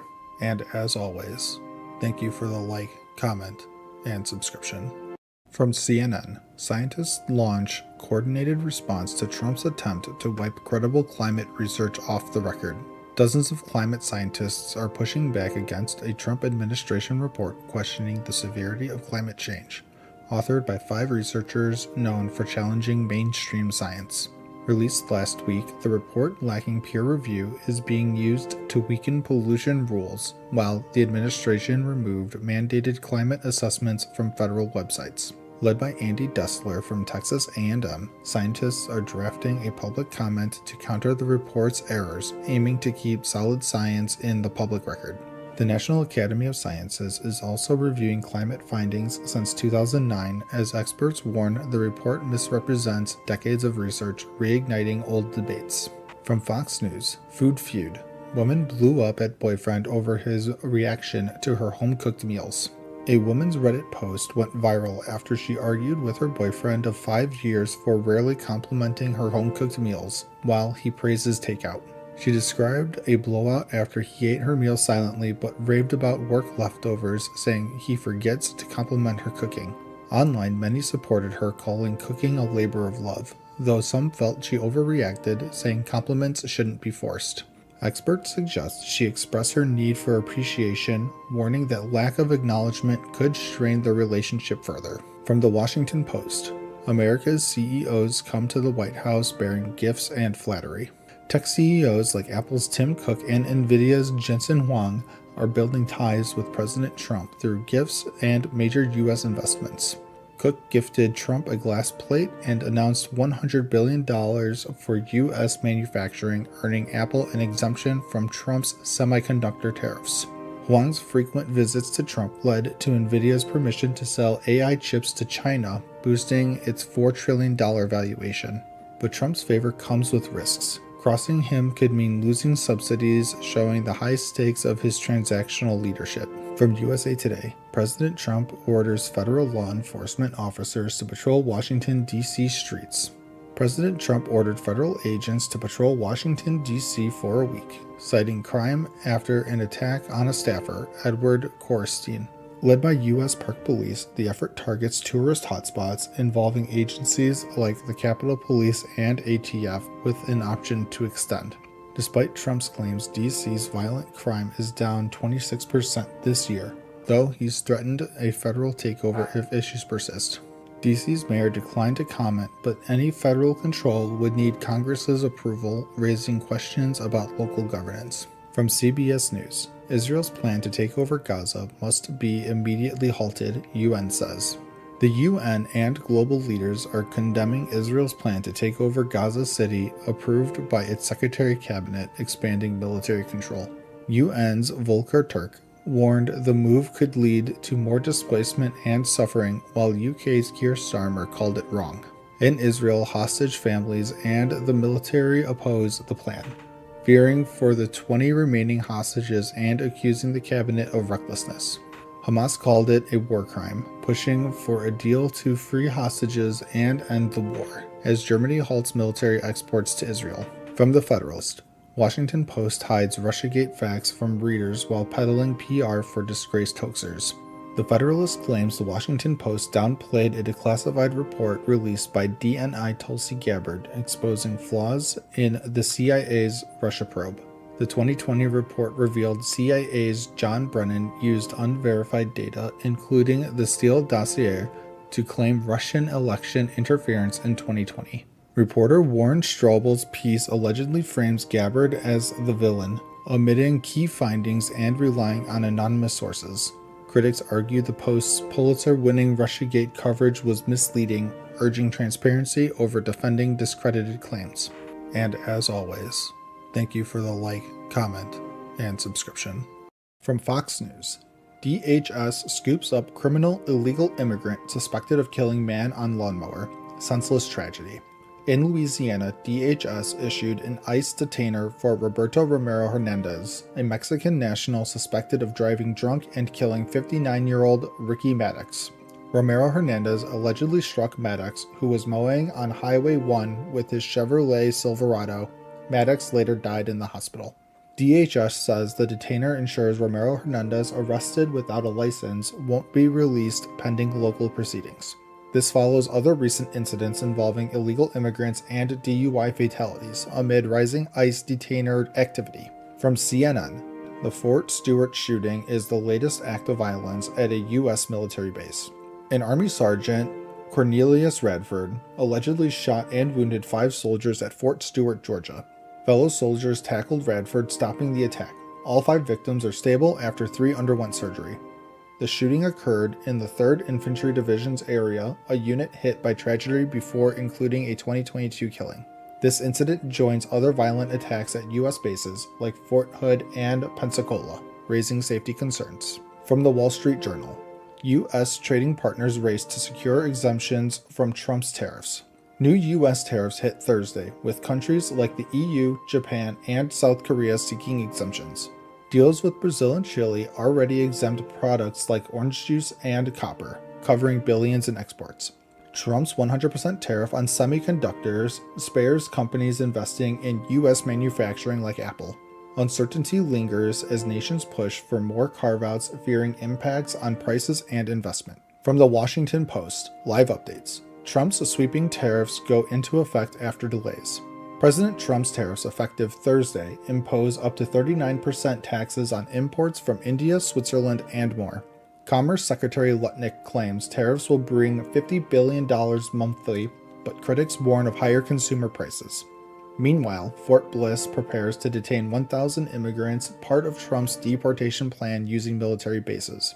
Trump also eyes a Putin meeting and a new census, stirring debates on trade, immigration, and politics. From ABC News, White House pushes back on Kremlin claims Trump and Putin agreed to meeting. The Kremlin claims a Trump-Putin meeting is set, but the White House says no location is confirmed. A U.S. official says Putin must meet Ukraine's Zelensky first for any Trump summit to happen. Zelensky insists Ukraine and Europe must be part of peace talks to end the Russia-Ukraine war. With a new envoy in Moscow, talks continue as Trump sets a Friday deadline for Russia to make peace. From the Gateway Pundit, leftists flip out as President Trump orders new census that would exclude illegals. Up to 30 Democrat House seats could evaporate. President Trump ordered a new U.S. census to exclude illegal immigrants despite the 2020 census being recent. The move could shift House seats and Electoral College votes, potentially costing Democrats up to 30 seats. Critics call it an attempt to erase communities and cut funding for healthcare and education. Supporters say it ensures only legal residents count, amid heated debates over redistricting. And as always, thank you for the like, comment, and subscription. From CNN, HHS slashes funding for mRNA vaccine development. HHS announced it's winding down 22 mRNA vaccine projects, redirecting funds to other platforms like whole virus vaccines. Secretary Robert F. Kennedy Jr. claims mRNA vaccines don't effectively protect against respiratory infections, despite evidence showing they prevent severe COVID and flu outcomes. Experts like Dr. Peter Hotez warn this could weaken biosecurity, arguing mRNA's speed and safety were critical during the pandemic. Contracts with Moderna, Emory, and others are being cut, sparking debate over innovation versus safety concerns. From Fox News, Senate Democrats are feverishly recruiting top candidates to win back majority in 2026 midterms. Former North Carolina Governor Roy Cooper is running to replace retiring Senator Thom Tillis, a major coup for Democrats in a key battleground. In Ohio, Democrats are eyeing former Senator Sherrod Brown to challenge Republican John Husted in a state trending red. New Hampshire's Rep. Chris Pappas is set to run for an open Senate seat, clearing the Democratic primary field. In Georgia, Senator John Ossoff faces a tough re-election, but his strong fundraising could give him an edge. From USA Today, why jobs revisions that led Trump to fire statistics head were so huge. President Trump fired the Bureau of Labor Statistics head after a report showed just 73,000 jobs added in July, with May and June revised down by 258,000. Trump claimed the numbers were rigged to hurt Republicans, but economists say the revisions reflect a slowing economy, not manipulation. Trump's tariffs and immigration crackdowns have slowed hiring, with small businesses hit hard, leading to lower survey responses. The revisions align job data with weak GDP growth, showing an economy growing at just 1.2% annually, driven by productivity, not jobs. From the Associated Press, what is chikungunya, the virus now spreading in southern China? Over 7,000 cases of chikungunya, a mosquito-borne virus, have been reported in Foshan, China, marking the country's largest outbreak. Authorities are spraying insecticides and fining residents for leaving water sources where mosquitoes breed, fueled by heavy rains. Symptoms include fever, joint pain, and rashes, with severe cases causing long-term pain, though deaths are rare. Chikungunya is common in Africa, Asia, and the Americas, with climate change and urban growth driving more outbreaks. From NBC News, Trump hikes India tariffs to 50% for buying Russian oil. President Trump doubled tariffs on India to 50% for importing Russian oil, accusing them of fueling Russia's war machine. The new 25% tariff stacks on an existing 25%, effective immediately, targeting India's growing role in U.S. smartphone imports. India produces 44% of U.S. smartphone imports, including iPhones, which Trump once manufactured in the U.S. instead. The move follows Trump's high tariffs on China as he pushes to reshape global supply chains amid trade tensions. From The Independent, Ghislaine Maxwell told Justice Department she never saw Trump do anything concerning with Epstein, report says. Ghislaine Maxwell told the DOJ she never saw Trump do anything concerning with Jeffrey Epstein during hours-long meeting. Trump and Epstein were friends in the 90s, but their relationship ended in 2007 after Epstein allegedly harassed a Mar-a-Lago member's daughter. The Trump admin is considering releasing Maxwell's interview transcripts amid calls for transparency in the Epstein case. Maxwell opposes unsealing grand jury transcripts, citing harm to her case, while victims demand more openness.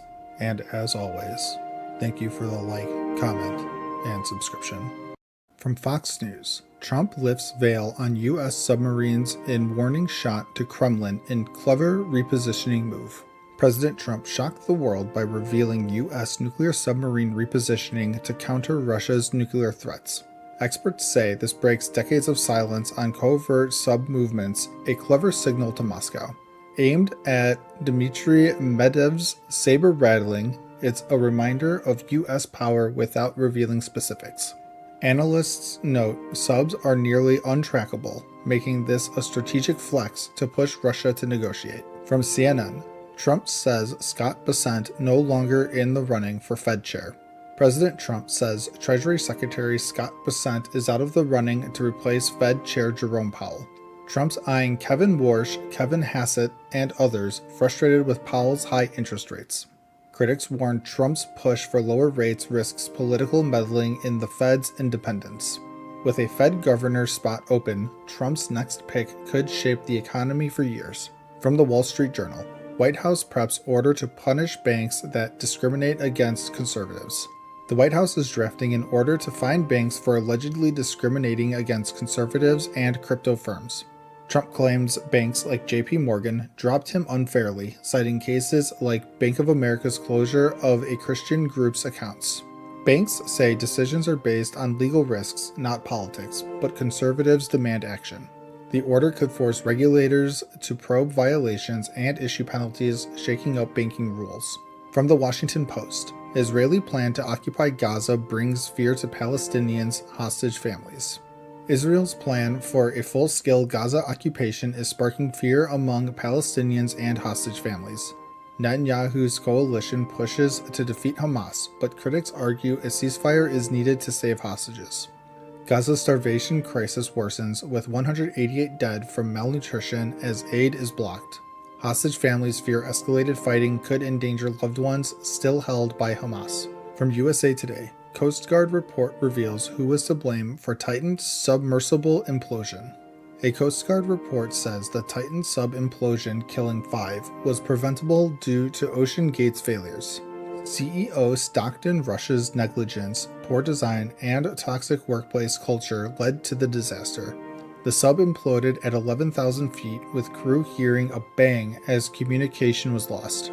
Inadequate testing and ignored safety warnings sealed Titan's fate in the Atlantic. From The Guardian, U.S. citizens jailed in LA ICE raids speak out. They came ready to attack.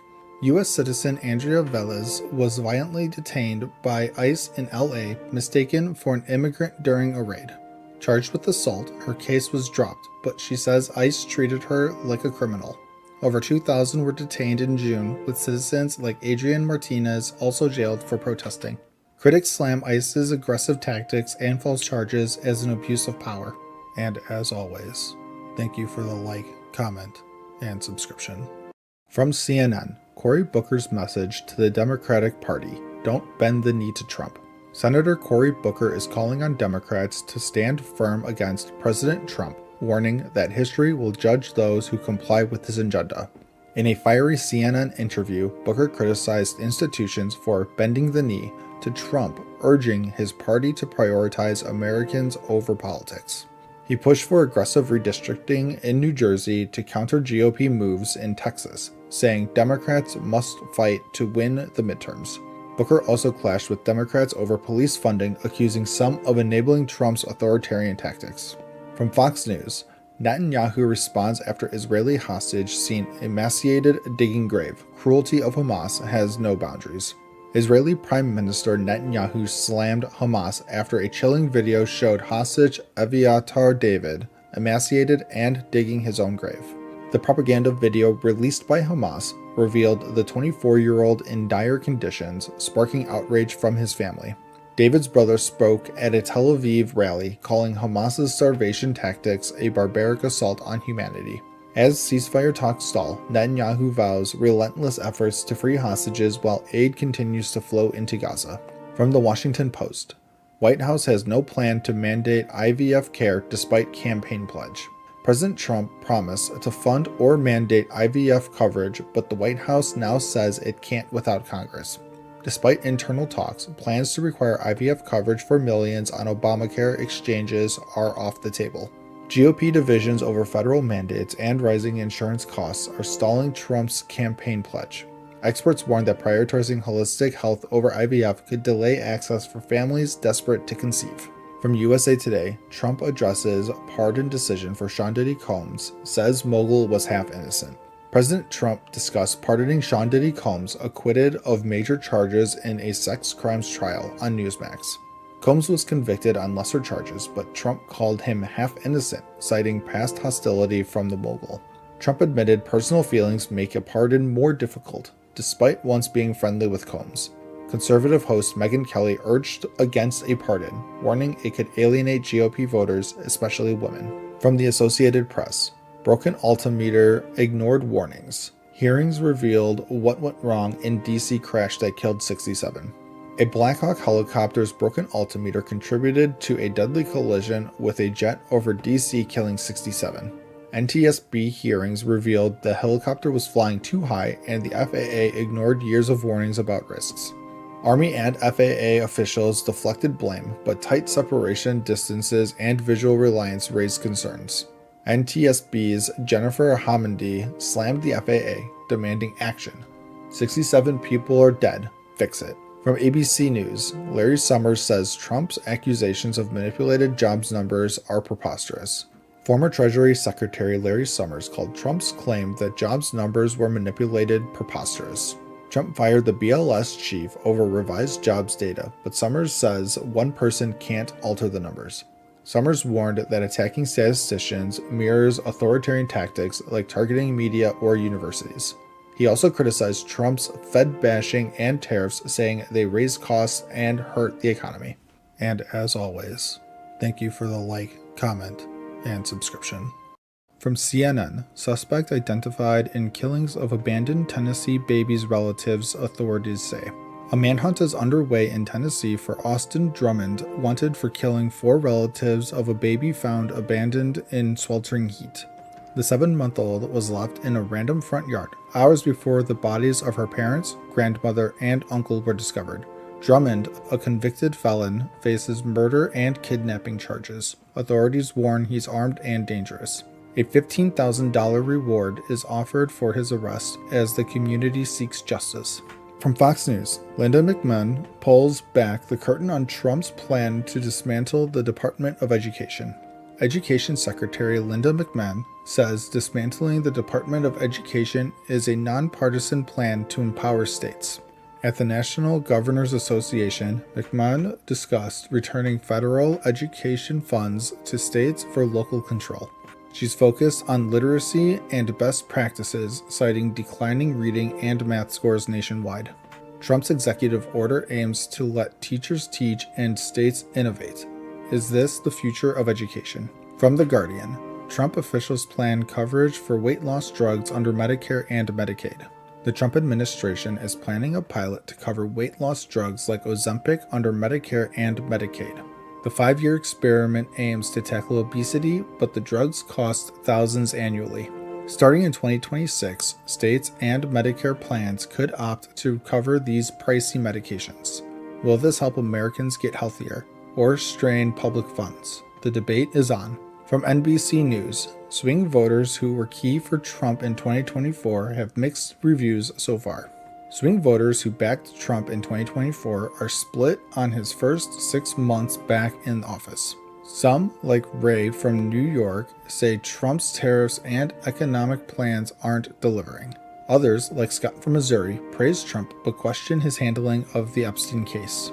From deportations to taxes, these voters could shape future elections. Who's winning them over? From the Wall Street Journal, the rough day in court for Trump's tariffs. Trump's emergency tariffs face a tough test in court, with judges questioning his powers. The case hinges on whether trade deficits justify bypassing Congress to impose levies. The 1977 law Trump used doesn't mention tariffs, raising doubts about his authority. Will courts curb Trump's trade agenda or give him a win? The ruling could reshape policy. From USA Today, July jobs report reveals employers added 73,000 jobs, unemployment rises. The U.S. added just 73,000 jobs in July, far below expectations, as unemployment hit 4.2%. Trump's tariffs and deportations are slowing hiring, especially in manufacturing and construction. Federal layoffs are surging, with 84,000 jobs cut since January due to a hiring freeze. Economists warn of recession risks. Will the Fed cut rates to save the economy? And as always, thank you for the like, comment, and subscription. From Fox News, Schiff decries Bove's confirmation as corruption despite DOJ referral into his own mortgage dealings. The Senate confirmed Emil Bove, Trump's former defense attorney, as a federal judge in a tight 50-49 vote. Democrat Adam Schiff slammed Republicans, alleging Bove ignored court orders and misled lawmakers during his confirmation. Republican Senator Chuck Grassley defended Bove, calling accusations unfair. No Democrats supported the confirmation. Meanwhile, Schiff faces scrutiny after a referral to the Justice Department for alleged mortgage fraud from 2003 to 2019. From CNN, the manhunt in Arkansas couple's killing ended at a barbershop near the suspect's home. Andrew McGann, 28, was arrested for the murder of a couple hiking in Arkansas's Devil's Den State Park. The manhunt ended at a Springfield barbershop where McGann was detained mid-haircut by detectives. The victims, Clinton and Kristen Brink, left behind 2 young daughters who are now safe with family. McGann, a former teacher, faces capital murder charges. His court date is set for Friday. From the Christian Post, no, Israel is not starving poor Gazan children. Don't buy the fake news lies. A photo of a sick Gazan child was used to falsely claim Israel is causing starvation in Gaza. Major outlets like CNN and The Guardian spread the image, but the child has a genetic illness, not starvation. Israel evacuated the child and his family for medical treatment, countering the famine narrative. Critics argue media bias distorts Israel's role while ignoring Hamas's impact on Gaza's resources. From The Guardian, Trump extends deadline for tariff deal with Mexico by another 90 days. President Trump extended Mexico's tariff deal deadline by 90 days, citing complex border issues. Mexico will keep paying tariffs on fentanyl, cars, and metals, and remove non-tariff trade barriers. Trump's move follows a recent EU deal, but dozens of countries face higher tariffs starting Friday. Nations like Canada and Brazil remain in Trump's sights, with China's deadline looming August 12th. From USA Today, drastic changes coming to homeless services, new Trump order promises. President Trump's new order shifts homeless policy, rejecting the housing first model. It prioritizes involuntary commitment for drug or mental health issues, targeting encampments. Critics say it ignores housing affordability, the main driver of homelessness, and lacks few funding. Supporters argue it restores public safety, but experts warn it could worsen the crisis. From the Daily Mail, Southern California rocked by 4.4 magnitude earthquake as tremors felt in LA. A 4.4 magnitude earthquake struck near San Bernardino, California at 9:32 a.m. Pacific time. Residents from Long Beach to Irvine felt the jolt, describing a rolling or sudden shake. Smaller quakes hit the same area, likely along the San Andreas Fault, a seismic hotspot. No injuries or damages reported, but locals brace for more tremors in this active zone. And as always, thank you for the like, comment, and subscription. From CNN, Manhattan shooting victims honored while investigators continue search for answers. Mourners gathered at Bryant Park to honor 4 lives lost in a tragic shooting at a midtown skyscraper. The shooter, Shane Tamura, used an M4 rifle, killing 4, including an NYPD officer and a Blackstone executive, before dying by unaliving. Governor Hochul and Mayor Adams called for gun reform, highlighting the need for legislative action to prevent such violence. Investigators are probing Tamura's motives, including a possible link to CTE, as the city mourns its deadliest attack since 2013. From Fox News, David Marcus. Democrats' media betray Israel, but look who stands firm. Hamas's 2023 attack aimed to turn the West against Israel, and some Democrats and media are falling for it. Pod Save America hosts called for cutting Israel's aid, while the New York Times was criticized for misleading images of Gaza. President Trump and his GOP allies stand firm, rejecting a Palestinian state that rewards Hamas's violence. Trump's vision through the Abraham Accords pushes for peace, while critics risk prolonging the conflict. From TV Insider, MSNBC, CNN, and Fox News ratings, dramatic drops, and most watched shows. Fox News leads cable news with 2.41 million primetime viewers in July 2025, but it's down 30% from last year. MSNBC's primetime viewership dropped 27%, with Rachel Maddow's show still topping at 2.02 million viewers. CNN saw the biggest dip, down 42% in prime time, though Anderson Cooper 360 remains its top show. Last year's big stories like Trump's assassination attempt boosted numbers. 2025 just couldn't compete. From USA Today, President Trump announces 25% tariff on imports from India. President Trump announced a 25% tariff on Indian imports, citing India's high tariffs and trade with Russia. India, the U.S.'s 10th largest trading partner, faces this tariff starting August 1st, impacting goods like drugs and jewelry. Trump also plans a penalty for India's oil and military purchases from Russia, tied to the Ukraine conflict. The tariffs aim to boost U.S. manufacturing as Trump holds firm on his August 1st deadline. From NBC News, massive earthquake off Russia's east coast is one of the most powerful ever recorded. An 8.8 magnitude earthquake struck Russia's Kamchatka region, one of the strongest ever recorded. Tsunami warnings went out across the Pacific, with waves reaching up to 13 feet in Russia and 5.7 feet in Hawaii. Surprisingly, no deaths or major damage were reported, thanks to the quake's remote location. Experts credit early warning systems for saving lives, calling the event a remarkable anomaly. From the Post-Millennial, UCLA settles with students for $6.13 million after DOJ determined school violated civil rights during Gaza camp occupation. UCLA will pay $6.13 million to settle a lawsuit after failing to protect Jewish students during anti-Israel protests. Protesters created a Jew exclusion zone, barring Jewish students from campus spaces in 2024. The DOJ found UCLA violated federal civil rights laws by ignoring harassment reports. The settlement awaits final court approval as UCLA vows to combat anti-Semitism on campus. And as always, thank you for the like, comment, and subscription. From Fox News, Department of Education launches investigation into Duke University over alleged racial preferences. The Department of Education is probing Duke Law Journal's editor selection, where affinity group applicants could earn extra points for discussing race. The Office for Civil Rights says this may violate Title VI, sparking a federal investigation into Duke's practices. Secretary McMahon calls such policies an affront to meritocracy, urging Duke to review and reform all racial preference practices. Duke's faced similar criticism before, with past DEI initiatives labeled as promoting white supremacy culture in its medical school. From CNN, worst case scenario of famine is unfolding in Gaza, UN-backed food security initiative says. A UN-backed agency warns Gaza faces famine, with over 20,000 children treated for acute malnutrition since April.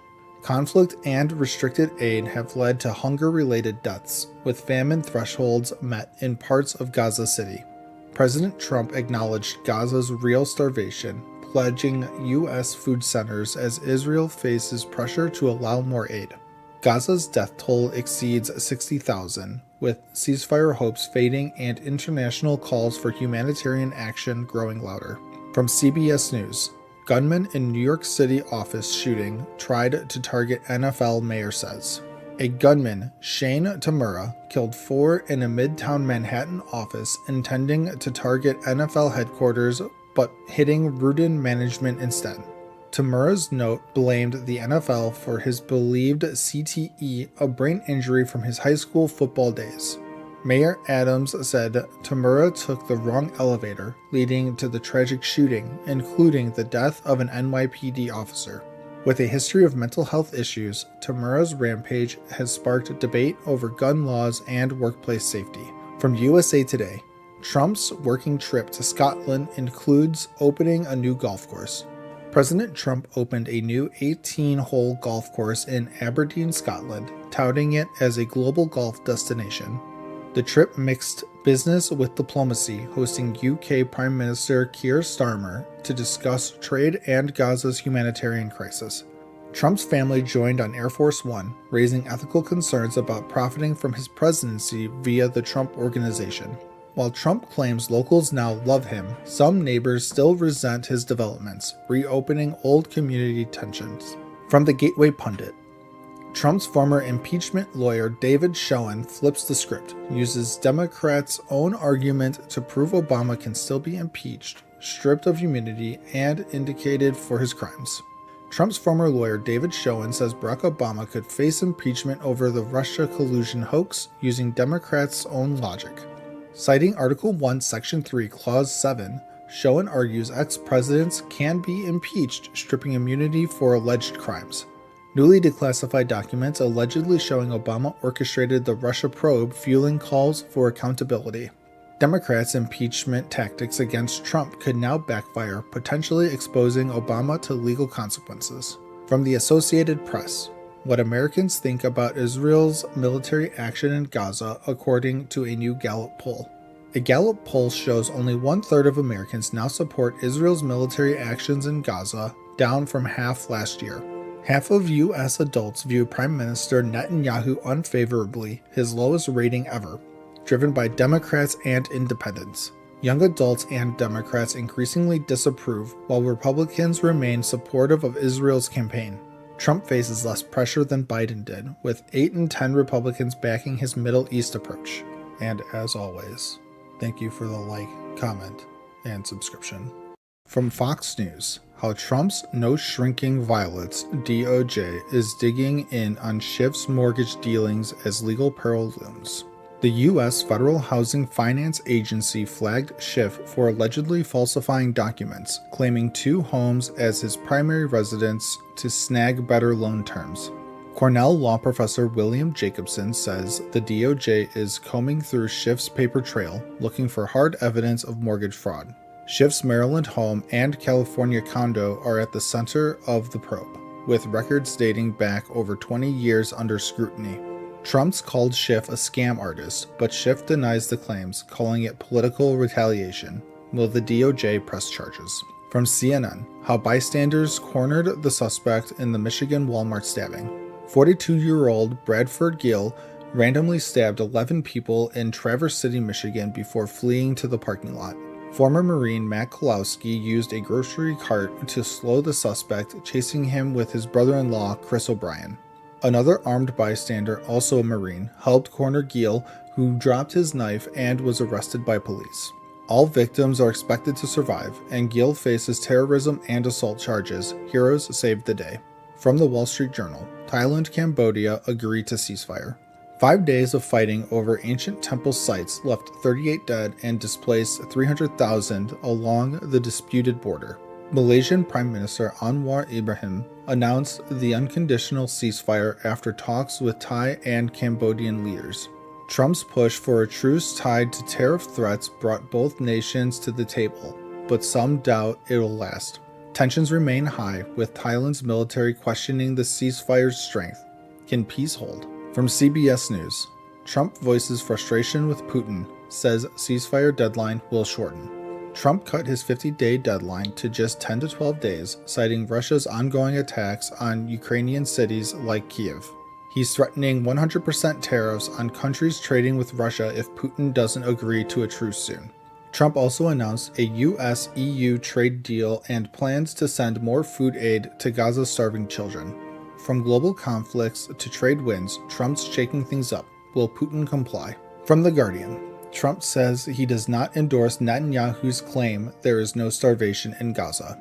Speaking in Scotland, Trump disagreed with Netanyahu's claim of no starvation, pointing to images of hungry kids. Alongside UK Prime Minister Keir Starmer, Trump vowed to send more food and aid to Gaza to tackle the crisis. Starmer called Gaza's situation a humanitarian crisis, pushing for ceasefire talks to restart. Trump also hinted at cutting Russia's ceasefire deadline. Can he drive global change? From USA Today, Trump and EU reach trade deal ahead of looming deadline. Meeting in Scotland, Trump and EU leader Ursula von der Leyen agreed to a 15% tariff on most EU exports. The deal includes $600 billion in EU investments in the US and $750 billion in US energy purchases. EU leaders like Germany's Merz says it averts a costly trade conflict, bringing stability to both economies. Trump's reshaping global trade, but China and others face looming tariffs. What's next? And as always, thank you for the like, comment, and subscription. From CNN, Israel is pausing operations in some parts of Gaza amid mounting horror over starvation. Will it be enough? Israel's military is pausing operations in 3 Gaza areas for 10 hours daily to allow UN aid delivery amid global outrage over starvation. Over 130 people, mostly children, have died from malnutrition since the conflict escalated, with aid trucks stuck at borders. Thousands of aid trucks are ready, but security issues and limited crossings slow delivery. UN agencies say it's not enough. Israel's airdrops and new water supply are steps forward, but experts call them inefficient. Can this pause turn the tide? From Fox News, Rubio reflects on remarkable political journey from Trump critic to trusted cabinet member. Once a 2016 rival, Senator Marco Rubio now serves as Trump's Secretary of State, comparing politics to an MMA fight.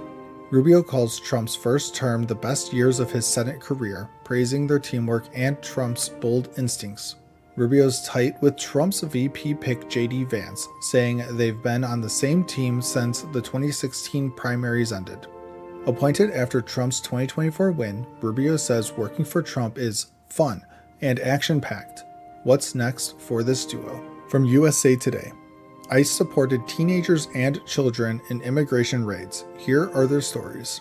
Martir Garcia Lara, a 4th grader, was detained with his dad at an immigration hearing and deported to Honduras. A Maryland high schooler was deported to Guatemala, sparking a student walkout and fear in immigrant communities. Detroit teen Michael was arrested on his way to a field trip and deported to Colombia just shy of graduation. Schools are bracing for more raids, handing out Know Your Rights cards as kids live in fear. From the Washington Post, Trump's imaginary numbers from $1.99 gas to 1,500% price cuts. President Trump claims drug prices will drop 1,500% and gas hit $1.99 in 5 states, numbers that don't hold up. AAA says gas is over $3 nationwide and a 1,500% price cut is impossible. Experts call these figures rhetorical. Trump clashed with Fed Chair Powell over a $3.1 billion building cost, corrected as outdated on the spot. Critics say Trump's exaggerated stats, like a 68% tax hike, aim to sell ideas, not facts. Will scrutiny catch up? From ABC News, 11 stabbed at Michigan Walmart in brutal act. A 42-year-old man stabbed 11 people at a Michigan Walmart in a random attack starting at the checkout area. Witnesses and deputies stopped the suspect within minutes. He acted alone, but the motive is still under investigation. Victims, 6 men and 5 women, were rushed to the Munson Medical Center. 7 are now in fair condition, 4 serious. Sheriff Shea praised citizen bravery, saying 11 is too many, but thank God it wasn't more. From the Post-Millennial, Trump calls for prosecution of Kamala Harris, Beyonce, Oprah, Al Sharpton over alleged paid endorsements. Trump called for prosecuting Kamala Harris, Beyonce, Oprah, and Al Sharpton over alleged illegal paid endorsements. Trump claims Harris's campaign paid millions for celebrity appearances, violating campaign finance laws. Oprah says she took no personal fee, though her production got $1 million. Harris denies paying for endorsements. Records show payments, but Trump's figures differ. Is this a legal violation or political noise? And as always, thank you for the like, comment, and subscription. From Fox News, Trump slams Europe over immigration, says horrible invasion is killing the continent. President Trump landed in Scotland and immediately called out European leaders, saying mass immigration is a horrible invasion killing the continent. He pointed to the UK, where 22,500 migrants crossed the channel this year, up 57% from last year, while praising countries like Hungary for their tough stance. Trump boasted about securing the US border, claiming 0 entries last month, and urged Europe to follow suit or risk losing its identity. On his UK trip, Trump also discussed a new trade deal and plans to meet EU leaders, but his immigration warning stole the spotlight. From CNN, how Tulsi Gabbard is trying to rewrite the history of the 2016 election. Tulsi Gabbard and Trump claim Obama orchestrated a conspiracy to frame Russia for meddling in the 2016 election to undermine Trump. but the intelligence community, Mueller, and bipartisan reports confirm Russia's interference to boost Trump, not Clinton. Gabbard's declassified documents don't back her claims, conflating issues and ignoring evidence, like Obama's pre-election order for a Russia report. Critics say Gabbard's narrative is a misleading attempt to rewrite history, while Trump pushes for investigations that may fall short. From ABC News, 14-year-old boy identified as victim in University of New Mexico dorm shooting. A 14-year-old boy was killed in a dorm shooting at the University of New Mexico, with another teen wounded during a video game session. The suspect, 18-year-old John Fuentes, was arrested and charged with first-degree murder after fleeing the scene. Police found broken windows and blood after responding to an alarm at 1:30 a.m., later discovering the young victim's body. The university lifted its shelter-in-place order, but the tragedy during new student orientation has shaken the community. From the New York Post, Colbert's left-wing Late Show became therapy session for liberals. A study reveals Stephen Colbert's Late Show hosted 176 left-leaning guests since 2022, with only one Republican, Liz Cheney. With 43 liberal guests in 2025 alone and 0 conservatives, critics call it a group therapy for liberals, not comedy. CBS canceled the show, citing $40 to $50 million yearly losses, though some suspect Colbert's anti-Trump jabs played a role. As late-night TV leans left, with 99% liberal guests across major shows, viewers are tuning out. Will the format survive? From Alternet, officials informed that Trump program intended for white people only. A Trump official reportedly told diplomats a South African refugee program was meant for white Afrikaners only, sparking outrage. The program, launched by Trump's executive order, claims to help Afrikaners facing unjust racial discrimination despite questionable evidence. The State Department says it includes racial minorities, but critics highlight unusually fast vetting for Afrikaners versus other refugees. With white South Africans owning most private land, claims of their persecution fuel debate over Trump's refugee policies. From the Washington Post, Trump's MAGA allies zero in on Ghislaine Maxwell as Epstein furor persists. Trump's MAGA allies claim Ghislaine Maxwell, jailed for sex trafficking, could expose a secret elite ring. They call her the Rosetta Stone, believing she knows details about Epstein's powerful clients, though no evidence supports this. Trump, once friends with Epstein, faces pressure to release more case files, but the Justice Department says there's no new evidence. Maxwell's recent interviews with officials fuel speculation, but will her testimony lead to justice or just more conspiracy theories? And as always, thank you for the like, comment, and subscription. From CNN, Trump signs executive order making it easier to remove homeless people from streets. President Trump just signed an executive order to clear homeless encampments from America's streets, aiming to redirect people to rehab and substance abuse programs. The order pushes to reverse court rulings and fast-track funding to states cracking down on public drug use and loitering, with Trump calling it a common-sense fix. Critics, like the National Coalition for the Homeless, slam the move as punitive, arguing it ignores proven housing solutions and could worsen the crisis. This follows a Supreme Court ruling allowing cities to penalize sleeping outside as homelessness hit a record 770,000 people in 2024. From Fox News, Trump says SCOTUS immunity ruling likely helps Obama in light of Gabbard DNI findings. President Trump says a Supreme Court immunity ruling might shield former President Obama from scrutiny over alleged Russiagate involvement. Trump claims Obama led efforts to push flawed intelligence linking him to Russia in 2016, a charge Obama's team calls bizarre and baseless. A 2020 report declassified by DNI Tulsi Gabbard suggests Obama's administration rushed a biased report to smear Trump before his first term. Trump says the immunity ruling protects Obama but not his team, as debates over 2016 election interference heat up again. From Newsweek, Hamas contradicts Trump envoy as Gaza ceasefire talks stall. Ceasefire talks in Gaza have stalled, with Hamas clashing with Trump's envoy Steve Witkoff over negotiation efforts. Witkoff criticized Hamas for lacking good faith, while Hamas claims mediators praise their constructive stance in Qatar talks. The breakdown dims hopes for a 60-day truce, hostage releases, and more aid as Gaza's humanitarian crisis worsens. With nearly 60,000 Palestinian and 900 Israeli deaths since October 2023, the U.S. is now exploring other ways to free hostages. From USA Today, David Letterman takes subtle jab at CBS amid Colbert Late Show cancellation. David Letterman's YouTube channel dropped a video roasting CBS just days after the network canceled Stephen Colbert's Late Show. Colbert announced the show ends in May 2026, sparking fan outrage and theories CBS is appeasing Trump amid a merger. Letterman's clips mock CBS executives, with fans praising the timely jab at the network's BS decision. CBS insists the cancellation is financial, not political, but the timing has everyone talking. From The Independent, Bill Clinton wrote a birthday note to Jeffrey Epstein according to Bombshell Report. A new report claims former President Bill Clinton wrote a birthday note to Jeffrey Epstein for his 50th birthday in 2003. The Wall Street Journal says the note was part of a birthday album alongside one allegedly from Trump, who's now suing for defamation.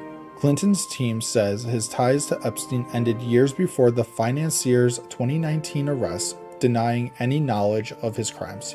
The report fuels speculation about high-profile ties to Epstein as Trump's $10 billion lawsuit against the Wall Street Journal heats up. From the Post-Millennial, 442 sponsors for illegal immigrant minors arrested on suspicion of child abuse, other crimes after Biden allowed 450,000 unaccompanied kids across the border. The Trump administration says 442 sponsors of unaccompanied migrant kids were arrested for suspected child abuse or other crimes. Under Biden, 450,000 kids crossed the border without adults, with 13,000 now located by Trump's team. DHS is offering some minors voluntary deportation to reunite them with families, a policy rooted in a 2022 law. Critics call it a cleanup of Biden's border failures, but the fate of thousands of kids remains unclear. And as always, thank you for the like, comment, and subscription. From CNN, South Park premiere skewers Trump and Paramount in fiery return. South Park's season 27 premiere just dropped, and creators Trey Parker and Matt Stone are taking no prisoners. The episode mocks a sensitive Trump suing South Park residents for billions over a Jesus in Schools protest. Jesus slams Paramount's messy merger, hinting at real-life drama with the network's parent company. Amid a $1.5 billion streaming deal, the show's creators call out the chaos, blending satire with reality. From Fox News, key immigration proposal vows to end backdoor hiring practices in American universities. A new Republican bill, the Colleges for the American People Act, aims to scrap H-1B visa exemptions for university staff. Rep. Tom Tiffany says it stops universities from favoring foreign workers over American graduates. The proposal forces foreign academics to compete for the $65,000 H-1B visa cap, sparking debate. Critics like Bernie Sanders call the visa program exploitative, while others say it boosts U.S. innovation. From The Telegraph, Hulk Hogan dies aged 71. WWE icon Hulk Hogan has passed away at 71 after a cardiac arrest at his Florida home. A Trump ally, Hogan made waves at the RNC, ripping off his shirt in a memorable speech. Known for his WWF championships and roles in Rocky III, Hogan was a larger-than-life star. From Hulkster burgers to his catchphrase, "Brother," his legacy lives on in wrestling and pop culture. From CBS News, Gabbard releases more Russia documents prompting concerns over intel sources.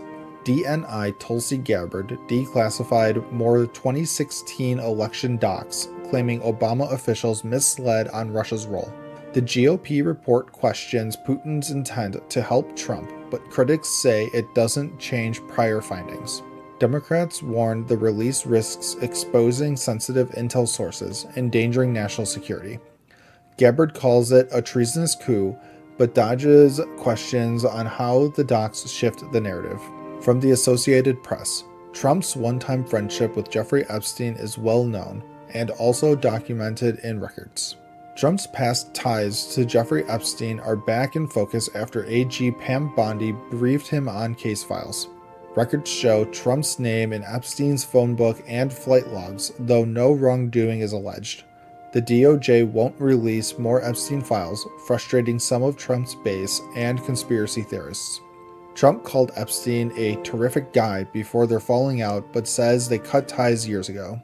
From Newsweek, Supreme Court hands Donald Trump 16th win in a row. The Supreme Court just backed Trump's move to fire 3 Democratic CPSC commissioners. The DOJ argued Trump as president can remove agency heads without cause, sparking debate. Liberal justices led by Elena Kagan dissented, warning it erodes a 90-year-old precedent. With a 6-3 conservative majority, Trump's racked up wins on immigration, deregulation, and more. And as always, thank you for the like, comment, and subscription. From CNN, Judge gives ex-officer nearly 3 years in Breonna Taylor raid, rebuffs DOJ call for no prison time. A federal judge sentenced former officer Brett Hankison to nearly 3 years in prison for excessive force in the 2020 Breonna Taylor raid, rejecting the DOJ's no prison recommendation. Hankison fired 10 shots during the botched drug raid, none hitting anyone, but his bullets went through Taylor's apartment, sparking nationwide protests. Civil rights attorney Ben Crump, representing Taylor's family, called the DOJ's stance an insult, while the judge said no prison time would undermine the jury's verdict. Hankinson faces 33 months in prison and 3 years of probation. Taylor's mother expressed disappointment, saying the prosecution didn't fight for them. From Fox News, Zohran Mamdani fires back at White House mispronouncing his name, Mamdani.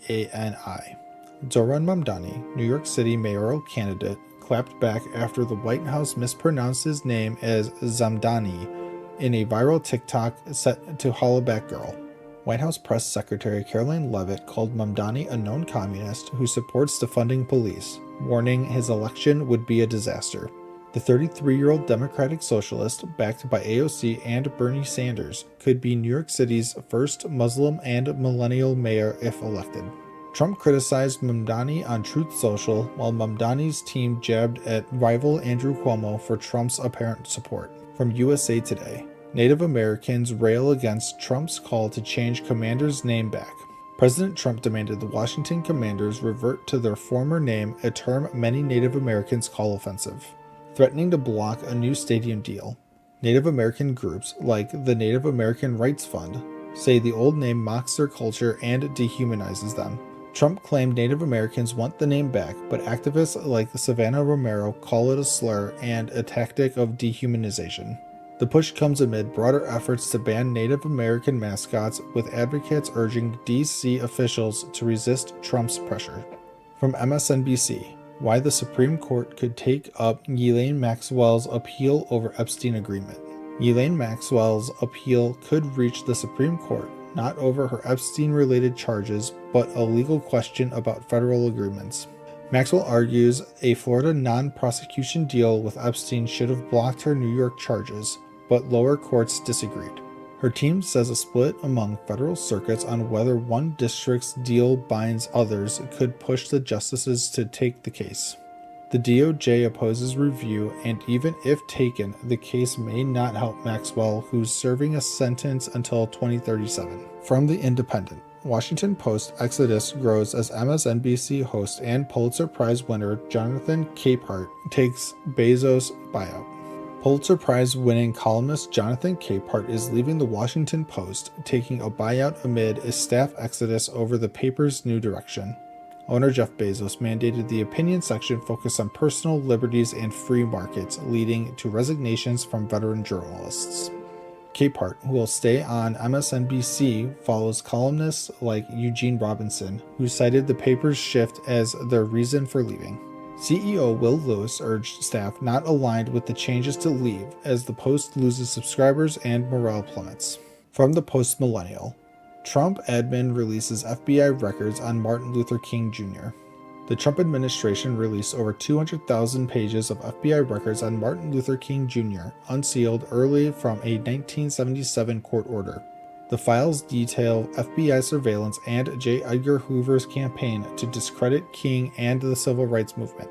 King's children urged empathy, noting the files reflect a personal loss and a disturbing government effort to undermine their father.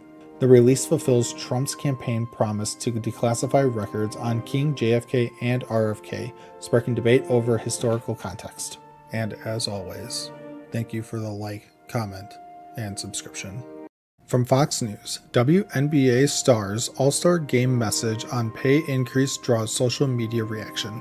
At the 2025 WNBA All-Star Game in Indianapolis, players including sideline star Caitlin Clark wore t-shirts reading, "Pay us what you owe us," during warm-ups, signaling frustration in ongoing contract talks.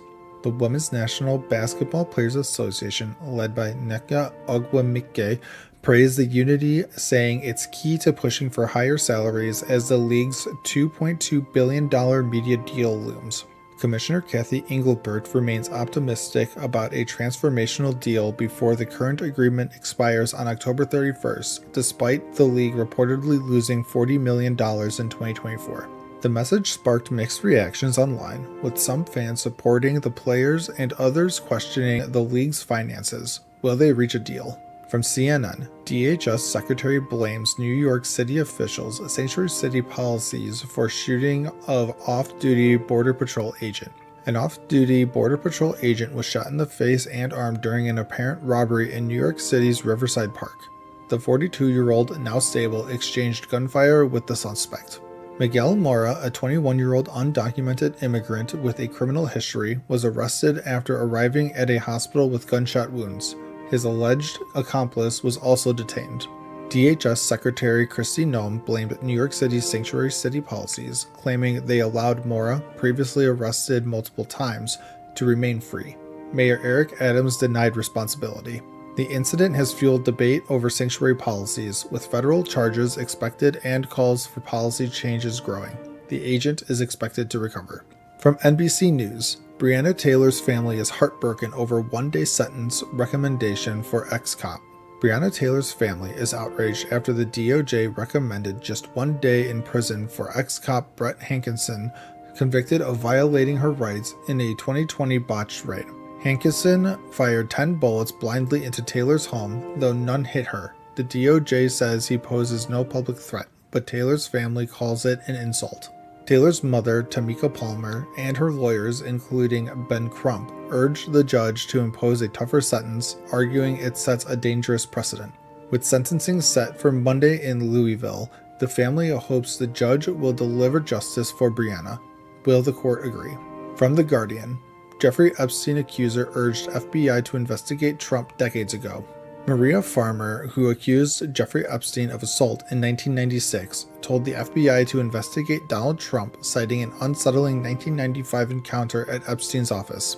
Farmer, then in her 20s, said Trump stared at her legs and Epstein told him, "She's not here for you." She reported no further issues with Trump. Farmer's claim could appear in unreleased Epstein files, stirring controversy as Trump faces backlash for blocking their release, despite denying wrongdoing.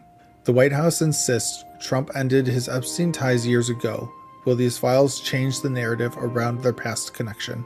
From the Associated Press, the latest, Harvard heads to court in $2.6 billion lawsuit against Trump administration. Harvard is suing the Trump administration, claiming it illegally cut $2.6 billion in funding, threatening the university's research on cancer and veterans. In court, Harvard argued the cuts violated its First Amendment rights tied to demands from an anti-Semitism task force. The government denies retaliation. Judge Allison Burroughs questioned the government's lack of evidence for the cuts. A ruling is expected soon, which could restore Harvard's funding. Even with a $53 billion endowment, Harvard says it can't fully self-fund. Will the court side with the university or the administration? From the Gateway Pundit, establishment Democrats are plotting ways to stop Zohran Mamdani. Far-left candidate Zohran Mamdani's win in New York City's mayoral primary has some Democrats worried, fearing he's too extreme and a GOP target. Former Governor Andrew Cuomo and Mayor Eric Adams, running as independents, are seen as moderates who could split the vote, potentially handing Mamdani the win. Leaders like Schumer and Hochul face pressure to pick a side, with some calling Mamdani a Marxist and others warning of a fractured party. Strategists say only one independent must drop out to stop Mamdani. Will Democrats unite before the general election?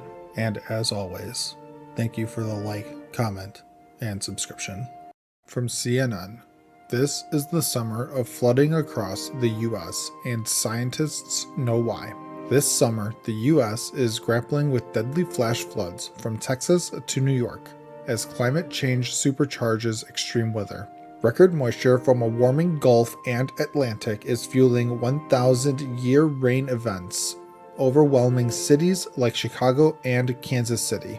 Experts say global warming makes heavy rain more intense, with atmospheric patterns locking in destructive storms. From 130 deaths in Texas to subway chaos in New York City, these floods signal a new normal in our warming world. From Fox News, Beto O'Rourke calls for Democrats to be ruthless in pursuit of power, backs Newsom's gerrymandering proposal. Beto O'Rourke urges Democrats to get ruthless in their quest for power, endorsing partisan gerrymandering. He backs California Governor Newsom's plan to redraw congressional maps, countering Texas GOP's redistricting push. Newsom wants to scrap California's nonpartisan commission, but faces legal and political hurdles. Beto warns Republicans gerrymandering could backfire, but is this a race to the bottom for democracy? From the Wall Street Journal, how Bessent made the case to Trump against firing Fed Chair Powell. Treasury Secretary Scott Bessent is urging President Trump not to fire Federal Reserve Chair Jerome Powell. Bessent argues firing Powell could tank markets, face legal battles, and isn't needed with rate cuts coming.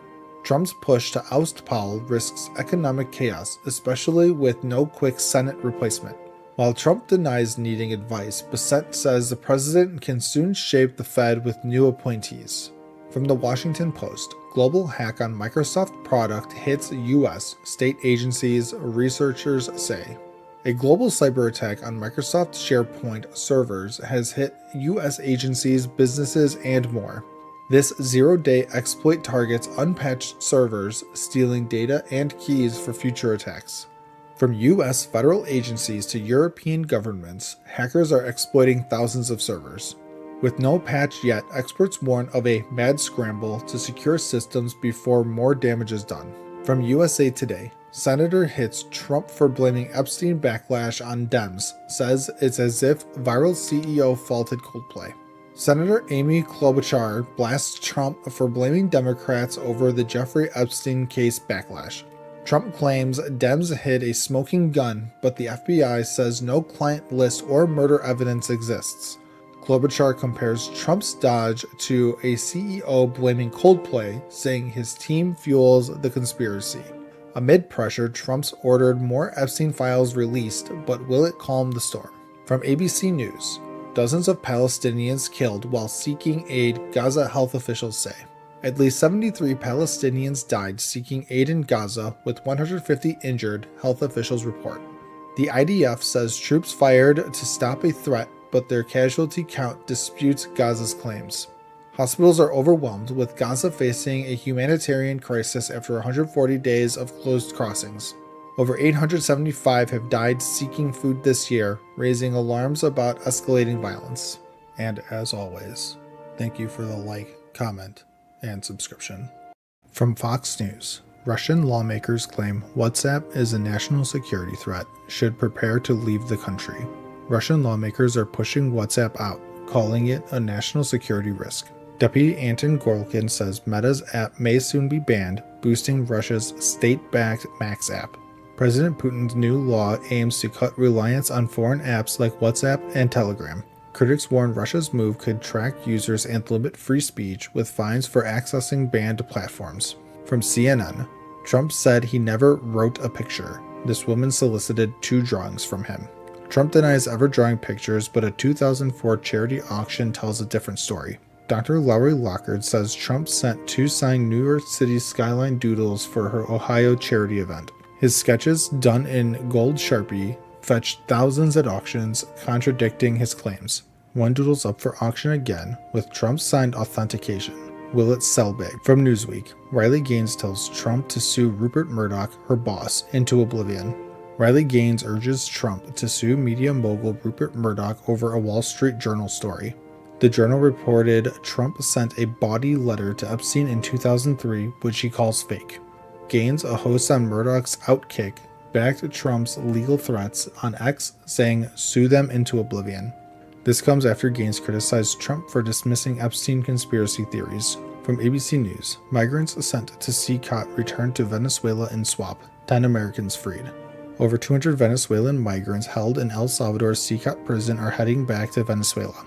El Salvador's Bukele says it's part of a swap freeing 10 Americans detained in Venezuela. The deal also released Venezuelan political prisoners, but critics slammed Trump's deportation tactics. Many deny gang ties, raising questions about due process in Trump's immigration crackdown. From the Wall Street Journal, Justice Department asks court to release Epstein grand jury transcripts. The Justice Department wants to unseal Epstein and Maxwell grand jury transcripts. Attorney General Pam Bondi says it's a matter of public interest despite secrecy rules. Trump, who denies a 2003 Epstein letter, pushed for the release but now sues the Journal. Will the court agree to release the files, or will victims' privacy concerns block it? From the Federalist, the leather-bound Epstein book reeks of being a fake plant to implicate Trump. A leather-bound book with a Trump letter to Epstein smells like a fake to the Federalist. Trump denies writing a bawdy 2003 note with a naked woman's sketch, calling it a fraud. The article compares it to a 2016 black ledger used to smear Trump's campaign with Russia ties. Is this another Democrat FBI plot to tarnish Trump? The Federalist thinks so. And as always, thank you for the like, comment, and subscription. From CNN, how Trump is building a case to fire the Fed chair explained. President Trump is eyeing a way to fire Federal Reserve Chairman Jerome Powell, but it's not about interest rates. It's about a pricey building renovation. The Fed's headquarters renovation in D.C. ballooned from $1.9 billion to $2.5 billion, sparking criticism from Trump and his allies, like Russell Vought. Critics call it a lavish project, comparing it to Versailles, citing plans for roof terraces and marble upgrades. Powell says these are practical fixes, like reusing original marble. Trump, who nominated Powell in 2017, now uses the cost overruns to question his leadership, despite Powell's call for an inspector general review. From Fox News, meet Annie Tomasini, the longtime Biden loyalist subpoenaed to testify Friday about his mental health. Annie Tomasini, a longtime Biden aide, faces a House Oversight Committee subpoena to testify about the former president's cognitive health and possible misuse of an autopen. Republicans are investigating claims of a cover-up regarding Biden's mental decline, also questioning Tomasini's ties to Hunter Biden from 2010 emails. A book by Jake Tapper describes Tomasini and aide Anthony Burnell as fiercely loyal to the Biden family, even using a teleprompter to prep Biden for interviews. Tomasini's counsel requested the subpoena for her Friday testimony, while another aide, Bernal, recently pleaded the fifth in a similar probe.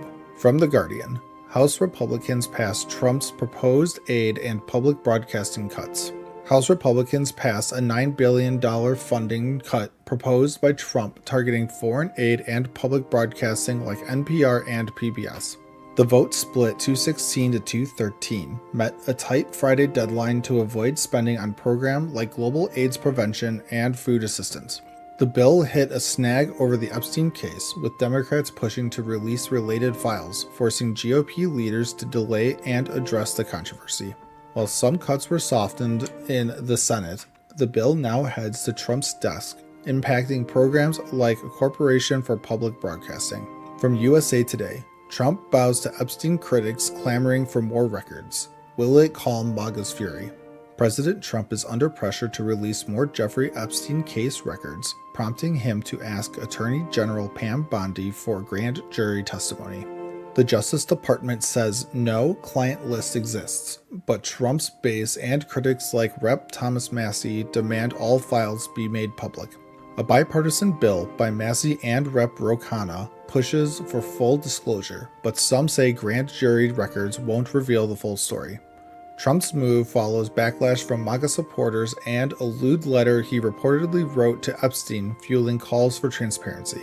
From Newsweek, FBI responds to explosion at LA Sheriff Training Site. A deadly explosion at the LA County Sheriff's Biscayne's Training Center killed 3 deputies Friday morning around 7:30 a.m.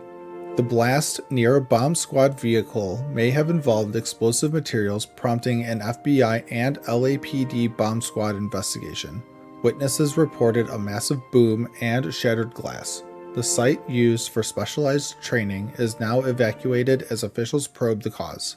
Governor Newsom and Homeland Security's Kristi Noem offered support, with early reports suggesting it may be a tragic accident. From the Gateway Pundit, brutal. Joy Reid melts down after Piers Morgan tortures her for playing the race card over MSNBC firing. Former MSNBC host Joy Reid faced off with Piers Morgan after her show's cancellation, sparking a fiery debate over her firing. Reid suggested her exit was tied to her race, sharing an emotional video about her show's focus on issues like Black Lives Matter and immigration. Morgan challenged her, saying the firing was due to low ratings, not race, leading to a heated exchange where both raised their voices. Reid defended her work, calling it of God, while Morgan accused her of racializing the conversation, dividing opinions online. And as always, thank you for the like, comment, and subscription. From CNN, Trump's victory over PBS and NPR bias will be devastating for rural areas, station leaders say. The Senate voted to eliminate federal funding for PBS and NPR, a move hailed by Trump as a win against perceived bias. Rural stations heavily reliant on these funds may cut staff and shows like Daniel Tiger's Neighborhood. NPR's Catherine Marr calls it a public safety lifeline, with 3 in 4 Americans relying on it for news and alerts. Smaller stations could go off air, weakening local news and emergency services. From Fox News, Karine Jean-Pierre, more top Biden aides to appear in House cover-up probe. Former White House Press Secretary Karine Jean-Pierre and 3 other Biden aides will face House oversight interviews. Chairman James Comer is probing if they hid Biden's mental and physical decline during his term. Biden insists he made every decision himself, refuting claims of a cover-up. The investigation could shake up perceptions of Biden's presidency. From CBS News, DOJ fires Maureen Comey, who helped prosecute Sean Diddy Combs and Jeffrey Epstein. Maureen Comey, daughter of ex-FBI Director James Comey, was fired from the DOJ. She led the prosecution against Sean Diddy Combs, securing convictions for interstate prostitution. Comey also helped convict Elaine Maxwell in the Jeffrey Epstein case. Her firing, tied to presidential powers, raises questions about DOJ moves. From the Wall Street Journal, U.S. jobless claims fell last week. U.S. jobless claims fell to 221,000 last week, down from 228,000, beating expectations. This signals a healthier job market after a spring spike worried analysts. Continuing claims rose slightly to 1.96 million, hinting it's tougher for some to find work. The unemployment rate stays steady at 4.2%, showing resilience. From ABC News, Senate Democrats walk out of committee vote to advance Trump court pick Emil Bove. Democrats stormed out before a vote on Trump's court pick, Emil Bove, for the Third Circuit. Bove, once Trump's attorney, is accused of firing DOJ staff and dropping cases for political reasons. Senator Cory Booker begged for more debate, calling Bove's actions a threat to DOJ integrity. Over 900 ex-DOJ officials oppose Bove, but Republicans push him forward. From the Daily Mail, Obama's private Martha's Vineyard beach could be opened to public if wealthy developer gets his way. A legal battle could open up the Obama's private Martha's Vineyard beach to the public. Developer Richard Friedman says shifting sands make the beach public property under state law. Governor Healey's bill supports this, but critics call it a favor to her donor Friedman. If passed, hundreds, including the Obamas, could lose private beach access. And as always, thank you for the like, comment, and subscription. From Fox News, Former Biden advisor admits failure to address border crisis reality led to Trump's re-election. Former Biden border advisor Blas Núñez Neto says the administration's failure to tackle the border crisis helped Trump win re-election. Núñez Neto called the surge in illegal crossings a crisis and pointed to a lack of resources and delayed policies as key issues. He admits by the time Biden worked on bipartisan immigration reform, it was too late, tangled in election politics. Núñez Neto urges Congress to create a system balancing legal immigration and strict enforcement to avoid future crises. From CNN, powerful Israeli strikes rock Damascus as Syrian forces clash with Druze militias. Israel launched heavy strikes on Damascus, targeting Syrian government sites as clashes between Syrian forces and Druze militias intensify. At least 3 were killed and 34 injured, with Syria condemning the attacks as a dangerous escalation. Israel says it's protecting the Druze minority, but tensions rise as a ceasefire with the Druze remains uncertain. Netanyahu warns Israeli Druze not to cross into Syria as the U.S. expresses concerns over the strikes. From Newsweek, Donald Trump disapproval rating hits record high. A new poll shows President Trump's disapproval rating at a record 55%, with only 41% approving his performance. Backlash over the Epstein case, where no client list was found, fuels public distrust, with 79% wanting full disclosure. Support among Democrats and independents has dropped sharply, while Republicans remain steady. This could impact Trump and the GOP as the 2026 midterms approach. From USA Today, President Trump says he doesn't understand fascination with pretty boring Epstein case. President Trump calls the Jeffrey Epstein case boring and questions the public's fascination with it. Despite his stance, top Republicans and MAGA voices demand the Justice Department release all Epstein files. House Speaker Mike Johnson joins calls for transparency, breaking from Trump's dismissive tone. The DOJ says no client list exists, and Epstein's death was ruled a but public skepticism persists. From WIVB Buffalo, Trump tells GOP lawmakers he will likely fire Powell soon. President Trump told GOP lawmakers he may soon fire Federal Reserve Chair Jerome Powell, sparking market concerns. The S&P 500 fell after reports of Trump's plans, fueled by his frustration over Powell's refusal to cut interest rates.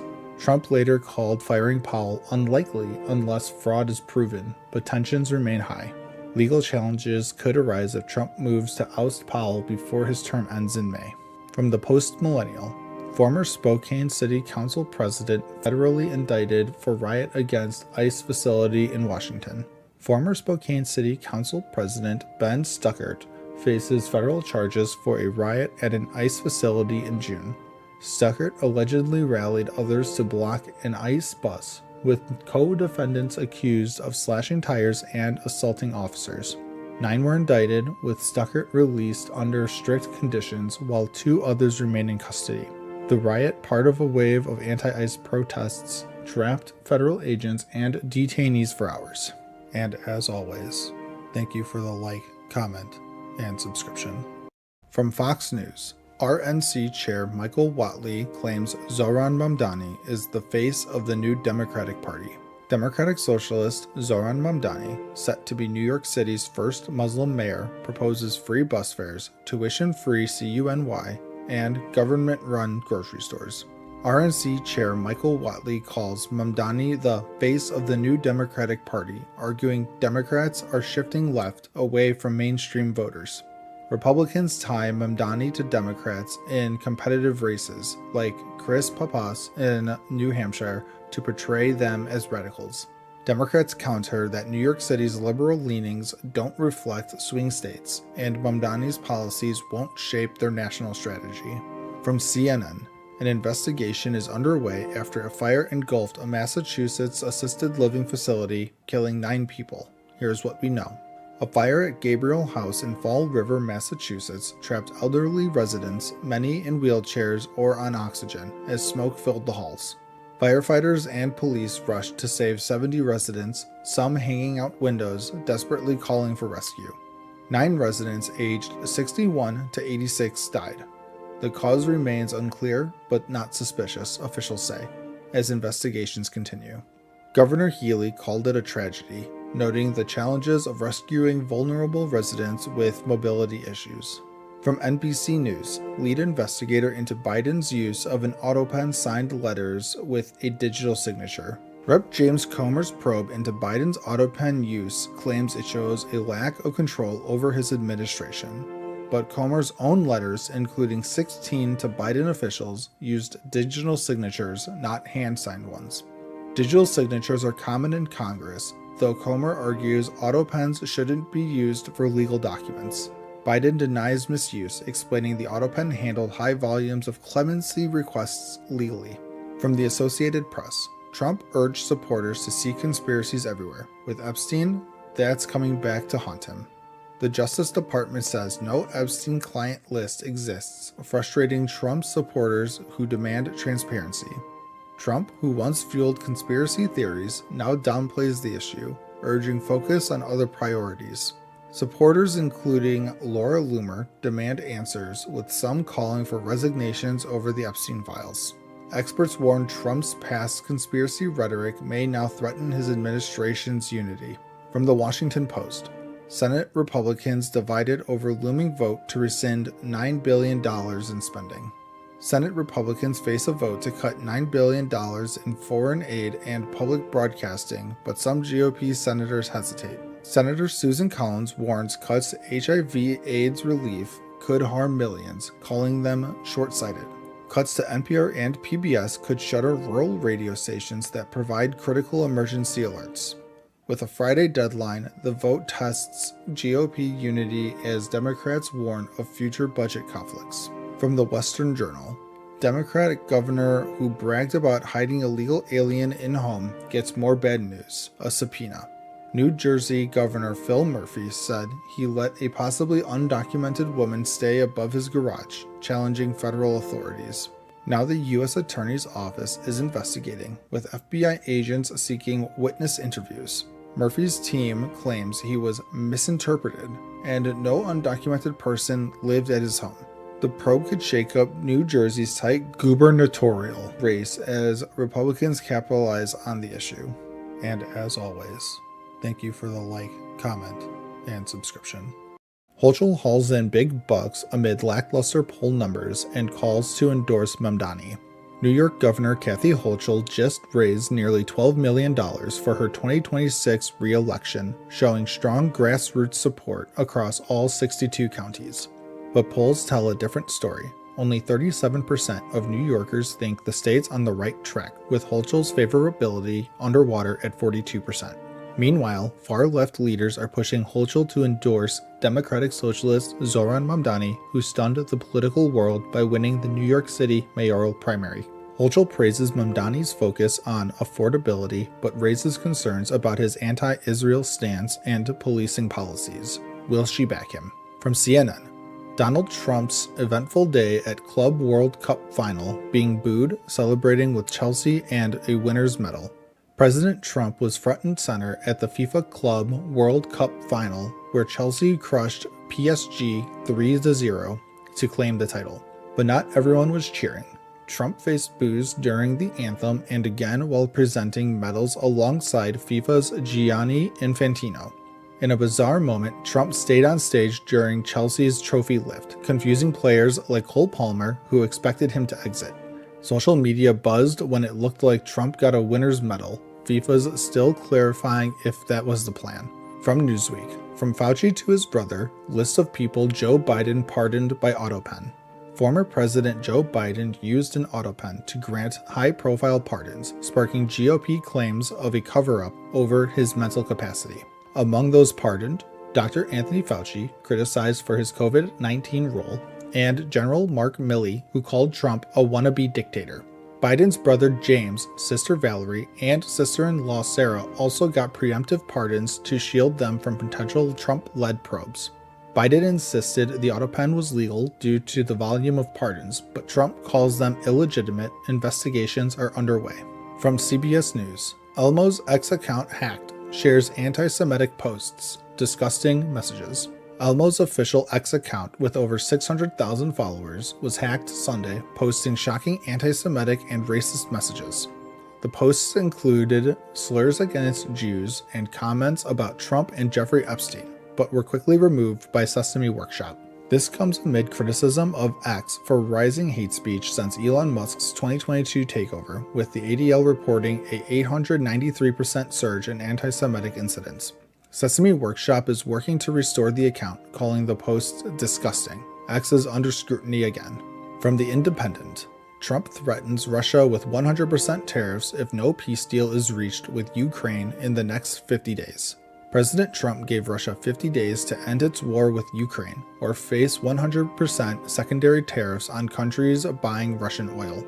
These tariffs could double import costs from nations like China and India, hitting major U.S. trading partners hard.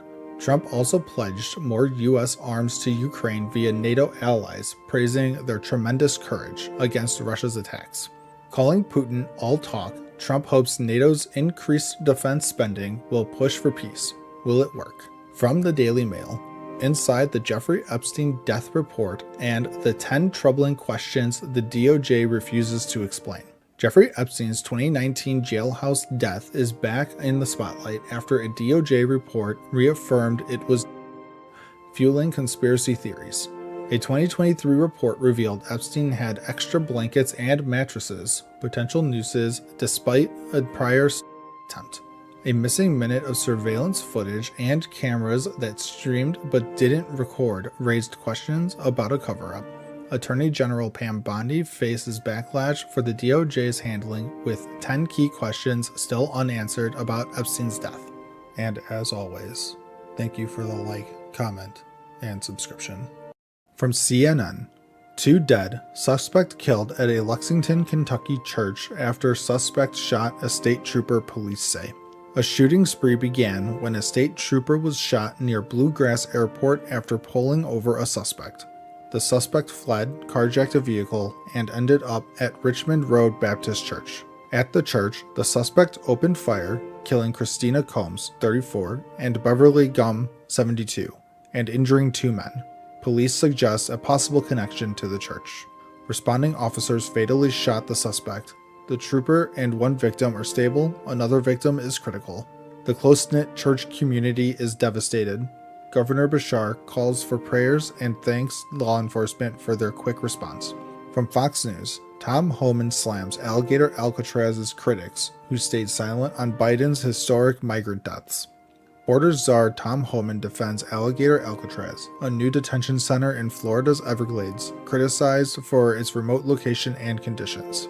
Homan says it meets ICE's high standards but slams lawmakers for ignoring 856 migrant deaths in 2022 under Biden's policies. He accuses critics of staying silent on issues like fentanyl deaths and child trafficking, claiming Trump's administration is addressing these crises. Homan insists border security is key to national safety, calling out lawmakers he says are complicit in past failures. From CBS News, Senator Paul says, "We aren't going to know the motive of Trump's shooter." 1 year after the attempted assassination of President Trump in Butler, Pennsylvania, Senator Rand Paul says the shooter's motive may never be clear. A 20-year-old gunman, Thomas Crooks, fired from a rooftop, grazing Trump's ear and killing 1 attendee. A Secret Service sniper killed Crooks. Paul's Senate report slams the Secret Service for inexcusable negligence, citing ignored requests for more security and missed warnings. Despite investigations, Crooks's reasons remain unclear, though his writings show skepticism of government and interest in engineering. From ABC News, emergency teams respond to plane collision at London Southend Airport. A small plane was involved in a collision at London Southend Airport, prompting a major emergency response. Essex police and ambulance services rushed to the scene after the 4 p.m. incident, evacuating nearby golf and rugby clubs.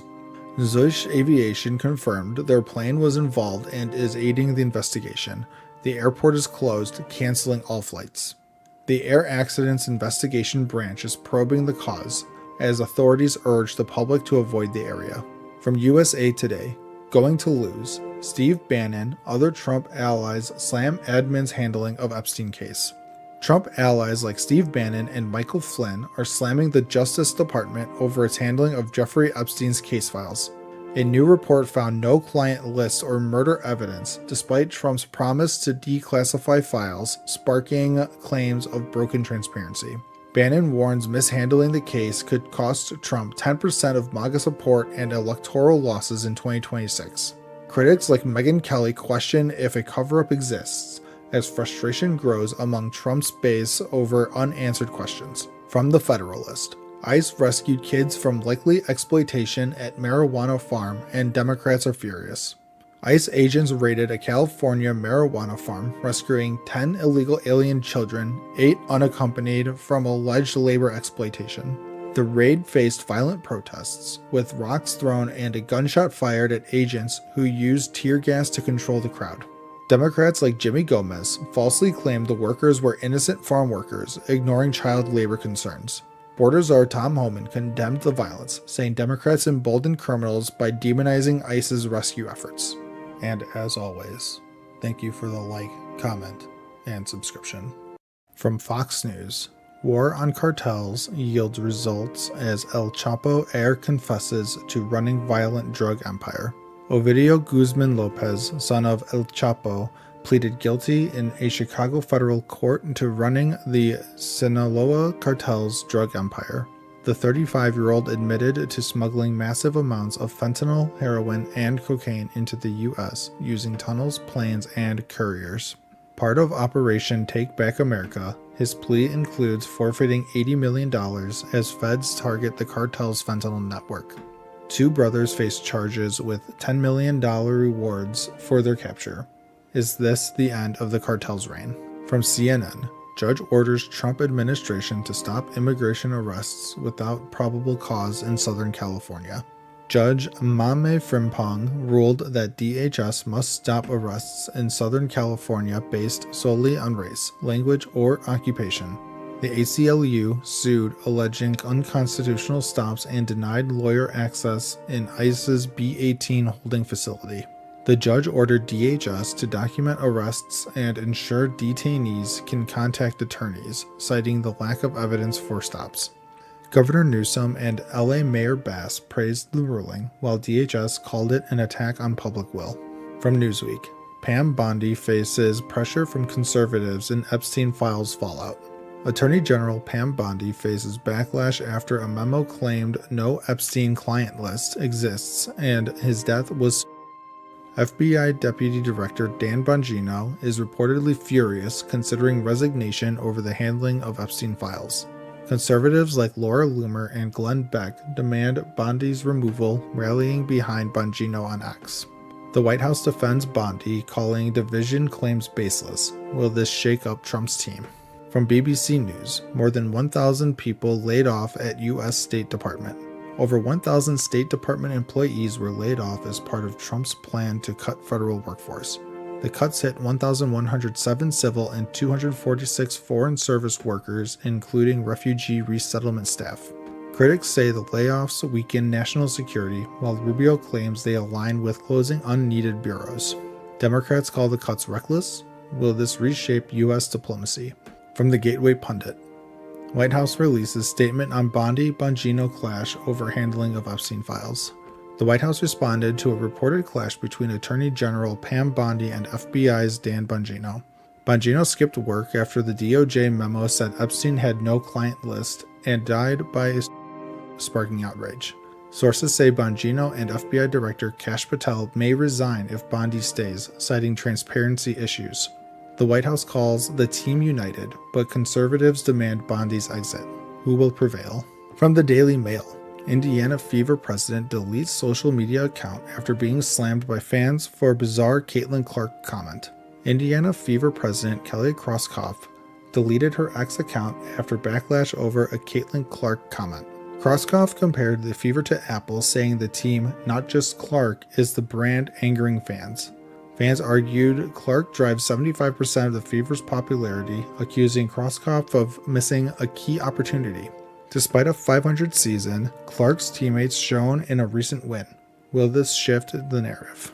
And as always, thank you for the like, comment, and subscription. From Fox News, not a Democrat, John Fetterman calls Zohran Mamdani's New York City primary win a gift to the GOP. Senator John Fetterman told Fox News that Zohran Mamdani, a 33-year-old socialist, isn't a true Democrat, clashing with his policies. Mamdani's primary win, with promises like taxing the rich and free buses, is a GOP branding opportunity, Fetterman says.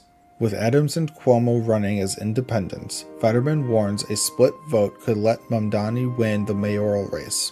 Fetterman calls New York City's politics a circus mirror, saying it doesn't reflect battleground states like Pennsylvania. From CNN, Trump threatens 50% tariffs on Brazil if it doesn't stop the Bolsonaro witch hunt trial. Trump sent Brazil's President Lula a letter demanding an end to Jair Bolsonaro's trial, threatening 50% tariffs by August 1st. Bolsonaro faces coup charges, but Trump says Brazil can avoid tariffs by manufacturing in the U.S. Lula vowed retaliation, citing sovereignty. A U.S. trade surplus means American industries could face backlash. Trump sent tariff letters to 21 other countries, raising stakes in global trade negotiations. From USA Today, U.S. stocks open lower as Trump escalates trade war with Canada. Bitcoin climbs to record. U.S. stocks dropped after Trump imposed a 35% tariff on Canada, effective August 1st, escalating trade tensions. Canada, the U.S.'s second largest trading partner, repealed a digital tax to negotiate, but blanket tariffs may rise to 20%. Meanwhile, Bitcoin hit a record $118,000, boosted by corporate adoption and upcoming crypto week in Congress. Delta Airlines' strong earnings outlook lifted some stocks, despite tariff fears impacting markets. From Newsweek, Trump departs for Texas flood zone, calls disaster horrible. President Trump called Texas's deadly floods horrible before heading to survey the damage and meet victims' families. Over 120 died and 170 missing. Trump, joined by Governor Abbott and Melania, will tour hard-hit areas like Kerrville. The Community Foundation raised $30 million, with $5 million in grants for local recovery efforts. The Salvation Army provided thousands of meals and cleanup kits, urging financial donations for ongoing relief. From Reuters, State Department starts firing more than 1,350 workers in Trump's shakeup of diplomatic corps. The State Department began firing over 1,350 employees to streamline operations under Trump's America First agenda. Secretary Rubio called the department bloated, cutting roles like civilian security to focus on core diplomacy. Critics, including Senator Tim Kaine, warned the cuts weaken U.S. influence against rivals like China and Russia. Over 130 retired diplomats opposed the overhaul as the U.S. navigates a new era of global competition. From the Post-Millennial, FBI investigates apparent shooter at ICE raid on California weed farm. The FBI offers $50,000 for info on a shooter who fired at federal officers during an ICE raid at a California weed farm. The raid at Glass House Farms sparked protests, with agents using smoke canisters to disperse crowds. Authorities found 10 minors, including 8 unaccompanied, working illegally, prompting a child labor investigation. Governor Newsom criticized the raid, while Glass House Farms cooperated with ICE's search warrant. And as always, thank you for the like, comment, and subscription. From CNN, a new TikTok app may be coming. Here's what we know so far. TikTok's US future is uncertain, as a new app could replace it by September 5th, changing how 170 million Americans use the platform. ByteDance, TikTok's China-based parent, faces a US ban unless it sells, but China may block sharing TikTok's algorithm, forcing a new US-only version. The current app might vanish from US stores, with user profiles and content transfer posing challenges, possibly isolating American users. President Trump claims a buyer is ready, but will a deal meet legal requirements? The clock's ticking for TikTok's future. From Fox News, federal judge deems former Chicago alderman accused of bribery unfit for trial. A federal judge ruled 76-year-old former Chicago alderman Carrie Austin unfit for trial due to severe health issues. Austin, indicted in 2021 for bribery and lying to the FBI, allegedly took home improvements to favor a $49.6 million development project.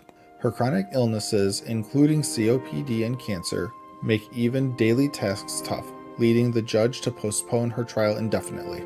Prosecutors claimed Austin was mobile, but the judge prioritized her health, halting the case for now. From CBS News, Secret Service suspended 6 personnel after Trump assassination attempt. 6 Secret Service personnel were suspended without pay after July 2024 Trump assassination attempt in Butler, Pennsylvania. A gunman grazed Trump's ear, killed 1 and injured 2. The agency faced backlash for security lapses. To fix failures, the Secret Service added drones and mobile command posts to improve communication with local police. A bipartisan report called the incident preventable, citing poor training and leadership. No one was fired, but reforms are underway. From the Washington Post, Supreme Court refuses to allow Florida to enforce new immigration law. The Supreme Court stopped Florida from enforcing a law that jails undocumented migrants for entering the state. Signed by Governor DeSantis, the law was challenged for overriding federal immigration powers, joining similar blocked laws in other states. Critics say it violates the Constitution, while Florida claims it fights illegal immigration's harms like trafficking. Lower courts halted the law, and the Supreme Court's order keeps it on hold as legal battles continue. From NBC News, judge blocks Trump's order restricting birthright citizenship. A New Hampshire judge blocked Trump's order to limit birthright citizenship, protecting babies nationwide. The order aimed to deny citizenship to babies of non-citizen parents, defying the 14th Amendment's guarantee. The ACLU argued it causes irreparable harm, and the judge agreed, granting class action status for affected children. The block is temporary, with a 7-day stay for appeals, as lawsuits challenge Trump's plan across the country. From the Gateway Pundit, Epstein horrors, officials sleight of hand about millions of pages of unreleased evidence. It's not all child, not all destroyed. Millions of Epstein-related documents remain unreleased, despite public demands for justice and transparency. The DOJ claims unreleased files are graphic, but critics say they hide names of powerful clients and enablers. Maxwell's defense got millions of pages, yet only 350, mostly old, were shared with the public. Victims and advocates push for prosecution of Epstein's network, questioning if the truth will ever surface. And as always, thank you for the like, comment, and subscription. From CNN, some of Mamdani's far-left allies want to primary Hakeem Jeffries and other New York City Democrats. Democratic Socialists in New York City, energized by Zohran Mamdani's mayoral primary win, are now eyeing House Minority Leader Hakeem Jeffries and other Democrats for primary challenges. Mamdani's allies, like the DSA, say his win proves progressives can shake up the establishment, targeting reps like Richie Torres and Jerry Nadler. Jeffries' team calls challengers team gentrification, claiming they represent wealthier, newer voters. They're ready to fight back hard. With primaries looming in 2026, Jeffries dismisses the threats, focusing on fighting MAGA extremism while daring opponents to bring it on. From Fox News, author reveals why Caitlin Clark never had a chance of making Olympic team. Caitlin Clark, WNBA's rising star, was controversially left off the 2024 Olympic roster despite her stellar play. Author Christine Brennan says Clark never had a shot. USA Basketball worried her fans would react badly to her limited playing time. A spot was reserved for veteran Diana Taurasi's farewell, leaving Clark out of the 12-woman roster even if she outperformed expectations. Clark took the snub in stride, saying it'll fuel her career, but the decision sparked heated debate about fairness in selection. From The Guardian, first thing, Supreme Court clears the way for Trump to mass fire federal workers. The Supreme Court just greenlit Trump's plan for mass federal worker layoffs, overturning a block on reductions in force. This could mean job losses for hundreds of thousands across agencies like Agriculture, Commerce, and Veterans Affairs. Democrats slammed the ruling, calling the court a tool of Trumpism, fearing it'll disrupt critical government services. Meanwhile, Gaza faces mass casualties at aid sites, and Trump pledges 10 Patriot missiles to Ukraine, signaling a complex global agenda. From the Washington Post, Trump's tax law includes a $40,000 SALT cap. Here's who qualifies. The GOP's new tax law quadruples the SALT deduction cap to $40,000, offering relief to high earners in high tax states. The cap, temporary for 5 years, benefits filers earning under $500,000, but critics say it mostly helps the wealthy. The 2017 SALT cap limited deductions to $10,000, sparking fights within the GOP, with some calling it unfair to blue states. Experts warn the change could cost $130 billion in 5 years, complicating the tax code while favoring the top 20% of earners. From USA Today, search teams scour for more than 160 still missing in Texas flooding. Devastating July 4th floods along Texas's Guadalupe River have left at least 119 dead, including 27 children, with 161 still missing. Kerr County, hit hardest, reports 95 deaths. Hopes fade as no survivors have been found since the day of the flood. Camp Mystic, a girls' camp, was inundated, and heroic counselors at Camp La Junta saved nearly 400 boys from rising waters. First responders and volunteers continue searching, with Governor Abbott vowing to investigate as heroes emerge amid tragedy. From the Federalist, CNN melts down over women getting happier by ditching feminism for femininity.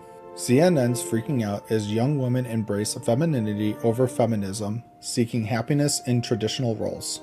Outlets like Evie Magazine promote marriage and motherhood, slamming modern feminism as anti-men and harmful. Influencers like Alex Clark and Brett Cooper face CNN's wrath for questioning birth control and advocating natural lifestyles. Studies show married women with kids are happier, and these influencers are listening, building media empires that outshine CNN. And as always, thank you for the like, comment, and subscription. From CNN, someone using AI to impersonate Marco Rubio contacted at least 5 people, including foreign ministers, cable says. A U.S. diplomatic cable reveals someone used AI to impersonate Secretary of State Marco Rubio, targeting foreign ministers, a governor, and a Congress member. The unknown actor created a fake Signal account, sending voicemails and texts to trick targets into sharing sensitive info. This is part of 2 cyber campaigns targeting State Department officials. The FBI is investigating, and a Russia-linked phishing scheme was also uncovered. The State Department is boosting cybersecurity to stop these AI-driven attacks. Stay vigilant. From Fox News, new book exposes Jill Biden's power grab amid husband's political demise. A new book, 2024, How Trump Retook the White House, claims First Lady Jill Biden gained major influence as President Biden's campaign faltered. With Chief of Staff Anthony Bernal, Jill attended Hunter Biden's trial, showing her independent streak despite a packed schedule. After Biden's disastrous debate, Jill fiercely defended him, insisting he was the only one for the job, even as donors wavered. At Camp David, Jill helped convince Biden to stay in the race, though he later dropped out, endorsing Kamala Harris. From Newsweek, student loan update. Trump admin making major change to forgiveness program. The Trump administration is overhauling the Public Service Loan Forgiveness Program, targeting organizations deemed to engage in illegal activities. The changes could strip eligibility from nonprofits or cities, raising concerns about subjective enforcement on issues like immigration or transgender rights. Borrowers face uncertainty as technical issues halt payment tracking and delays pile up due to staff cuts at the Education Department. Advocates warn of unintended consequences for teachers and firefighters. Stay informed as new rules roll out by July 2026. From GB News, King Charles expresses profound sadness in letter to Donald Trump.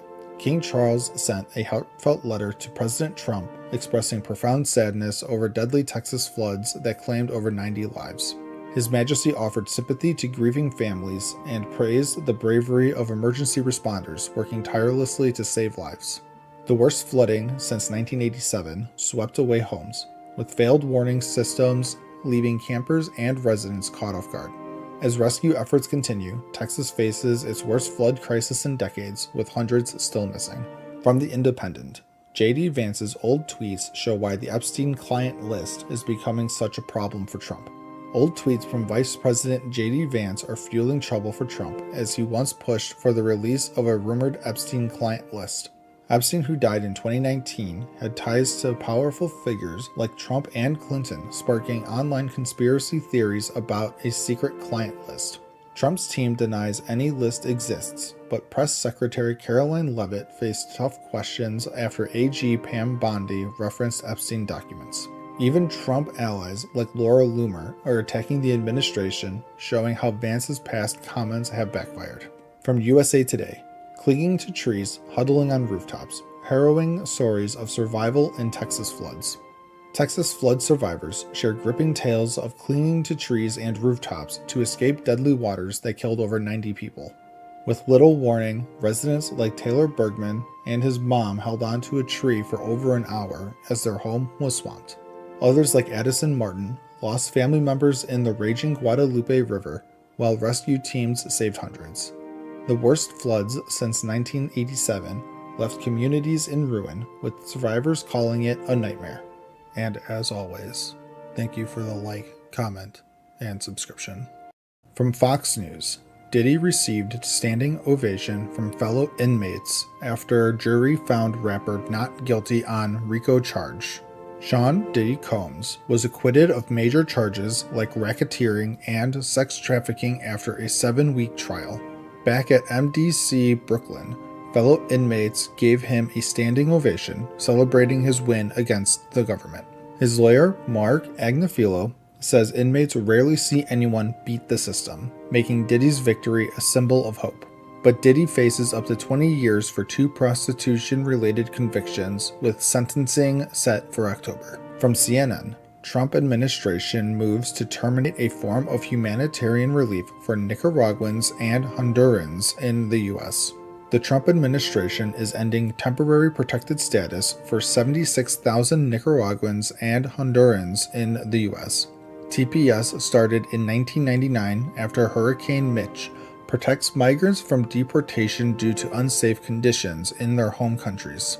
The move has sparked legal challenges, with critics arguing it ignores ongoing hardships in Honduras and Nicaragua. DHS Secretary Kristi Noem says the program is no longer needed, but lawsuits may delay the decision. From the Washington Post, U.S. measles cases reach a 33-year record high as outbreaks spread.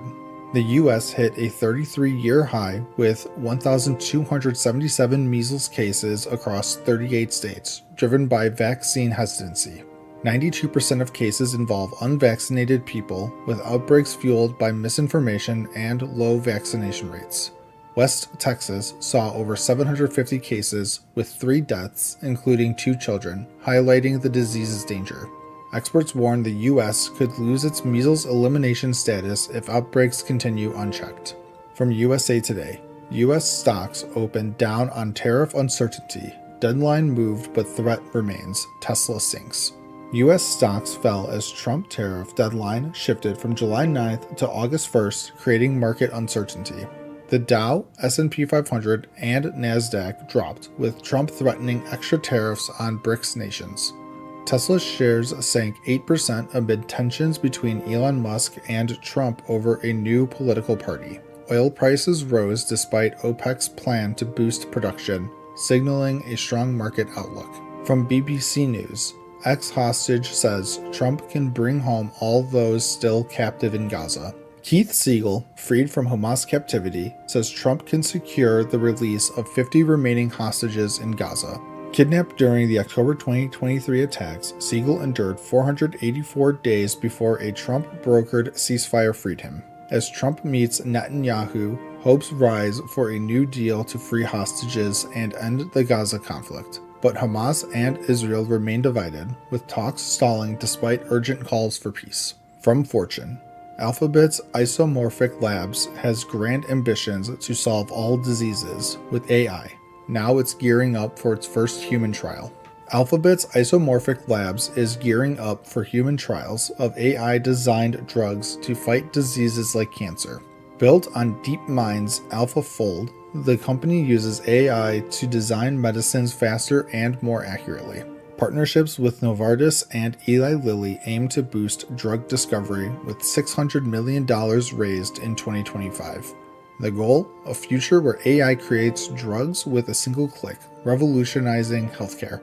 And as always, thank you for the like, comment, and subscription. From CNN, Trump confirms a letter or a deal by July 9th. Besant says tariffs will boomerang to April levels if no deals by August 1st. President Trump is shaking up global trade, announcing tariff letters to 100 countries as the 90-day tariff pause ends July 9th. Treasury Secretary Scott Bessent says if no deals are made by August 1st, tariffs could spike back to April levels, ranging from 10% to 70%. Deals with the UK, China, and Vietnam are in place, but 100 smaller nations face letters setting rates if they don't negotiate. Economists warn tariffs could raise consumer prices, though Bessent denies inflation risks, calling it tariff derangement syndrome. From Fox News, former Houston appointee claims flood-ravaged Camp Mystic is whites only in viral video. A former Houston official, Sadie Perkins, is under fire for a TikTok claiming Camp Mystic, a Texas summer camp hit by deadly floods, is a whites-only conservative Christian camp. Perkins, whose term on a city board ended, suggested the camp's missing girls get undue attention compared to minority groups. Mayor Whitmer called her comments deeply inappropriate, vowing to remove her from the board as families grieve 80 flood deaths. At least 10 campers are still missing, with the community reeling from the tragedy. From the Wall Street Journal, how healthcare cuts in the Big Beautiful Bill will affect Americans. Trump's Big Beautiful Bill slashes $1 trillion from healthcare, mainly Medicaid, leaving 8.7 million uninsured over the next decade.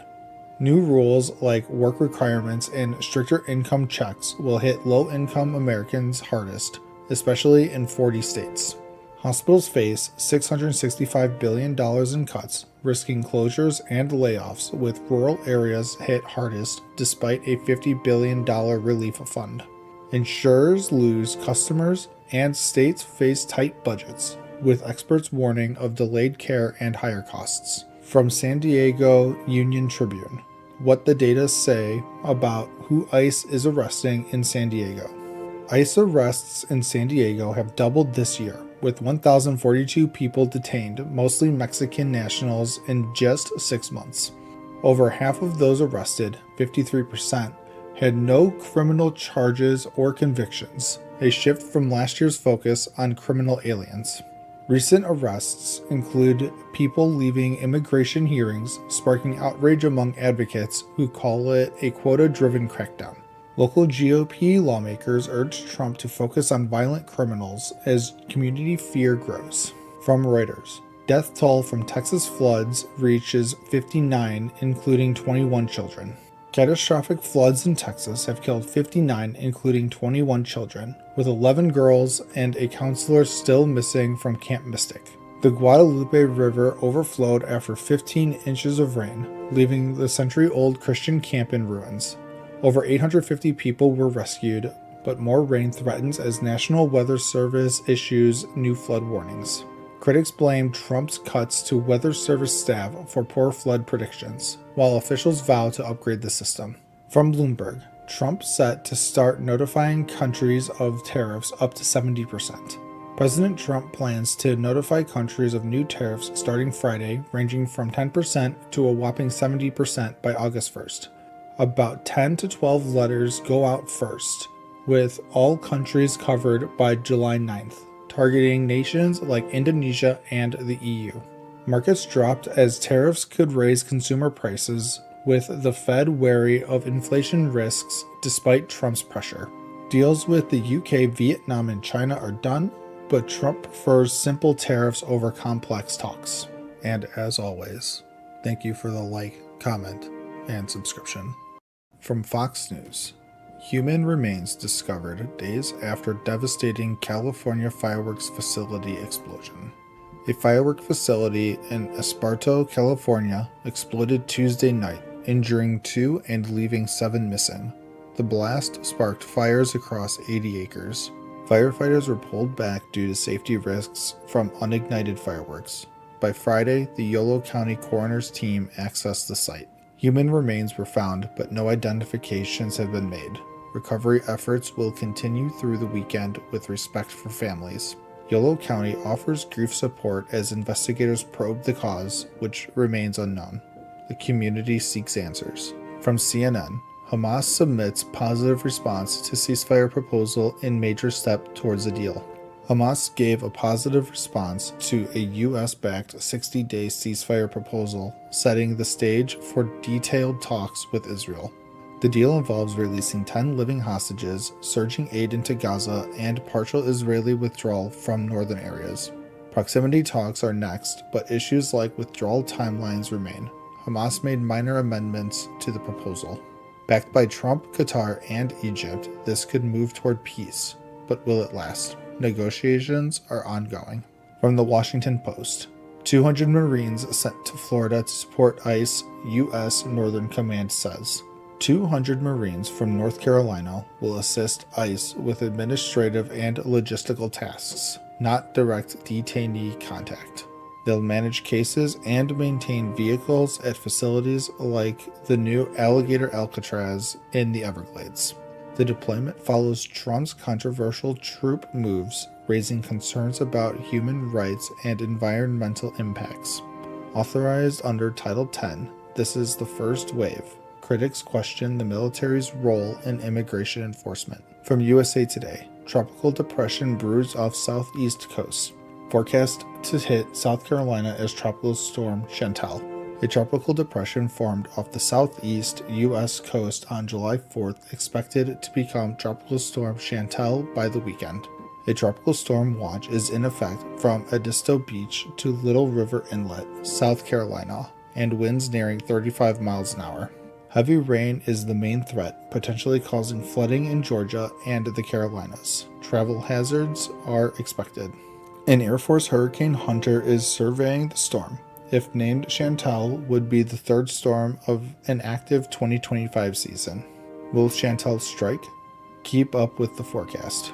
From Newsweek, Mexican President Claudia Sheinbaum responds to renowned boxer's ICE arrest. Mexican President Claudia Sheinbaum hopes boxer Julio Cesar Chavez Jr. is deported to Mexico to face charges after his ICE arrest. DHS arrested Chavez in California, alleging he made fraudulent statements and has ties to the Sinaloa cartel via marriage. Chavez faces Mexican warrants for organized crime and firearms trafficking. DHS calls him a public safety threat. Sheinbaum pushes for his return to serve a sentence. Chavez's lawyer calls the allegations outrageous. Deportation is next. From ABC News, Russia hits Kiev with massive air attack, biggest of war so far. Russia launched the war's largest air attack on Kiev, sending 539 drones and missiles, killing 1 and injuring 23. Residents sheltered in metro stations as fires lit up the night.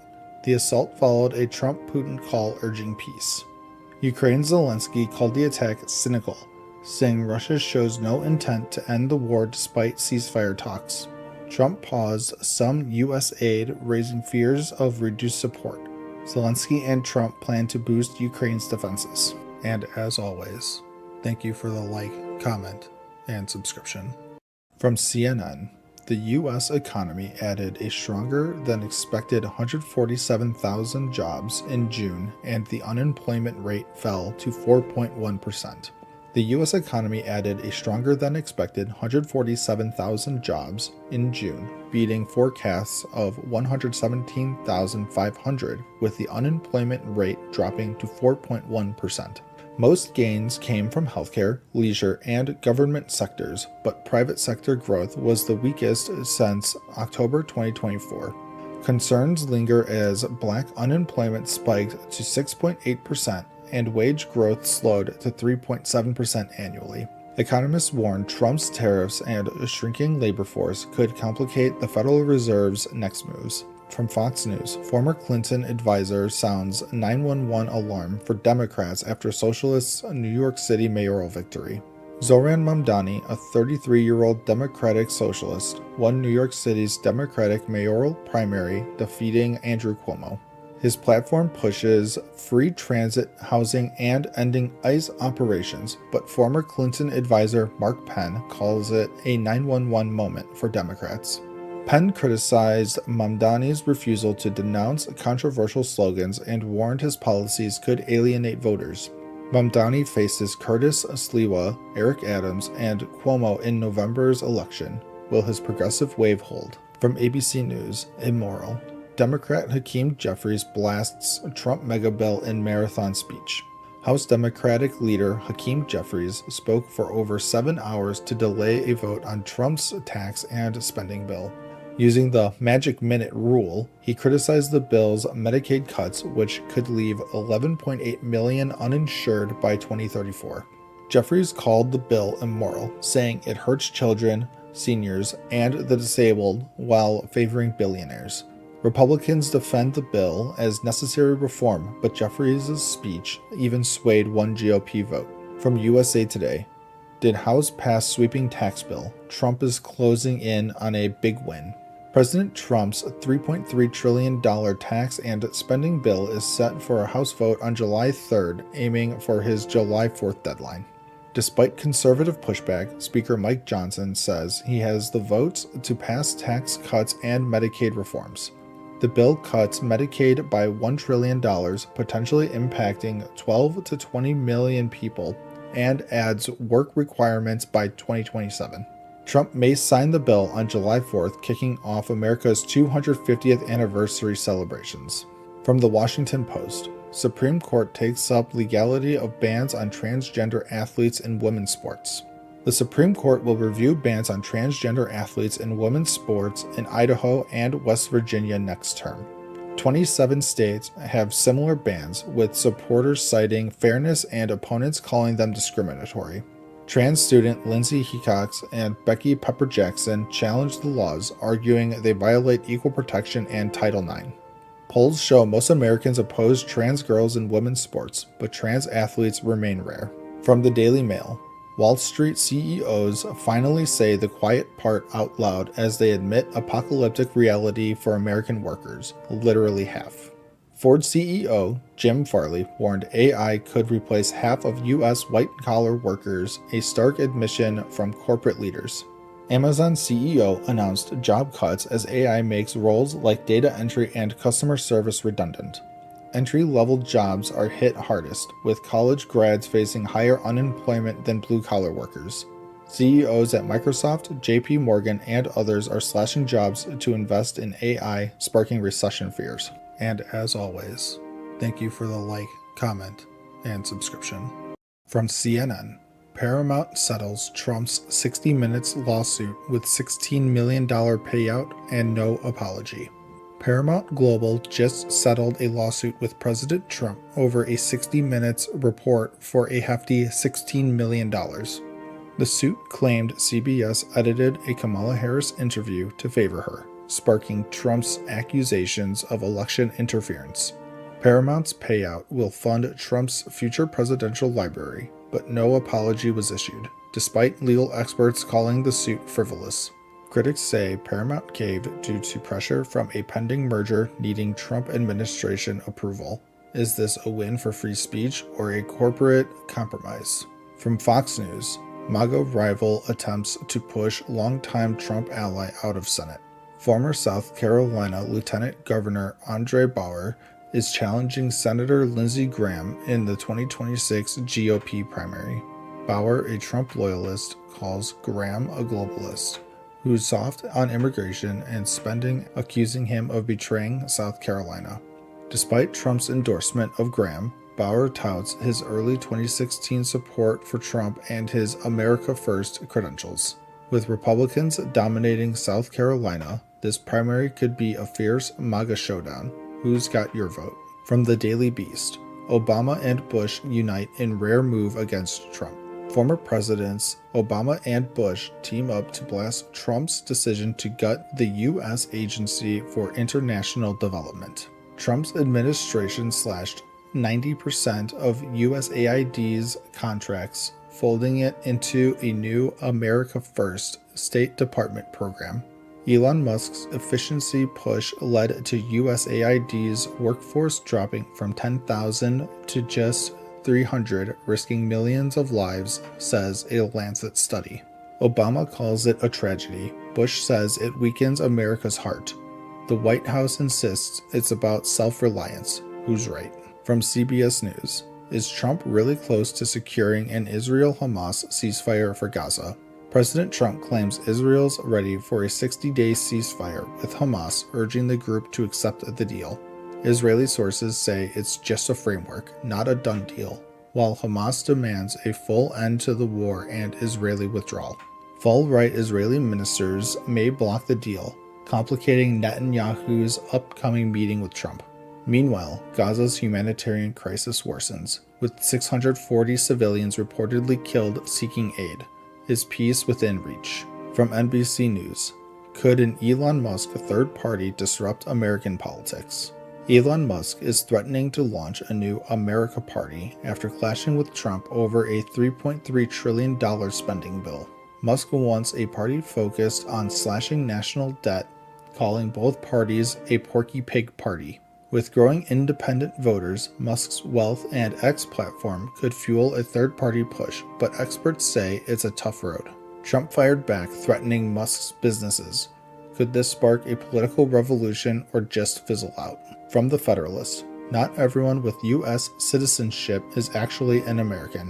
A 1940 pamphlet says being American means loving the nation, its constitution, and shared values, not just holding citizenship. It warns against hyphenated Americanism, urging immigrants to fully embrace a unified American identity. The article claims figures like New York City's new mayor Zohran Mamdani, a naturalized citizen, isn't American due to his socialist views. Critics argue this view risks division, but the piece calls for enforcing loyalty to American principles. Is citizenship enough?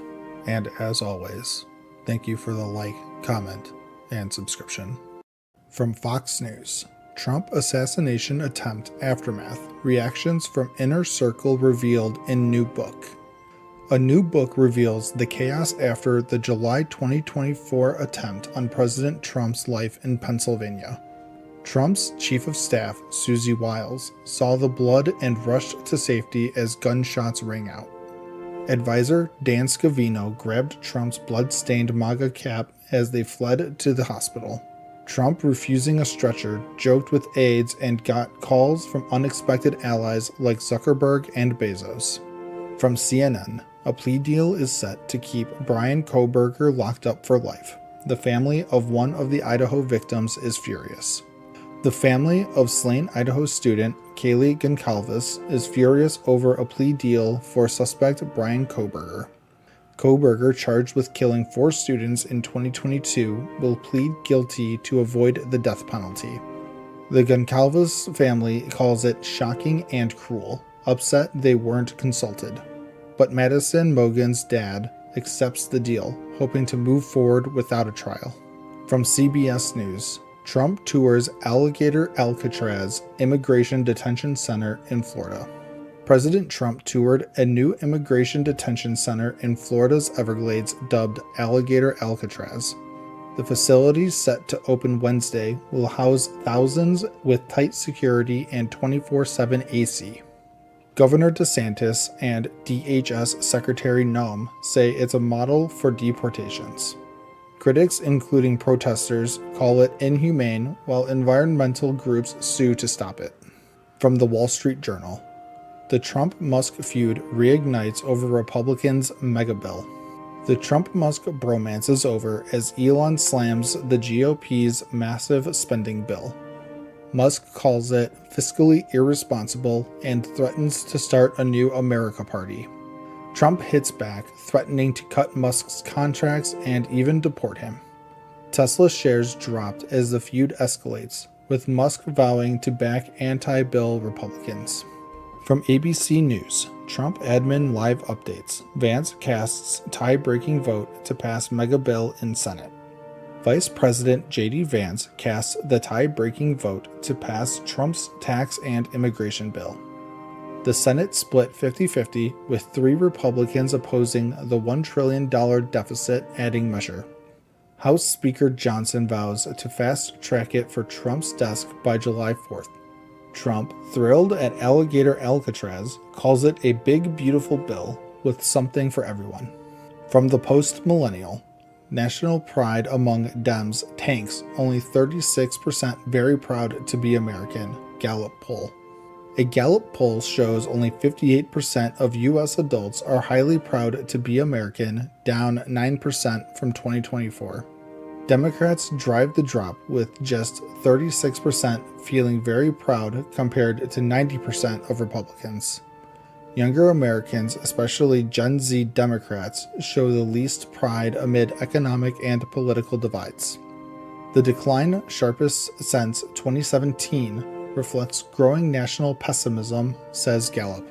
And as always, thank you for the like, comment, and subscription. From Fox News, Trump to visit Alligator Alcatraz for grand opening of Swampy Everglades Detention Center for Illegal Aliens. Dubbed Alligator Alcatraz, this facility in the Everglades is set to house 5,000 migrants. Built on a former airport, it's surrounded by alligators and pythons, making escapes unlikely. Environmentalists and Democrats protest, citing ecological damage and humanitarian concerns. Governor DeSantis backs the center, but a lawsuit aims to halt its operations.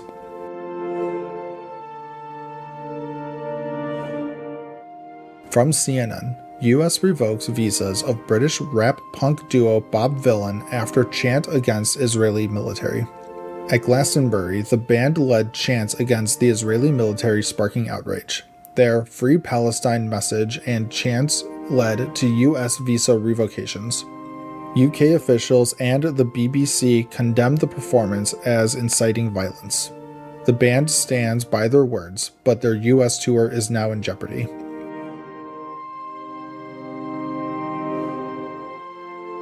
From the Associated Press, Nebraska Republican Rep. Don Bacon cites political dysfunction in deciding not to seek re-election. Nebraska's Rep. Don Bacon won't run again, citing a polarized political climate. Representing a swing district, Bacon balanced bipartisan votes with GOP loyalty. He wants more time with family and believes a new Republican can hold the seat. Democrats eye a flip, with John Kavanaugh leading the race for 2026.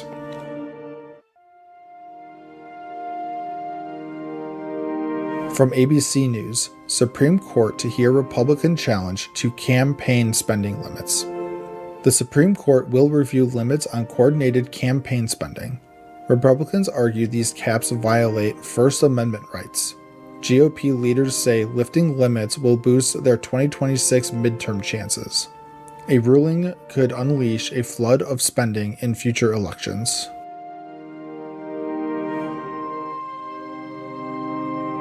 From USA Today, everybody's shot. Horror of ambush on Idaho firefighters unfolding. A sniper set a fire to lure and kill 2 Idaho firefighters in a deadly ambush.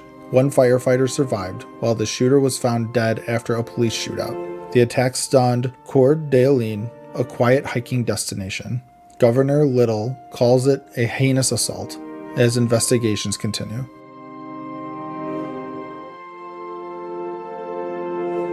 From CBS, Senate kicks off vote-a-rama on Trump's Big Beautiful Bill. The Senate debates Trump's massive tax bill in a marathon vote-a-rama. It boosts border security and defense but cuts healthcare, adding $3.3 trillion to the deficit. Some Republicans, like Tom Tillis, oppose Medicaid cuts and urge caution. With the tight vote, Vice President Vance may break a tie to pass the bill by July 4th. And as always, thank you for the like, comment, and subscription. From CNN, Big Trump wins, boomerang appeals define Supreme Court term. The Supreme Court wrapped its term with major wins for President Trump, but the fight's not over. A 6-3 ruling upheld Trump's executive order ending birthright citizenship, sparking immediate lawsuits from immigrant groups. Another 6-3 decision backed Tennessee's ban on gender-affirming care for minors, leaving other trans issues unresolved. Justice Jackson's fiery dissents called out the court's rulings as a threat to the rule of law. More appeals are coming.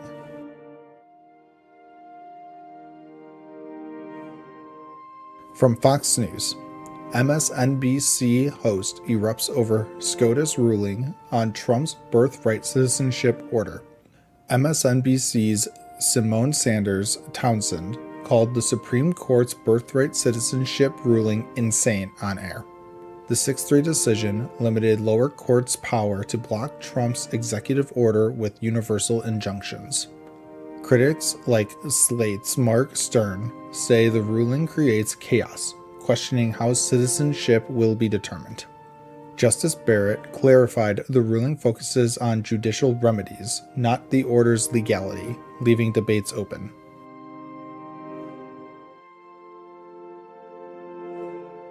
From The Guardian, Trump hits out at Republican senator for refusing to back Big Beautiful Bill. President Trump lashed out at Senator Tom Tillis for opposing his massive tax and spending bill. The Senate narrowly passed a procedural vote 51-49, with Tillis and Rand Paul voting no. Tillis cited billions in Medicaid cuts as his reason, warning of harm to North Carolina's hospitals. Trump threatened to back a primary challenge against Tillis, who's up for re-election in 2026.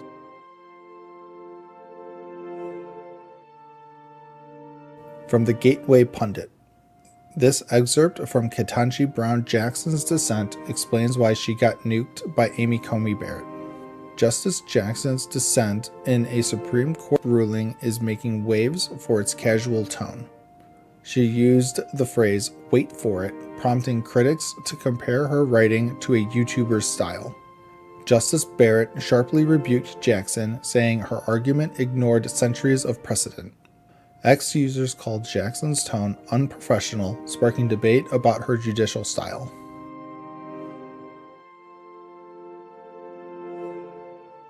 From USA Today, American students reveal how they fled the Israel-Iran war.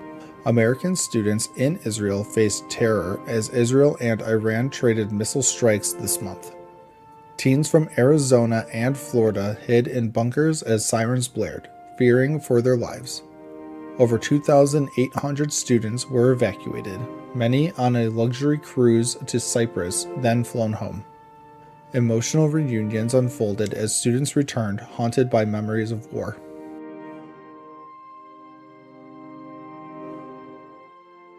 From the Wall Street Journal, Senate narrowly advances Trump's tax and spending megabill. The Senate voted 51-49 to advance Trump's massive tax and spending bill despite GOP defections. The bill extends tax cuts, boosts border security, but cuts Medicaid and green energy funding. Senators Paul and Tillis opposed it, citing debt and Medicaid cuts, worrying moderates. Trump wants it passed by July 4th, but the House faces a tough fight ahead. And as always, thank you for the like, comment, and subscription. From Fox News, Trump does UN's job on world stage, leads on peace while Secretary General earns more at anti-US body. President Trump's brokering peace deals between Iran, Israel, India, Pakistan, and Congo, Rwanda, stealing the UN's thunder. Critics slam UN's Antonio Guterres for earning $418,348, more than Trump's $400,000, while running a body accused of anti-US bias. The U.S. funds a quarter of the UN's budget, but some say it's a waste, with Guterres enjoying lavish perks like a Manhattan penthouse. As Trump leads on global peace, critics argue the UN's bloated system needs a shakeup. Should the U.S. keep footing the bill?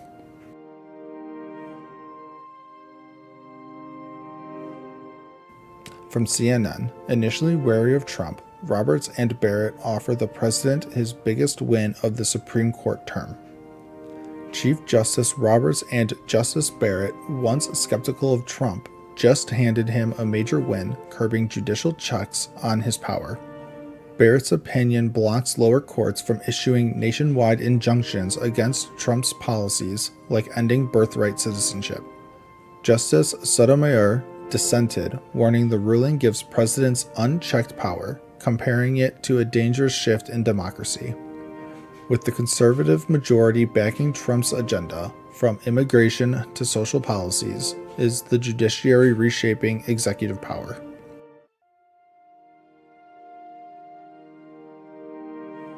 From the Daily Mail, Canada brutally hits back at Trump's tariffs ultimatum with huge hike that could cripple struggling U.S. industry. After Trump halted trade talks over Canada's tech tax, Canada slapped a 50% surcharge on U.S. steel imports exceeding new quotas. The move could hurt the struggling U.S. steel industry, already hit by Trump's 50% tariffs on Canadian steel and aluminum. Trump called Canada difficult to trade with, sparking this retaliation over a 3% digital tax targeting U.S. tech giants like Amazon. With Canada as the U.S.'s second largest trade partner, will this tariff war escalate before Trump's July 9th deadline?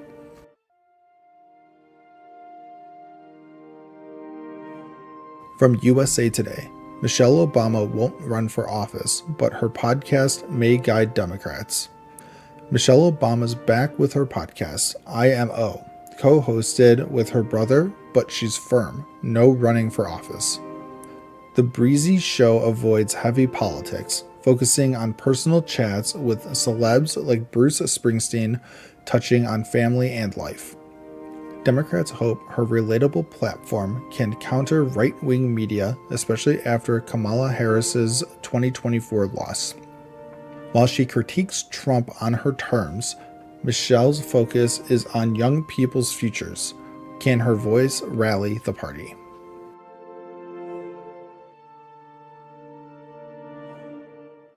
From NBC News, can Iran secretly build a nuclear bomb without being caught by Israel? After Israel's strikes killed Iran's top nuclear scientists and crippled its defenses, can Iran secretly build a nuclear bomb? Israel's intelligence dominance and airstrikes, plus U.S. bunker buster bombs, have decimated Iran's known nuclear sites. Past covert attempts like Project Ahmad were exposed by Israel's Mossad, showing Iran's struggle to hide its nuclear ambitions. With political pressure mounting, will Iran risk a secret bomb to deter attacks, or is Israel's vigilance too strong?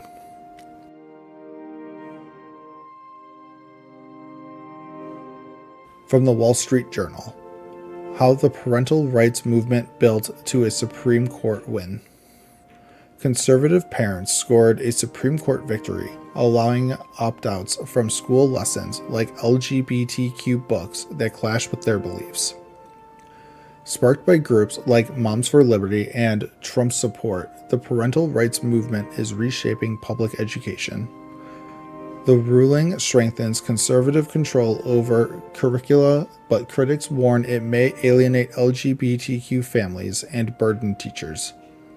As red states push vouchers and bans, will this decision deepen the divide over what kids learn in school? And as always, thank you for the like, comment, and subscription. From CNN, America's incredible stock market rebound could be completed today. On April 8th, stocks nearly hit a bear market, but just 80 days later, the S&P 500 soared to $6,183.64, with the Nasdaq also hitting record highs. Trump's tariffs raised fears, but trade deals with the UK and China, plus a rare earth market reopening, calmed investors. The AI boom and hopes for Fed rate cuts fuel the rally, but high valuations and debt ceiling talks could spell trouble. Will the party last? Middle East tensions and tariff risks loom. Stay tuned.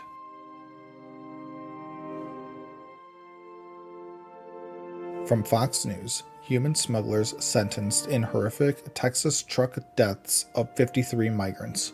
In June 2022, 66 migrants were trapped in a 100-degree trailer near San Antonio with no AC. Tragically, 53 died, including 6 children. Smugglers Felipe Orduna Torres got life. Armando Gonzalez Ortega got 87.5 years for their roles in this deadly smuggling attempt. The judge warned smugglers of harsh penalties. A third suspect was extradited from Guatemala to face charges. The deadliest smuggling case in U.S. history exposes the dangers of illegal crossings.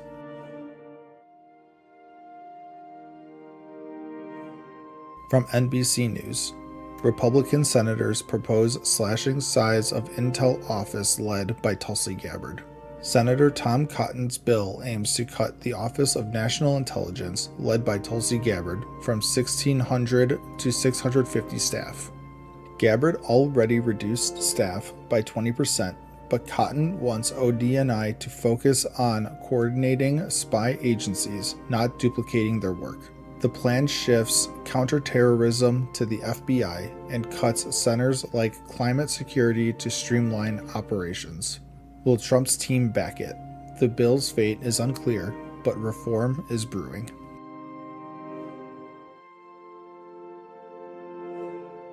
From ABC News, Supreme Court rejects challenge to Obamacare mandate task force. In a 6-3 ruling, the Supreme Court upheld the Obamacare task force that mandates free preventative care for 150 million Americans. Christian businesses challenged the task force's power, arguing its members lack Senate oversight, but the court disagreed. Justices Thomas Alito and Gorsuch dissented, but the ruling secures free screenings and meds for millions. Health advocates celebrate, but future challenges may arise. What's next?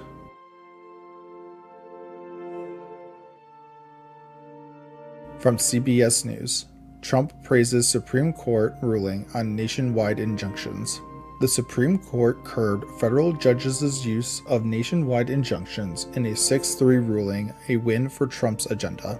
The decision, tied to Trump's birthright citizenship order, limits courts from broadly blocking executive actions. Trump praised Justice Barrett's opinion, saying it protects democracy.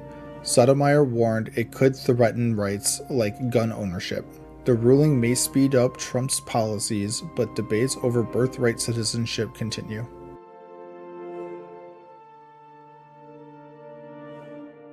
From the Washington Post, Supreme Court sides with religious parents seeking to opt out of LGBTQ storybooks.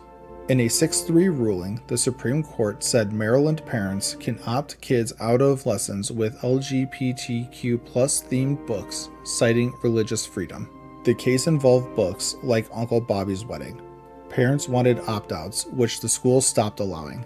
Justice Alito said schools can't force kids into lessons clashing with parents' beliefs. Sotomayor warned of public education risks. This could reshape school policies nationwide. Will more opt-outs follow? And as always, thank you for the like, comment, and subscription. From Fox News, Trump's crown jewel Abraham Accords may expand to normalize ties between Israel and other nations. President Trump's Abraham Accords, a landmark deal normalizing ties between Israel and Gulf states, could soon include new nations. Israel's talks with Syria's new government hint at Syria and Lebanon joining the Accords, a major shift in Middle East diplomacy. Trump's envoy, Steve Witkoff, teases big announcements, exciting Israeli media and experts. With low barriers for expansion, experts predict Trump could broaden the Accords in his second term, reshaping the region. From CNN, by cutting dyes from your diet, you're getting another important built-in benefit. California is banning synthetic food dyes in schools, citing cancer and behavioral risks, but there's more to worry about. A new study shows dyed foods have 141% more sugar, making them a red flag for unhealthy diets. Experts warn ultra-processed foods, even with natural dyes, are linked to diabetes, obesity, and more. To stay healthy, shift to whole foods like fruits and veggies and check those labels. From The Guardian, Mamdani faces barrage of Islamophobic attacks after New York primary success. Zohran Mamdani, set to be New York City's first Muslim mayor, faces a wave of Islamophobic attacks after his primary win. Far-right figures like Laura Loomer and Trump Jr. spread claims of terrorism, sparking death threats. The NYPD's investigating threats, including one tied to explosive devices, as Mamdani ups campaign security. Despite the hate, Mamdani vows to make New York City affordable and inclusive for all.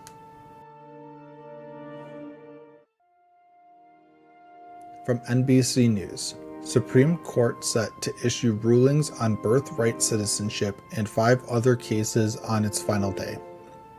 The Supreme Court's wrapping its term with 6 major cases, including Trump's bid to end birthright citizenship. The focus, whether judges can block Trump's plan nationwide, impacting the 14th Amendment's citizenship guarantee. Other cases tackle voting rights, religious exemptions, and Affordable Care Act challenges. Rulings drop Friday, potentially reshaping law and policy across the U.S. From the Wall Street Journal, uproar over leaked intelligence underlines murky view of Iran strikes. Trump claims U.S. strikes crippled Iran's nuclear program, but a leaked report says it's only delayed. The Pentagon and CIA back Trump, but experts say we need inspectors on the ground to know the real damage. Questions linger. Was Iran's uranium moved? Could they still build a bomb? The FBI is probing the leak as Trump pushes his total obliteration narrative.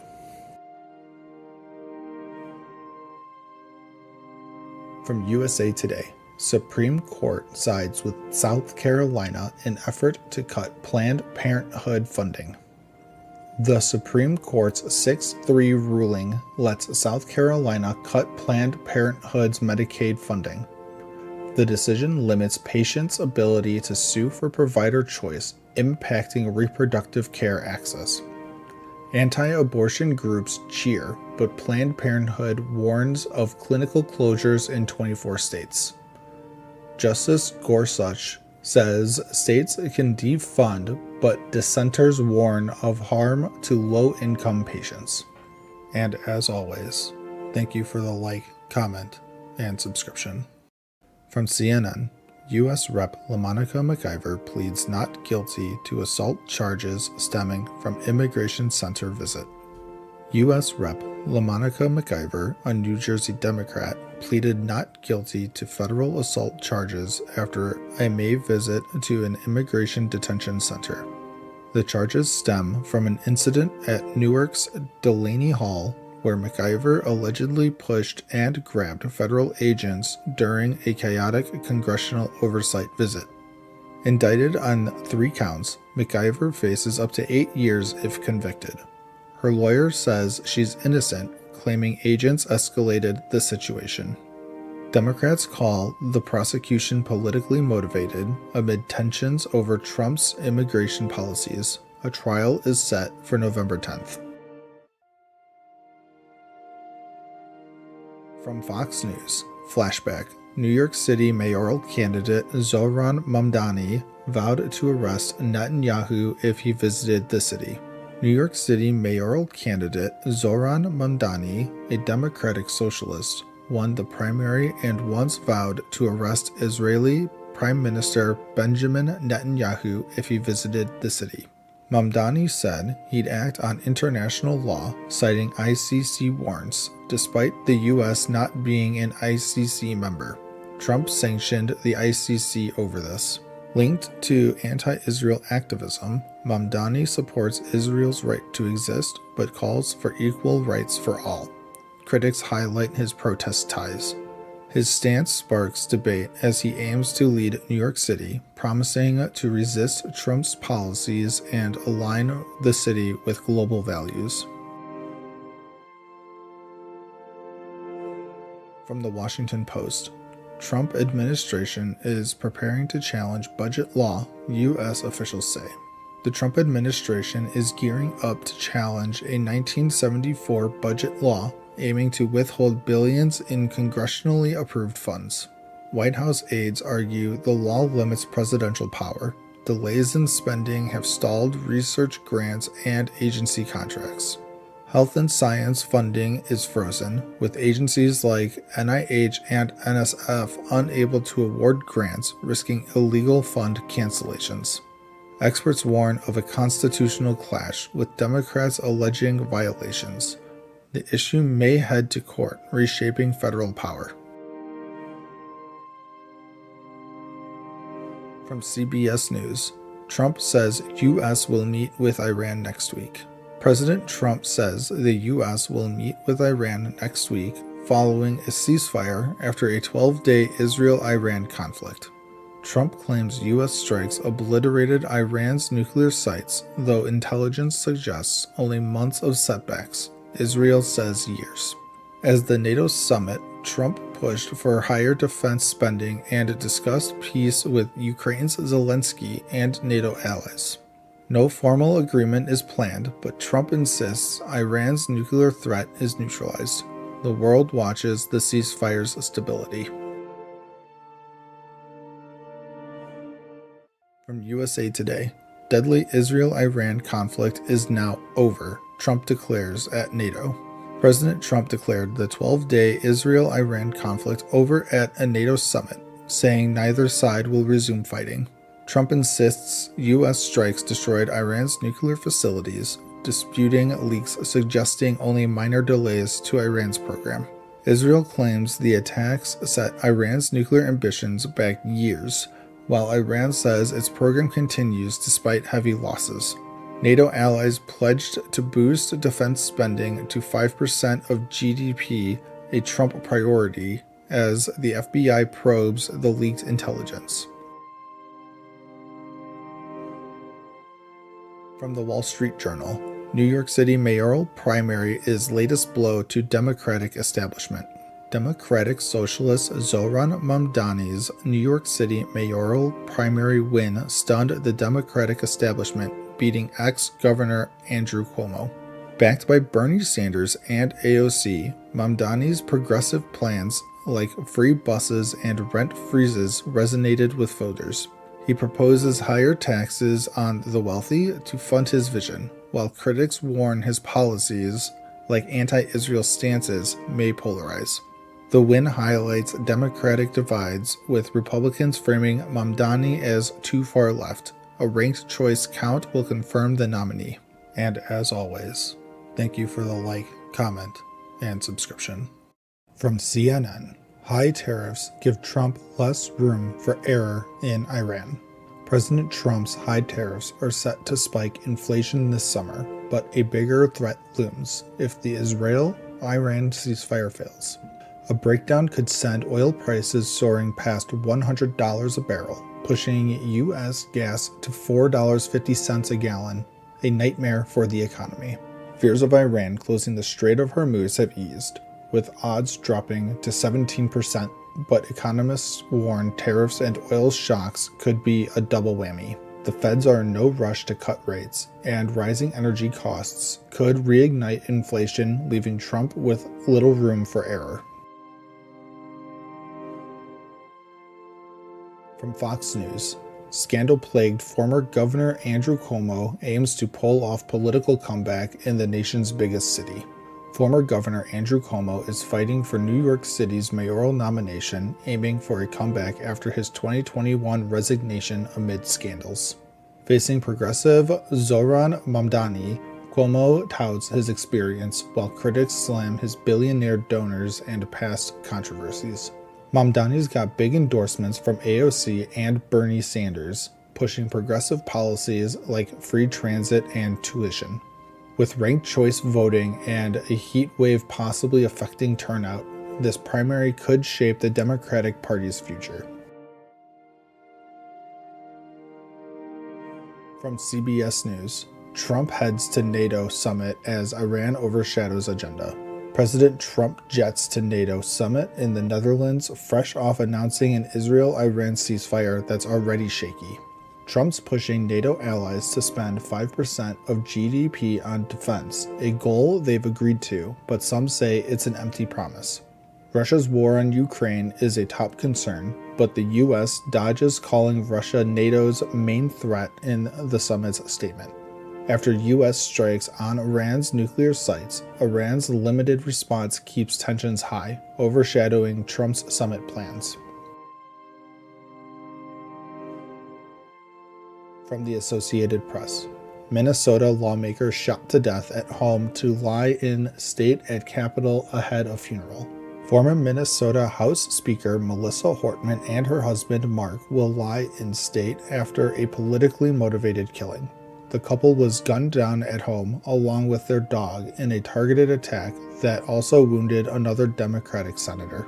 Suspect Vance Bolter faces murder charges, with prosecutors saying he targeted dozens of Democrats across states. The public can pay respects Friday, with a funeral Saturday as Minnesota mourns this shocking loss. From The Guardian, J.D. Vance suggests Iran's uranium stockpile is still intact despite U.S. strikes. Vice President J.D. Vance claims Iran's 400-kilogram uranium stockpile remains intact despite U.S. strikes on nuclear sites. The U.S. bombed Iran's Fordow, Natanz, and Isfahan sites, aiming to stop uranium enrichment, but the fuel may have been moved. UN inspectors haven't seen the stockpile since the war began, and Iran's not talking, raising fears it's still a threat. Experts warn unaccounted-for centrifuges mean Iran could still enrich uranium, making the U.S. mission far from over. From ABC News, Trump says both Israel and Iran have violated ceasefire. President Trump's furious, saying both Israel and Iran violated a ceasefire he announced after U.S. strikes on Iran's nuclear sites. Iran fired missiles at a U.S. base in Qatar, while Israel allegedly bombed Tehran's radar array, breaking the fragile truce. Trump warned Israel not to escalate after a call with Netanyahu, who claims Iran fired missiles first, a claim Tehran denies. Congress gets classified briefings today, demanding answers on why Trump struck Iran and how to keep the peace. And as always, thank you for the like, comment, and subscription. From the Wall Street Journal, aboard Marine One, a phone call and the decision to strike Iran. On Marine One, President Trump gets a call from Defense Secretary Pete Hegseth deciding whether to strike Iran's nuclear sites or abort. Hours later, B-2 bombers hit Iran's nuclear facilities, aiming to halt Tehran's nuclear ambitions after failed diplomacy. The strikes risk escalating Middle East tensions, dividing Trump's MAGA coalition, with hawks like Lindsey Graham cheering and critics like Marjorie Taylor Greene warning of war. Trump calls it a great victory, but Democrats slam the move as unlawful, questioning the strike's timing and evidence. From Fox News, Democratic Senator Fetterman shuts down AOC's call for Trump's impeachment after Iran strikes. Pennsylvania's Senator John Fetterman slams Rep. AOC's call to impeach President Trump over airstrikes on Iran's nuclear sites. AOC calls the strikes a constitutional violation, demanding impeachment after Trump's Operation Midnight Hammer hit Fordow, Natanz, and Isfahan. Fetterman says impeachment talk is pointless, noting Trump's already survived 2 impeachments and it won't help the debate. Trump hails the mission as a success, but the left and some Republicans question its legality. From CNN, buy now, pay later loans will factor into Americans' credit scores. FICO's new credit scores will soon include buy now, pay later loan data, revealing how well Americans manage these popular installment loans. BNPL helps young consumers with flexible payments, but overspending risks phantom debt, especially for daily purchases like groceries. Responsible use could boost credit for young borrowers, but frequent loans might hurt scores due to their unique repayment patterns.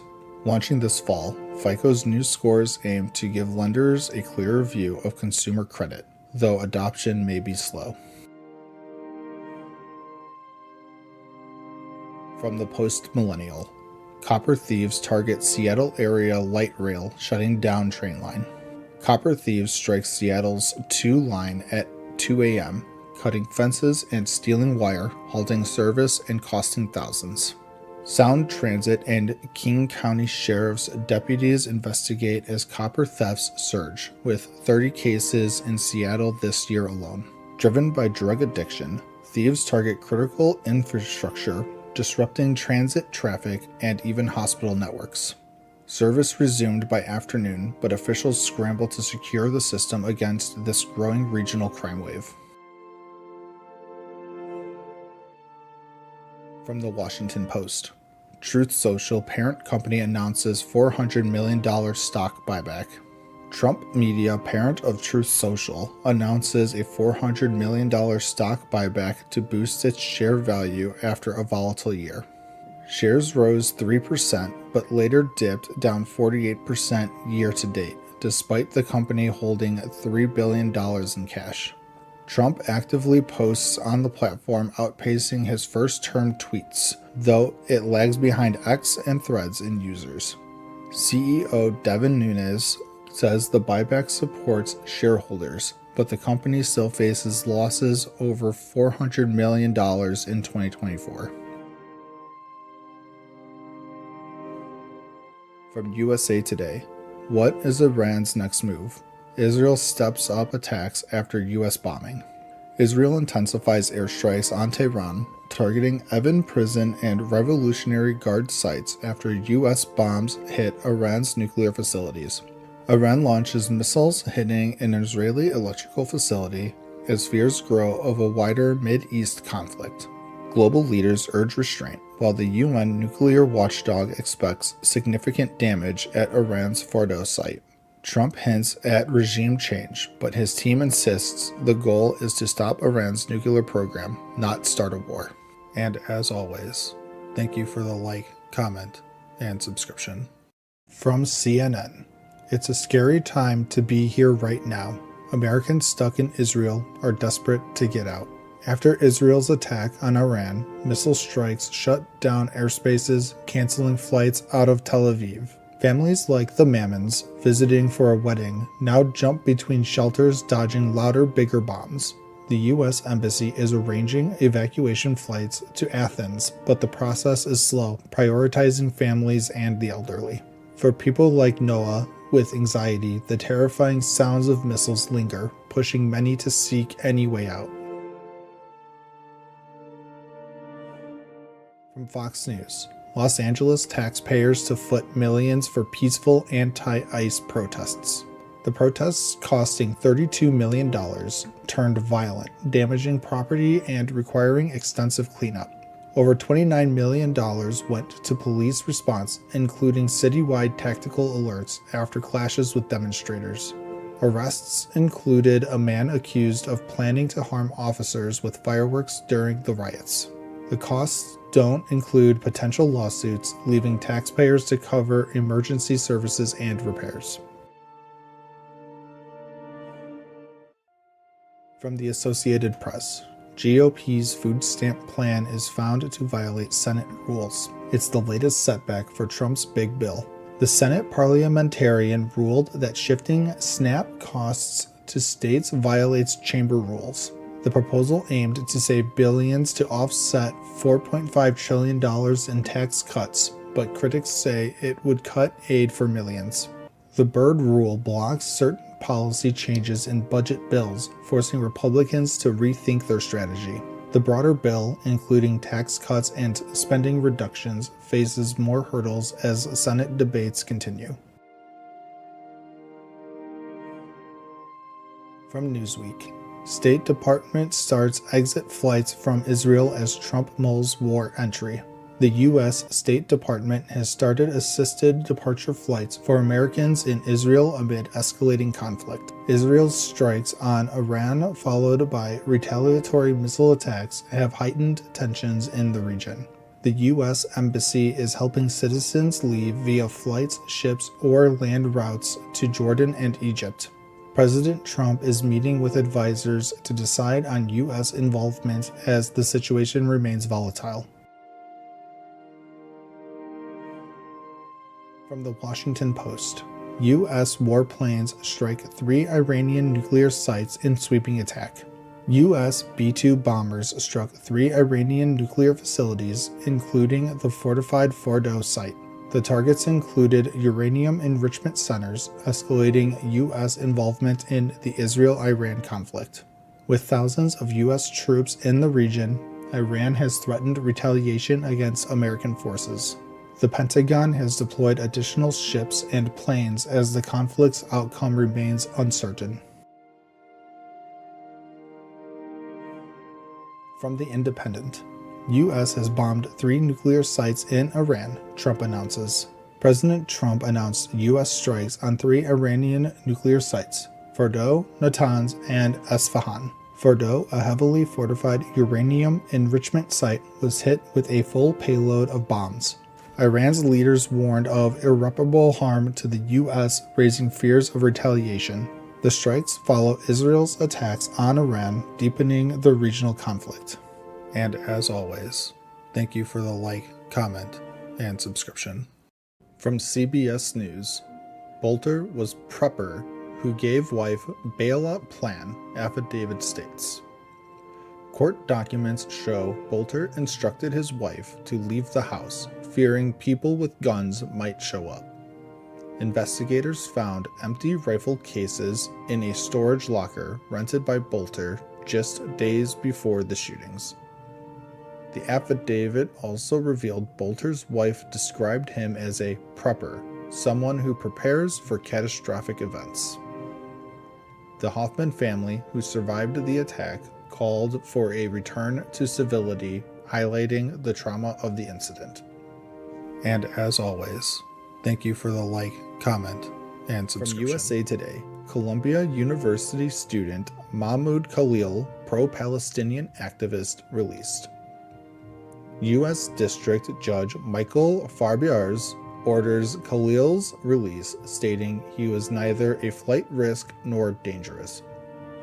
Khalil, who was separated from his newborn son, expressed relief and criticized the government's actions.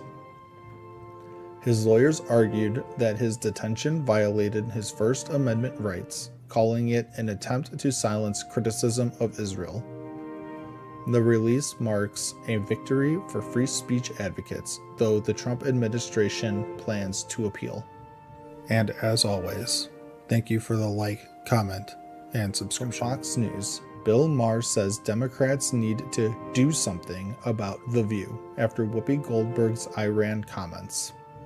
Goldberg's comments sparked backlash, with critics arguing they misrepresent the realities in both countries.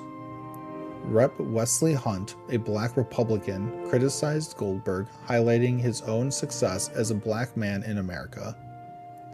Hunt emphasized the progress in the U.S., calling for unity rather than divisive rhetoric. The incident underscores ongoing debates about race, politics, and media responsibility. And as always, thank you for the like, comment, and subscription. From Reuters, 2 days of terror. How the Minnesota shooter evaded police and got caught. After shooting the Hoffmans, Bolter moved to other targets, narrowly avoiding capture several times. His impersonation of a police officer, including body armor and a badge, confounded initial attempts to stop him. A massive manhunt involving state and federal agencies finally cornered Bolter, leading to his surrender. The case underscores the challenges of stopping determined attackers and the importance of vigilance. And as always, thank you for the like, comment, and subscription. From CNN, Trump's 2-week delay on Iran's strike decision leaves Israel in limbo. Israel leaders who had advocated for U.S. involvement are now uncertain about the future of their military campaign. The delay raises questions about the coordination between the US and Israel and the potential impact on regional stability.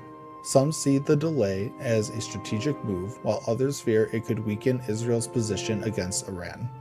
As tensions remain high, both nations navigate a complex geopolitical landscape. And as always, thank you for the like, comment, and subscription. The BBC, targeting of Quds force shows growing breach in Iranian intelligence. Israel's Mossad is suspected of orchestrating these operations, including the theft of sensitive nuclear documents. Iran has arrested numerous individuals accused of spying, highlighting the extent of the infiltration. The assassinations of key figures like Saeed Izzadi and Behnam Shayari underscore the covert conflict between Iran and Israel. These events reveal a growing breach in Iran's intelligence with implications for regional security.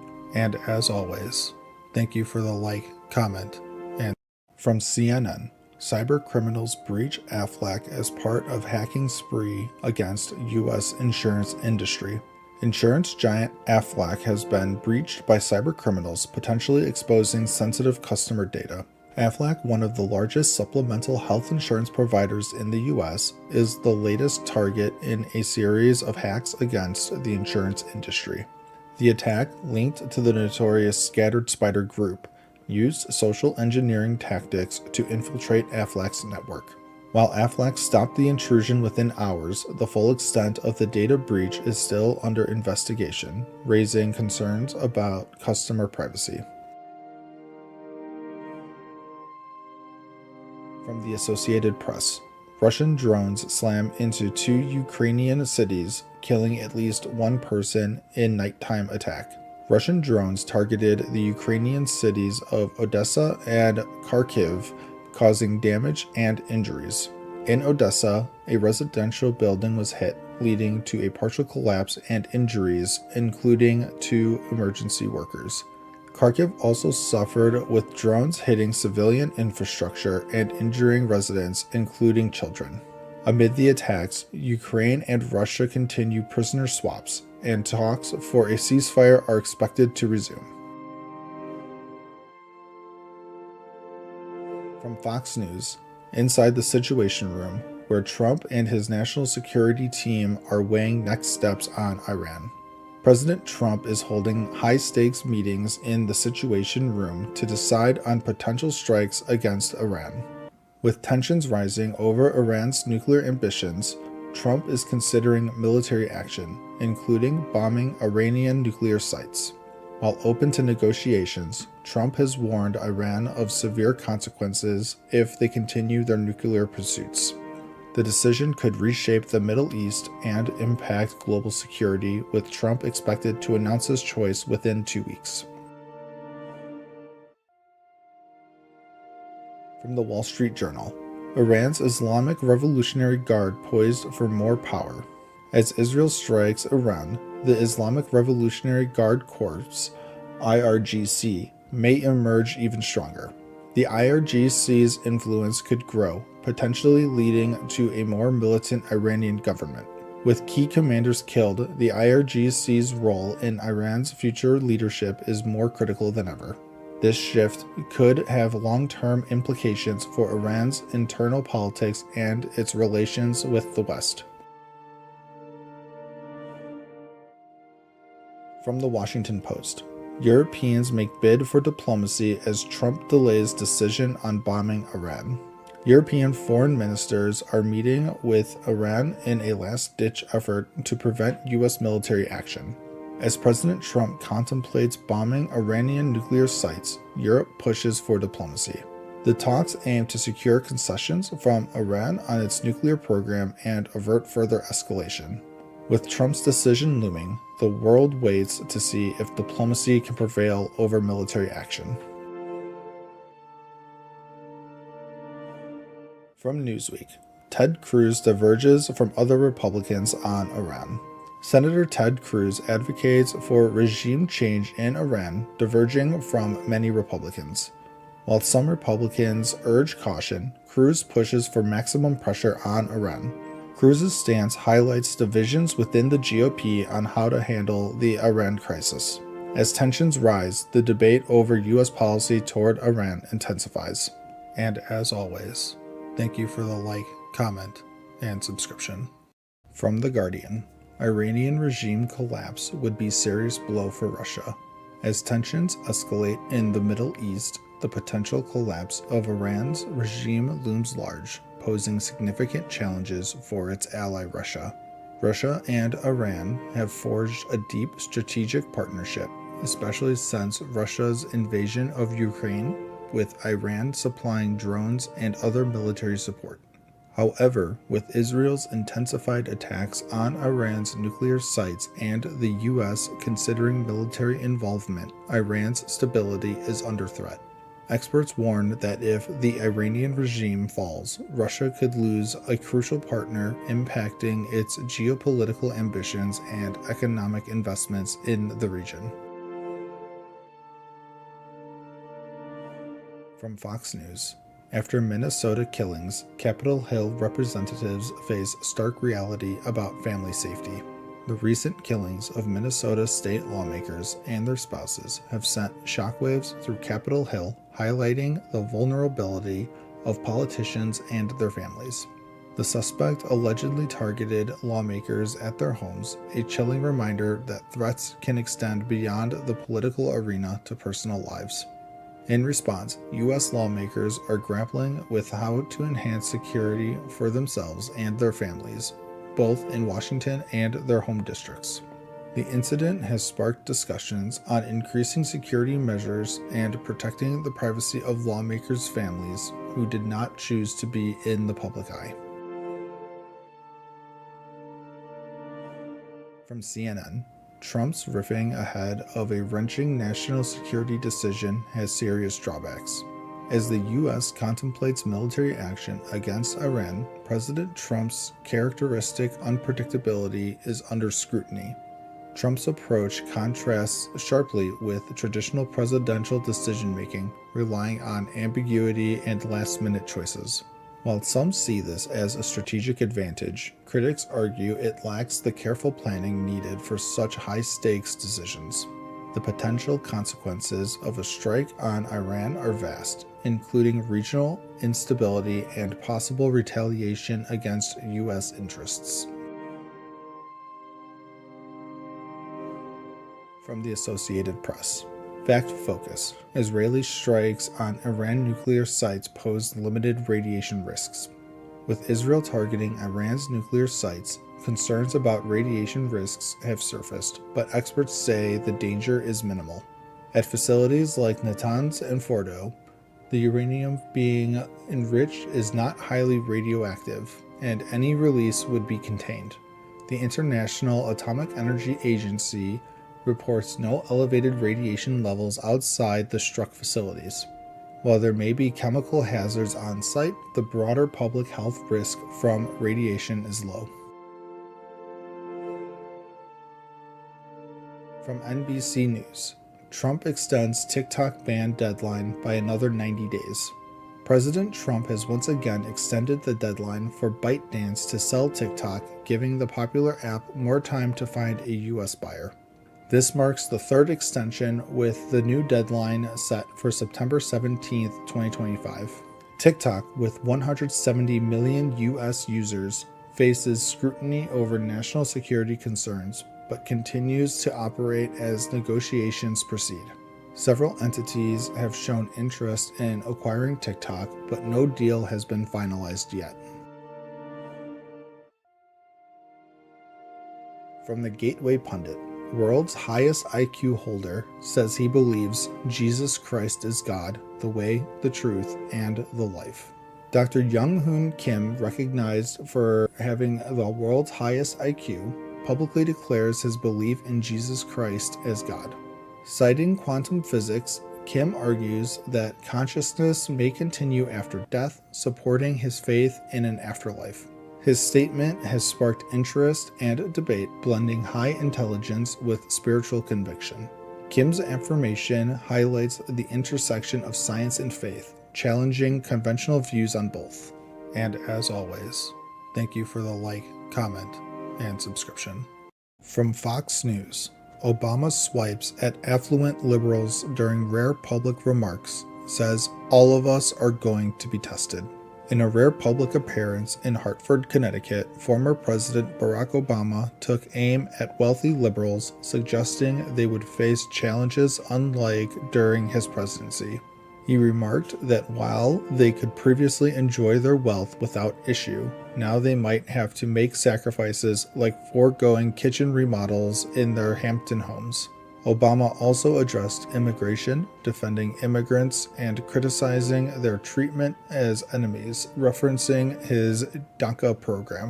While not mentioning Trump by name, Obama urged institutions to counter current policies, though some progressives are frustrated by his relatively mild opposition. From Newsweek, U.S. housing market sees slowdown in new building projects. The U.S. housing market is experiencing a significant slowdown, with new construction projects decreasing sharply. According to recent data, housing starts and permits have fallen to 5-year lows, impacted by tariffs on construction materials and labor shortages. With more homes on the market and fewer buyers, sellers are outnumbering buyers, leading to price cuts and incentives from builders. Economic uncertainty and rising costs due to tariffs are making home builders pessimistic, with confidence at its lowest since 2012. From CBS News, a fact check on Governor Walz's appointment of Vance Bolter. Following the tragic shootings involving Vance Bolter, questions arose about his appointment to a state workforce board by Governor Tim Walz.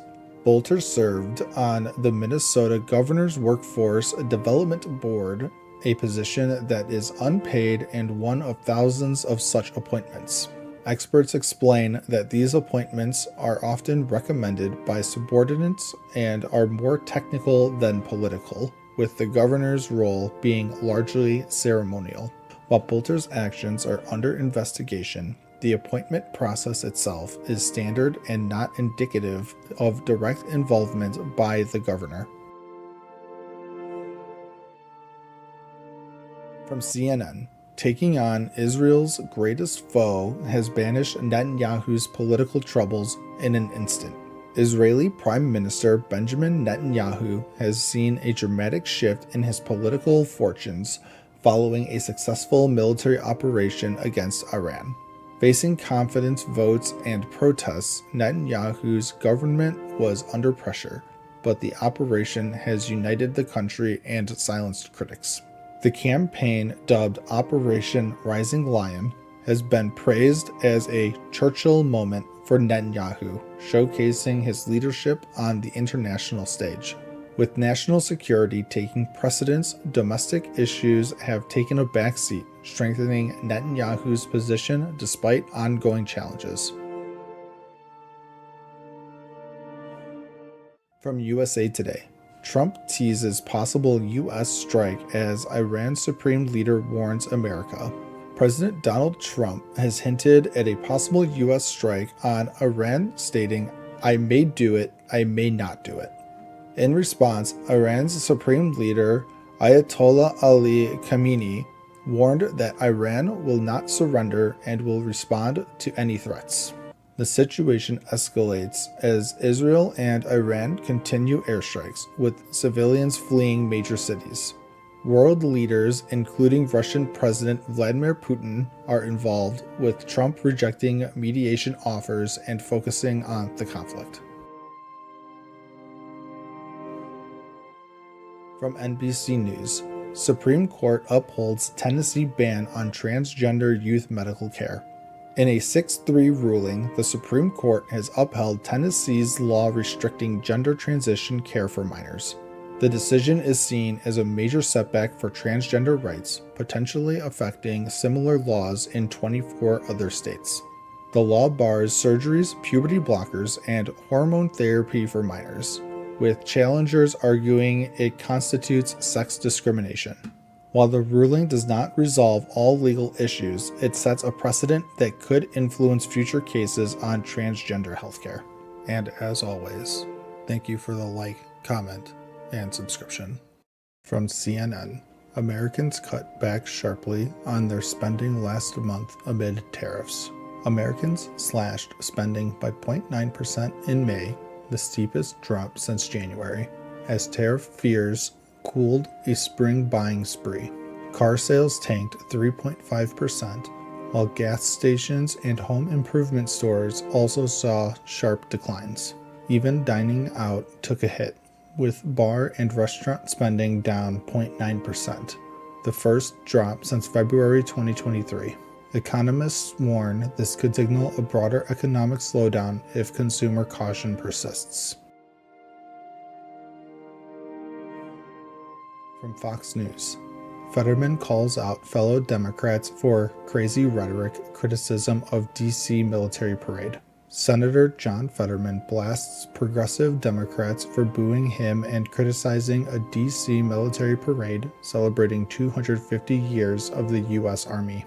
He called their Nazi comparisons crazy and defended the parade as a tribute to American soldiers, not an extreme act. Fetterman also stood firm on supporting Israel against Iran and deporting criminal illegal immigrants. Breaking ranks, he says he's unapologetically pro-Israel and pro-law enforcement. From ABC News, appeals court set to hold hearing over Trump National Guard deployment in California. A federal appeals court is reviewing Trump's deployment of California's National Guard to handle LA immigration protests. Governor Newsom won a temporary court order calling Trump's move illegal, but the Ninth Circuit paused it. The court, with 2 Trump-appointed judges, will decide if the president overstepped his authority. California claims Trump inflamed protests by sending 4,000 guardsmen and 700 Marines to LA. From USA Today, R. Kelly hospitalized after prison overdose, alleged murder plot, lawyers say. R. Kelly's lawyers claim he overdosed on medication given by prison staff, landing him in a hospital. After being placed in solitary, Kelly allegedly received an overdose of anxiety meds, causing him to collapse. He was rushed to Duke University Hospital, but removed against medical advice for untreated blood clots. His team alleges a murder plot by prison officials and is pleading for a Trump pardon.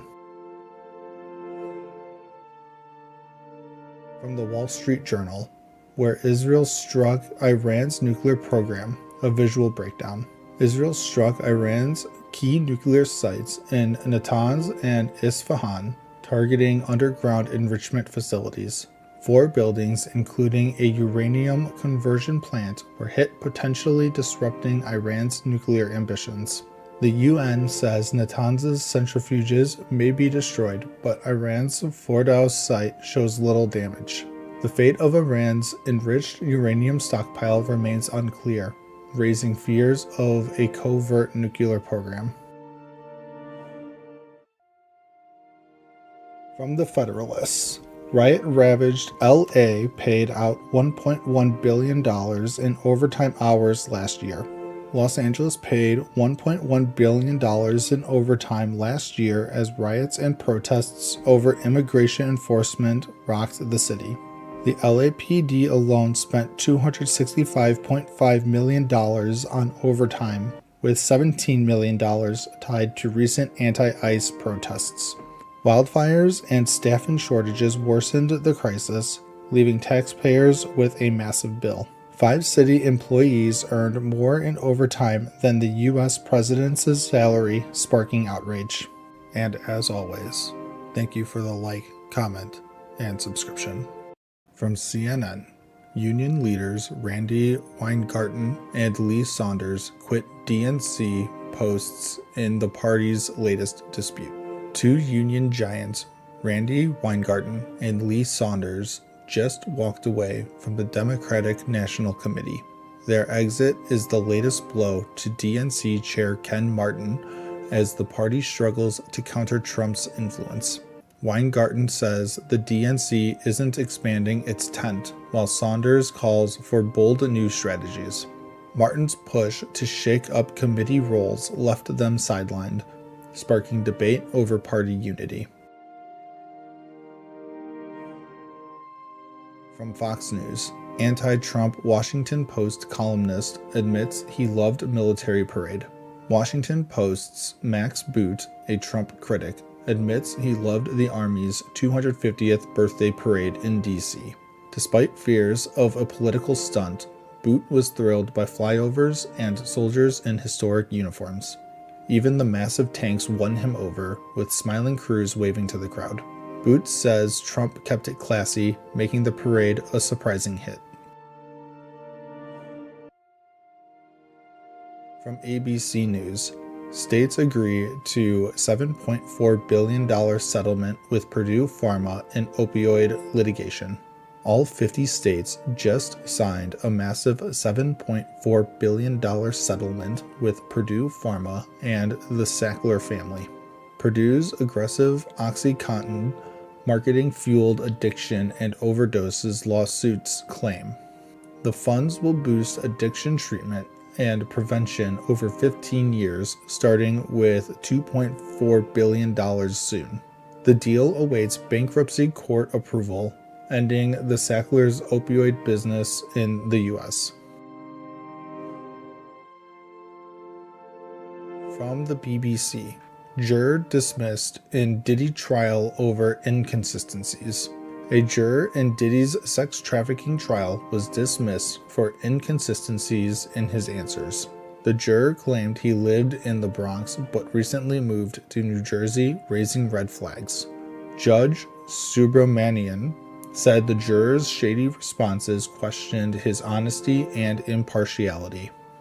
Diddy's team cried foul, saying the dismissal hurts diversity, but the trial rolls on. From USA Today, Trump Organization launches $499 phone, new Trump mobile cell service. The Trump Organization just dropped Trump Mobile, a new 5G cell service and T1 phone. The T1 phone runs Android, has 256 gigabyte storage, and costs $499 with AI face unlock. Eric Trump says it's made in the USA with call centers in St. Louis, not overseas. The 47 plan offers unlimited data for $47.45 a month, nodding to Trump's presidency. From Newsweek, MAGA splitting over Israel's strikes on Iran poses dilemma for Trump. President Trump backs Israel's strikes on Iran, but it's splitting his MAGA base. Rep. Marjorie Taylor Greene says supporting the war isn't America first, clashing with Trump. Tucker Carlson calls Trump complicit in Israel's actions, fueling the debate. Experts say Trump's torn between global strength and his anti-war supporters. And as always, thank you for the like, comment, and subscription. From the Post-Millennial, Trump calls for a peace deal between Iran Israel amid calls for U.S. to join war. On Sunday, Trump predicted Iran and Israel would make a deal after Israel's preemptive strikes on Iran's nuclear facilities. Israel targeted Iran's military leadership and scientists, with Iran retaliating via rocket strikes and car bombs in Tehran. Israeli Prime Minister Netanyahu called the strikes just the beginning, while Trump claims he can broker peace, citing past successes like India-Pakistan. Trump insists the U.S. isn't involved but warned Iran of severe consequences if they attack American targets, urging a swift resolution. From Newsweek, John Fetterman's name booed at Pennsylvania No Kings rally. Senator John Fetterman faced boos at a No Kings rally in Pennsylvania when his name was mentioned during a speech. The rally, part of nationwide protests, saw thousands march against a military parade Fetterman supported, celebrating the U.S. Army's 250th anniversary. Fetterman, a Democrat, has broken party lines on issues like Israel-Hamas and border security, sparking criticism from progressives. His hometown paper accused him of neglecting duties, but Fetterman denies rumors of switching to the Republican Party. From The Guardian, manhunt continues for suspect in shootings of Minnesota lawmakers. A gunman, Vance Bolter, is on the FBI's most wanted list after killing Rep. Melissa Hortman and her husband in Minnesota. Bolter, posing as a cop, also shot Senator John Hoffman and his wife, who are now recovering after surgery. Authorities say Bolter drove a fake police SUV and may be targeting pro-choice lawmakers with a manifesto listing abortion-related motives. Senator Klobuchar urges caution as the suspect remains at large in the Midwest with a $50,000 reward for his capture. From the New York Post, Mayor Adams blasted for hosting smoking cigars with anti-Semitic influencer Sneeko at Gracie Mansion, who once proclaimed "Down with Jews." Mayor Eric Adams is criticized for hosting anti-Semitic influencer Sneeko, who once said, "Down with the Jews," at Gracie Mansion. Sneeko, banned from Twitch for hate speech, smoked cigars with Adams and bragged about meeting celebrities like DiCaprio. Rep. Richie Torres slammed Adams, questioning if he'd host other controversial figures, citing Sneeko's ties to white nationalists. Adams' team defends him, citing his fight against anti-Semitism, including a new order adopting its official definition. From CNN, Trump wary of increasing U.S. involvement as Israel-Iran conflict escalates. President Trump is resisting calls to deepen U.S. involvement in the escalating Israel-Iran conflict, wary of another Middle East war.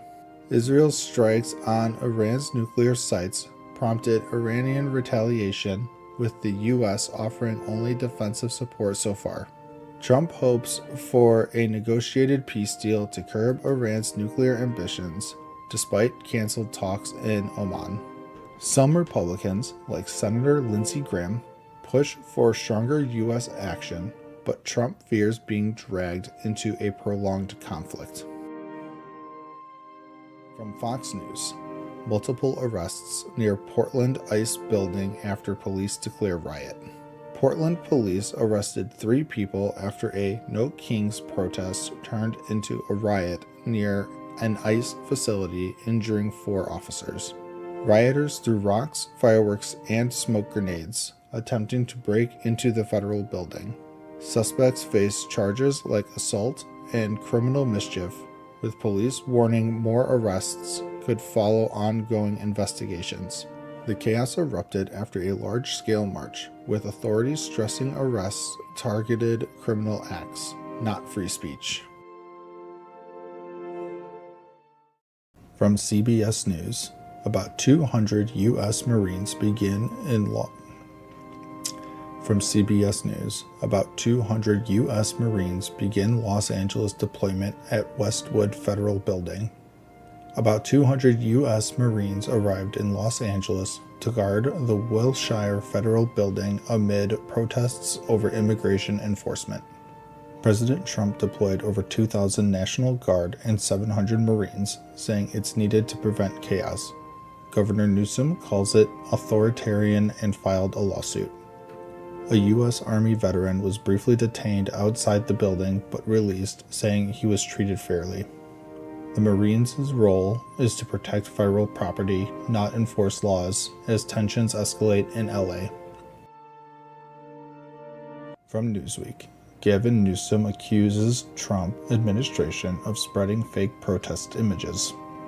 California Governor Gavin Newsom accused the Trump administration of sharing doctored images of Los Angeles protests to justify military deployment. A Department of Defense post showed burning police cars, but Snopes confirmed the footage was from 2020, not recent protests. Newsom called it a propaganda campaign, The Pentagon countered that Newsom has failed to maintain order in LA.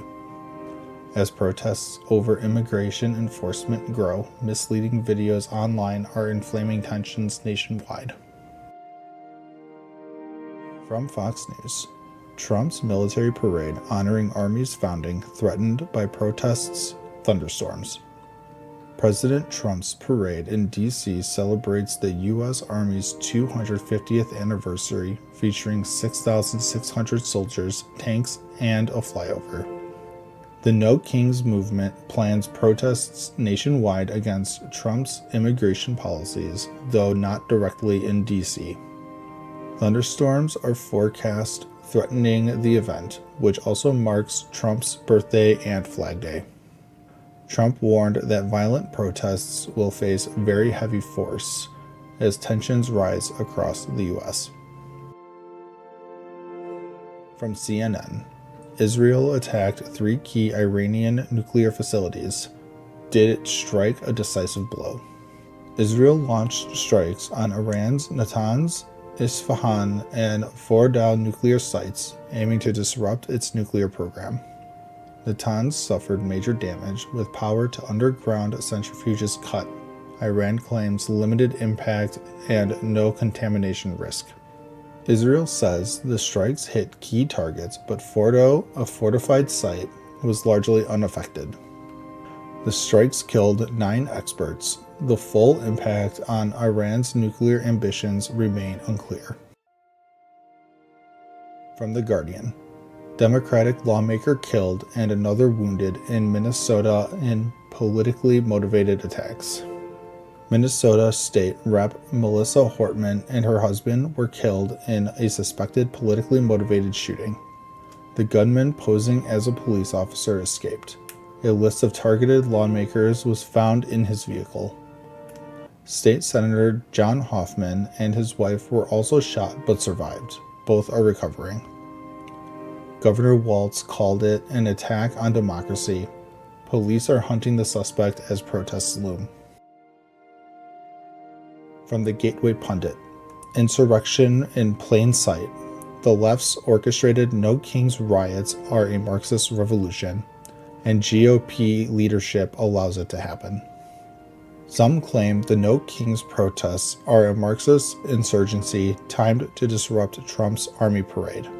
Online posts suggest coordinated efforts, citing judges and lawmakers echoing No Kings themes.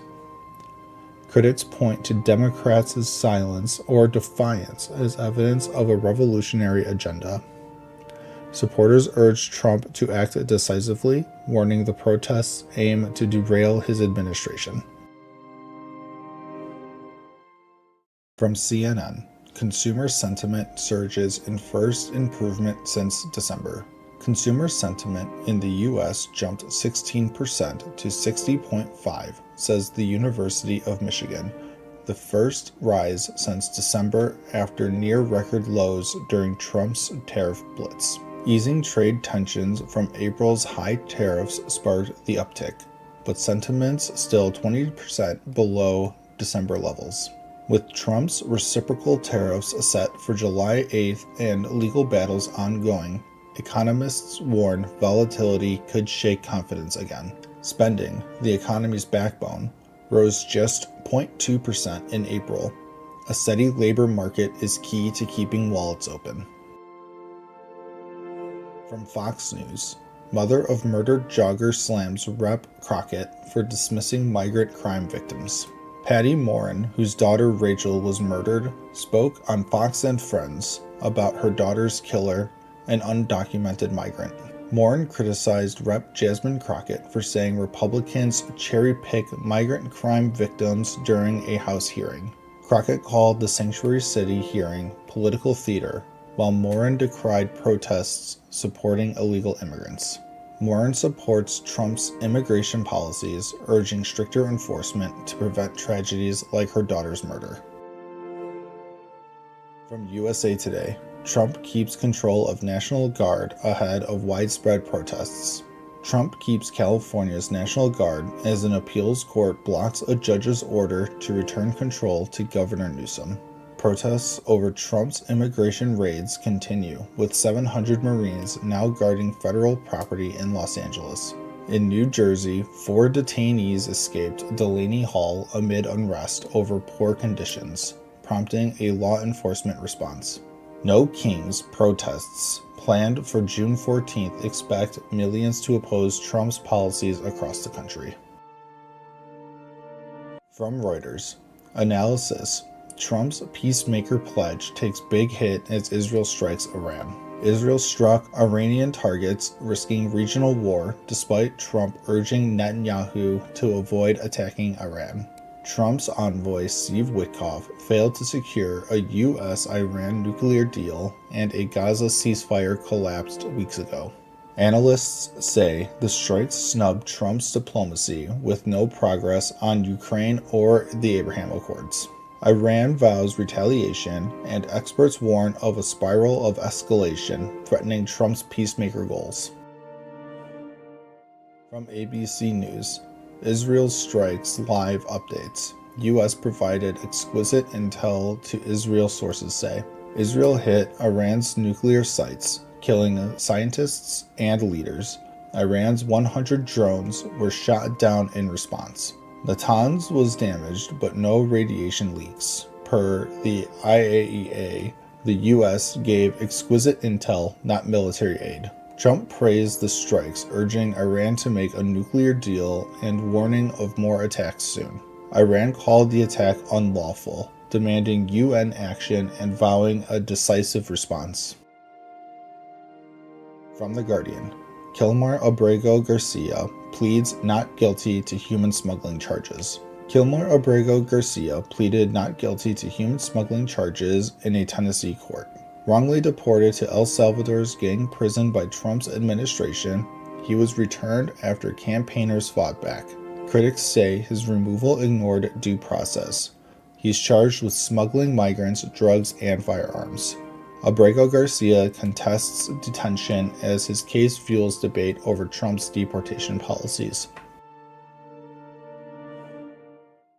From Fox News, Elizabeth Warren sides with President Trump on eliminating debt ceiling in New York Times guest essay. In a New York Times essay, Senator Warren backed Trump's push to abolish the debt ceiling, calling it a political tool that risks economic collapse. Trump's big, beautiful bill includes a $5 trillion debt ceiling hike, but Warren says scrapping the limit entirely would end decades of brinkmanship. While they agree on this, Warren slams the bill's tax breaks for the rich and healthcare cuts, vowing to fight it. Trump celebrated their rare agreement on Truth Social, but will this unlikely duo change Washington? From CBS News, CIA releases 54 declassified documents related to RFK assassination. The CIA released 54 declassified files totaling 1,450 pages following President Trump's executive order for transparency. The files reveal RFK shared Soviet Union travel insights with the CIA and include global reports on assassin Sirhan's motives. Some documents are still heavily redacted, hiding details about Sirhan's mental state, but they shed light on CIA operations. RFK Jr. praised the release, saying it restores trust. What secrets are still hidden? From USA Today, Newsom says Trump use of troops is theater madness as court hearing looms. Live updates.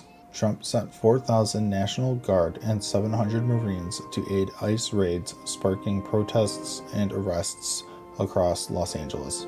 Governor Newsom sued to block the troops, calling it unconstitutional madness and seeking to limit their role. Protests spread nationwide, with thousands rallying against ICE raids as tensions boil over. Trump says LA is safe thanks to the military. Will this feud escalate further? From the Associated Press, standoff with troops in Los Angeles reignites old feud as Newsom resists Trump's immigration raids. Trump federalized the National Guard and deployed Marines to support immigration sweeps, prompting violent protests. Newsom called it an authoritarian move, suing to return the Guard to state control and slamming Trump's tactics. Nationwide protests, like Tucson's, saw arrests as crowds opposed ICE actions, fueling a growing unrest. With a court hearing looming, will Newsom's lawsuit stop Trump's military move? From CNN, the FBI raided the wrong house. The Supreme Court says the family is allowed to sue. In 2017, the FBI raided Katrina Martin's Atlanta home by mistake, using a battering ram and flashbang grenade. The Supreme Court unanimously ruled the family can sue, overturning lower courts that blocked their case. The raid targeting a gang member traumatized Martin's family when agents realized they hit the wrong house. Justice Gorsuch's opinion criticized the FBI's errors. Will this lead to justice for the Martins? From ABC News, Israel considering military actions against Iran in coming days. Israel is weighing military action against Iran soon, sources say, amid rising Middle East tensions.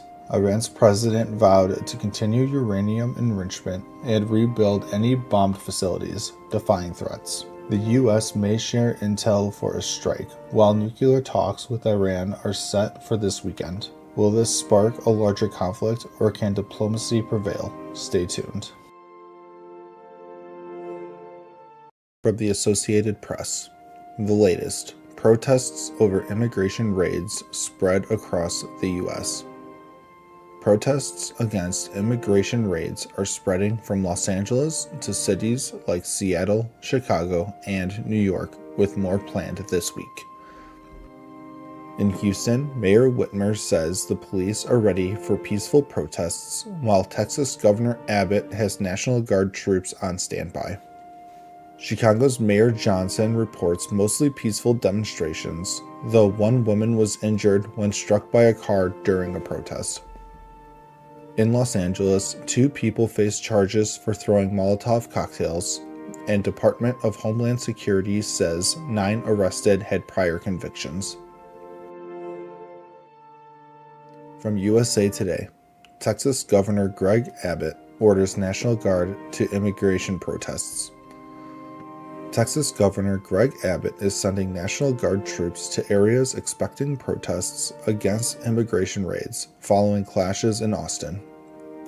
In Austin, police arrested 8 after some protesters threw rocks and graffitied buildings, with 4 officers injured. The move echoes President Trump's deployment of Guard troops and Marines in Los Angeles, despite objections from California's Governor Newsom.